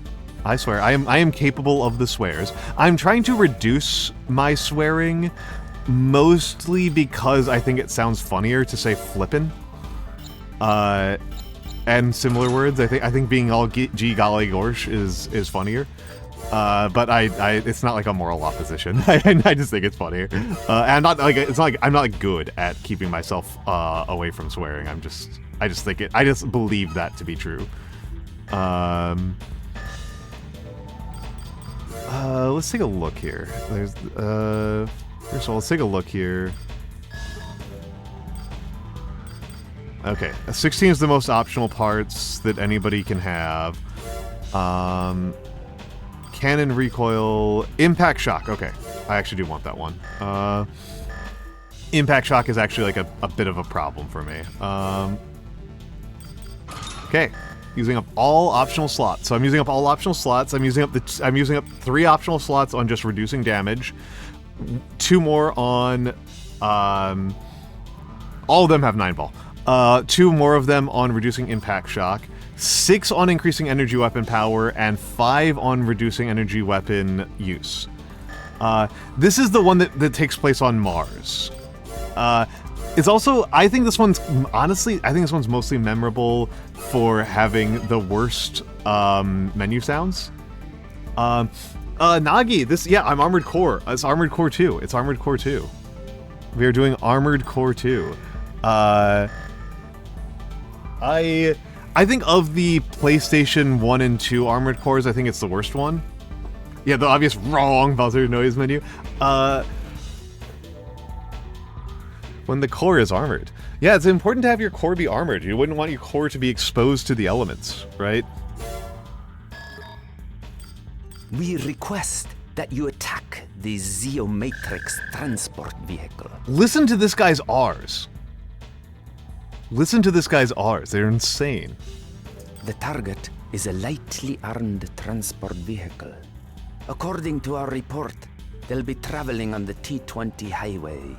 This route is different from the one normally used.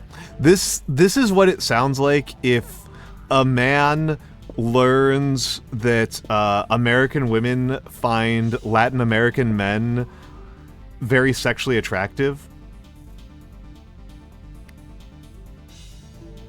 And they go like way too far.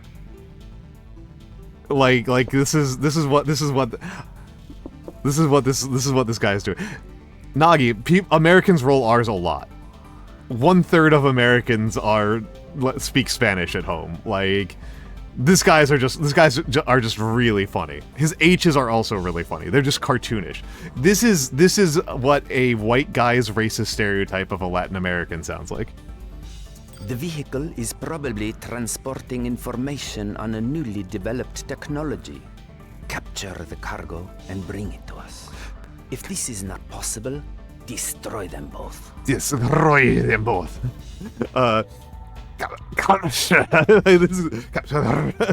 This is funny. The transport's destruction is the minimum requirement for this mission. That is all. Yeah.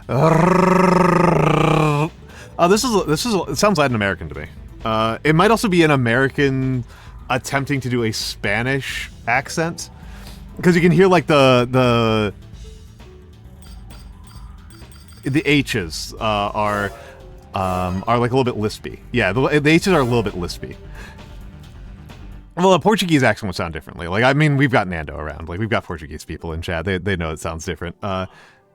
It sounds to me like an American impersonation of a Latin American accent. Leaving the area of operations. Big truck. Combat system engaged. The target's ahead and moving fast. You must hurry. Why is it not working? Oh, there it is. Okay. It's a Raven. Move out.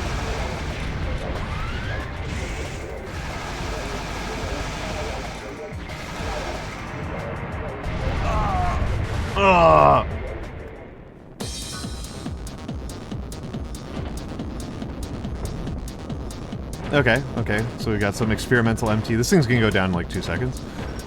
What the Disorder unit? There's so many things. I don't even know what would be. Go ahead and destroy them. Where are you? Where are you?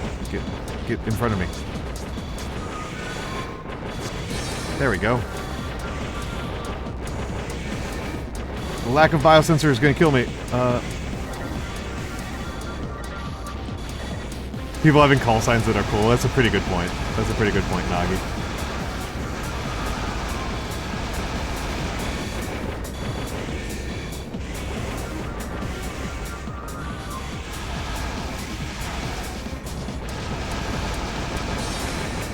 There we go.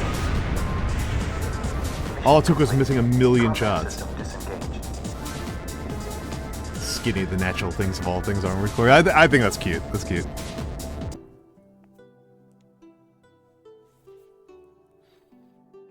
$11,000 in repairs.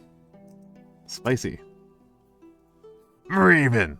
Raven.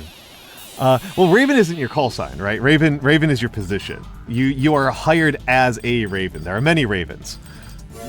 But no, like this guy's call sign is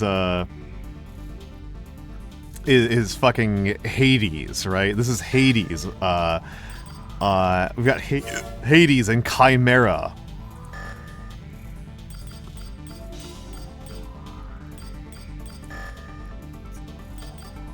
Hold on, what is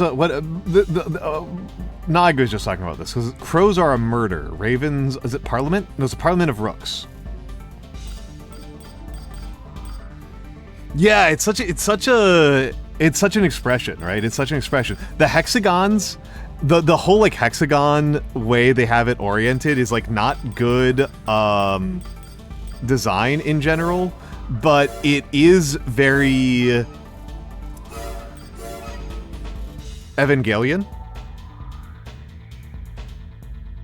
Macross 207. Okay, yeah. I was thinking about like some of the interfaces that they have in the Nerve headquarters are just like made of like a bunch of like interlocking hexagons that like don't really convey very much information. Because like this is ridiculous. Oh, that's good. That's good. I didn't know that. Yeah, okay, the mechanical designer is the designer for Macross. Is the Macross designer. I think, and Aquarion. Yeah, so people, I've talked about how much affection I have for Mix. I did not realize, even off of my previous knowledge, just how much Mix knows and thinks about mechs. Just how much of like a mech scholar Mix is. Genuinely didn't know. He is the mech man. Yeah, you're not actually kidding. Like when I say I know everything about something, I'm being sarcastic. I say like I know everything about something I know like 2 facts about. And if I actually am knowledgeable about something, I am like, I really downplay it, right? I'm like, oh, you know, I spent like a little bit of time doing this, right?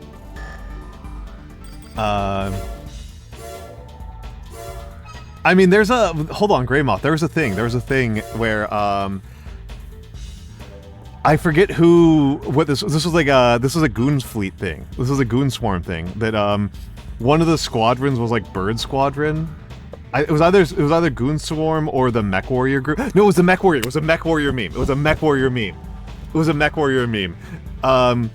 So in one of the Mech Warrior books, they have bird aliens, and Mech Warrior fans, the BattleTech guys hate this. The BattleTech guys fucking hate this, and so somebody made a really good meme where I think it was from Macross, but it might have been from something else. An anime where a person is like turning a bunch of controls and it causes a whole like avalanche of lights to play across his console, and they replace his head with a bird head, and then when he turns this big switch that causes like all these warning lights to flare, all the warning lights just say squawk over and over again. And I've never gotten over how funny that is.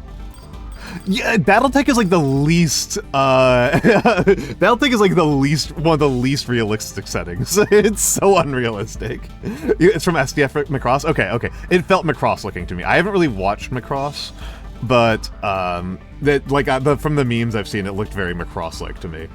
But yeah, no, MechWarrior is an exceptionally unrealistic setting. I've never quite recovered from realizing that the heaviest mechs in MechWarrior are 100 tons, and realizing that like 100 tons is like that's a heavy tank. That's an ultra heavy tank. And so if there's a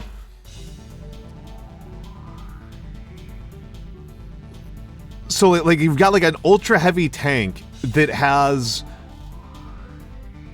first of all, that means that like BattleTech mechs, just for the height that they're at, are made of like, they're made of like aerogels, right? Like they're not made of steel, they're made of like aerogels. And then that also means you've got 100 tons going through like the footprint of a small car.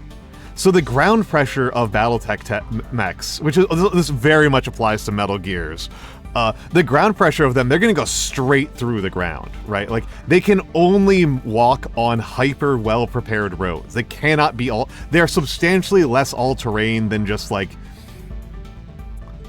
walking.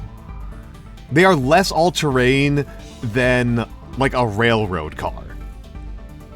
And that's never stopped being funny to me. Like realizing that like they actually have like in order for BattleTech mechs to work, like physics, the electromagnetic force has to be fundamentally different. The electromagnetic force has to just be a completely different force than it is in reality. Or gravity, one of the two. Emerald forces have crossed the Arden River and are closing in on our lab. They have been confirmed as mobile units armed with long-range weapons. It's actually hard for something to be less realistic than BattleTech, if I'm being blunt. Like, it's... I've encountered few settings that are less realistic, which I wouldn't mind if it wasn't for the fact, like, I'll talk to BattleTech fans and they're really weird about it. The lab has no defense system, so it will undoubtedly be destroyed once they are within firing range. We therefore request that you eliminate the assault force. Our real problem is the extreme width of the river. If the enemy units come in force, there's a good chance that they'll be able to break through. We've set 3 relay points. You'll be notified when the enemy passes. Good luck. I kind of just don't want to do this mission because it seems like a pain in the ass, but I also don't want to do the other mission that's available. Is it because of the giantess fetish thing?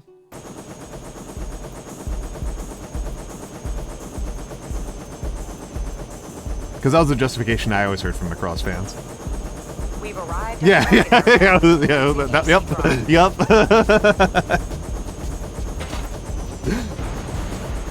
system engaged. Prevent the attackers from breaking our last line of defense. Points A, B, and C are relay points. You'll be notified when they pass each one. Yep. Stop the attacking units on all 3 routes. Get in range.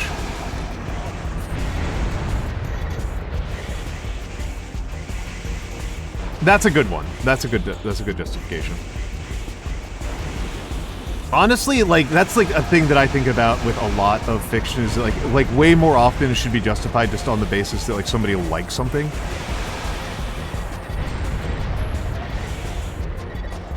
Like, in-universe, people just like the thing. Let's see if I can get in close and stab you. I'm going to try to stab this phone apart. Wow, that was ineffective. I need to not do that. I need to not do that. I need to not do that. I'm going to die. I think I'm going to lose this mission.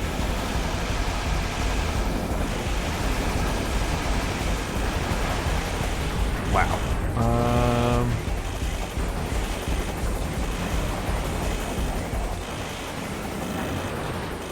Fuck. think I'm going to lose this mission.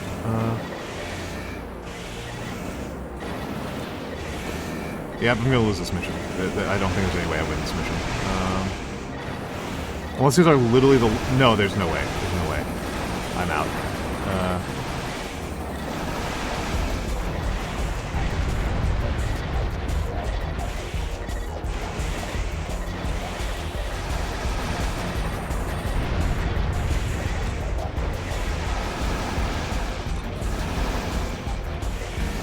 Unless you are literally the last unit left on the map, I've lost.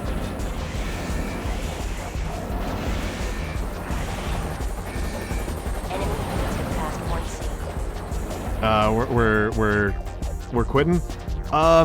Which is actually, I think, a perfectly fine point for me to end for the night. I am freezing. I am so cold. 2 is also the only... 2 is basically the only one that has the infinity boost thing. It's insane. It's incredibly powerful, but ammo is the limiting factor here. Yeah, ammo is the limiting factor. Oh, Bug is here. Bug is here. Bug is here. Bug is here. I might try to do one more. Yeah, ammo is really limiting in this game. Things are super tough. I found that in the arena, like for the arena, you really do want to rely a lot on heat damage. Okay, then we're going to raid out. Because I am I'm too cold. I can't do it anymore. So here's the schedule. I am not streaming tomorrow. Again, I am not streaming tomorrow. I am going to be offline. Wednesdays are just a mess for me. I've got doctor's appointments, I've got family appointments. Wednesdays are just a nightmare for me. Thursday, I am going to be painting again. And Friday, me and Bodega, I believe, are discussing Scott Pilgrim. Last I heard that she might be sick, so I need to double check with her. But hopefully that's what we're doing Friday, is a Scott Pilgrim discussion. Thank you, Bug, for spending 5,000 channel points on getting me to do this. I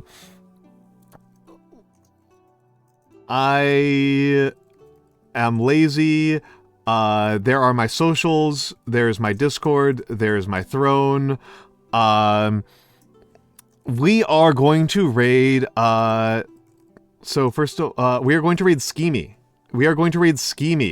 Speaking of mechs, we are going to raid Schemy. So, oh, those raid commands are broken. Lol, I need to disable those. Those are just broken. So tank, so if you don't know Schemy, she is a, robot. Older man.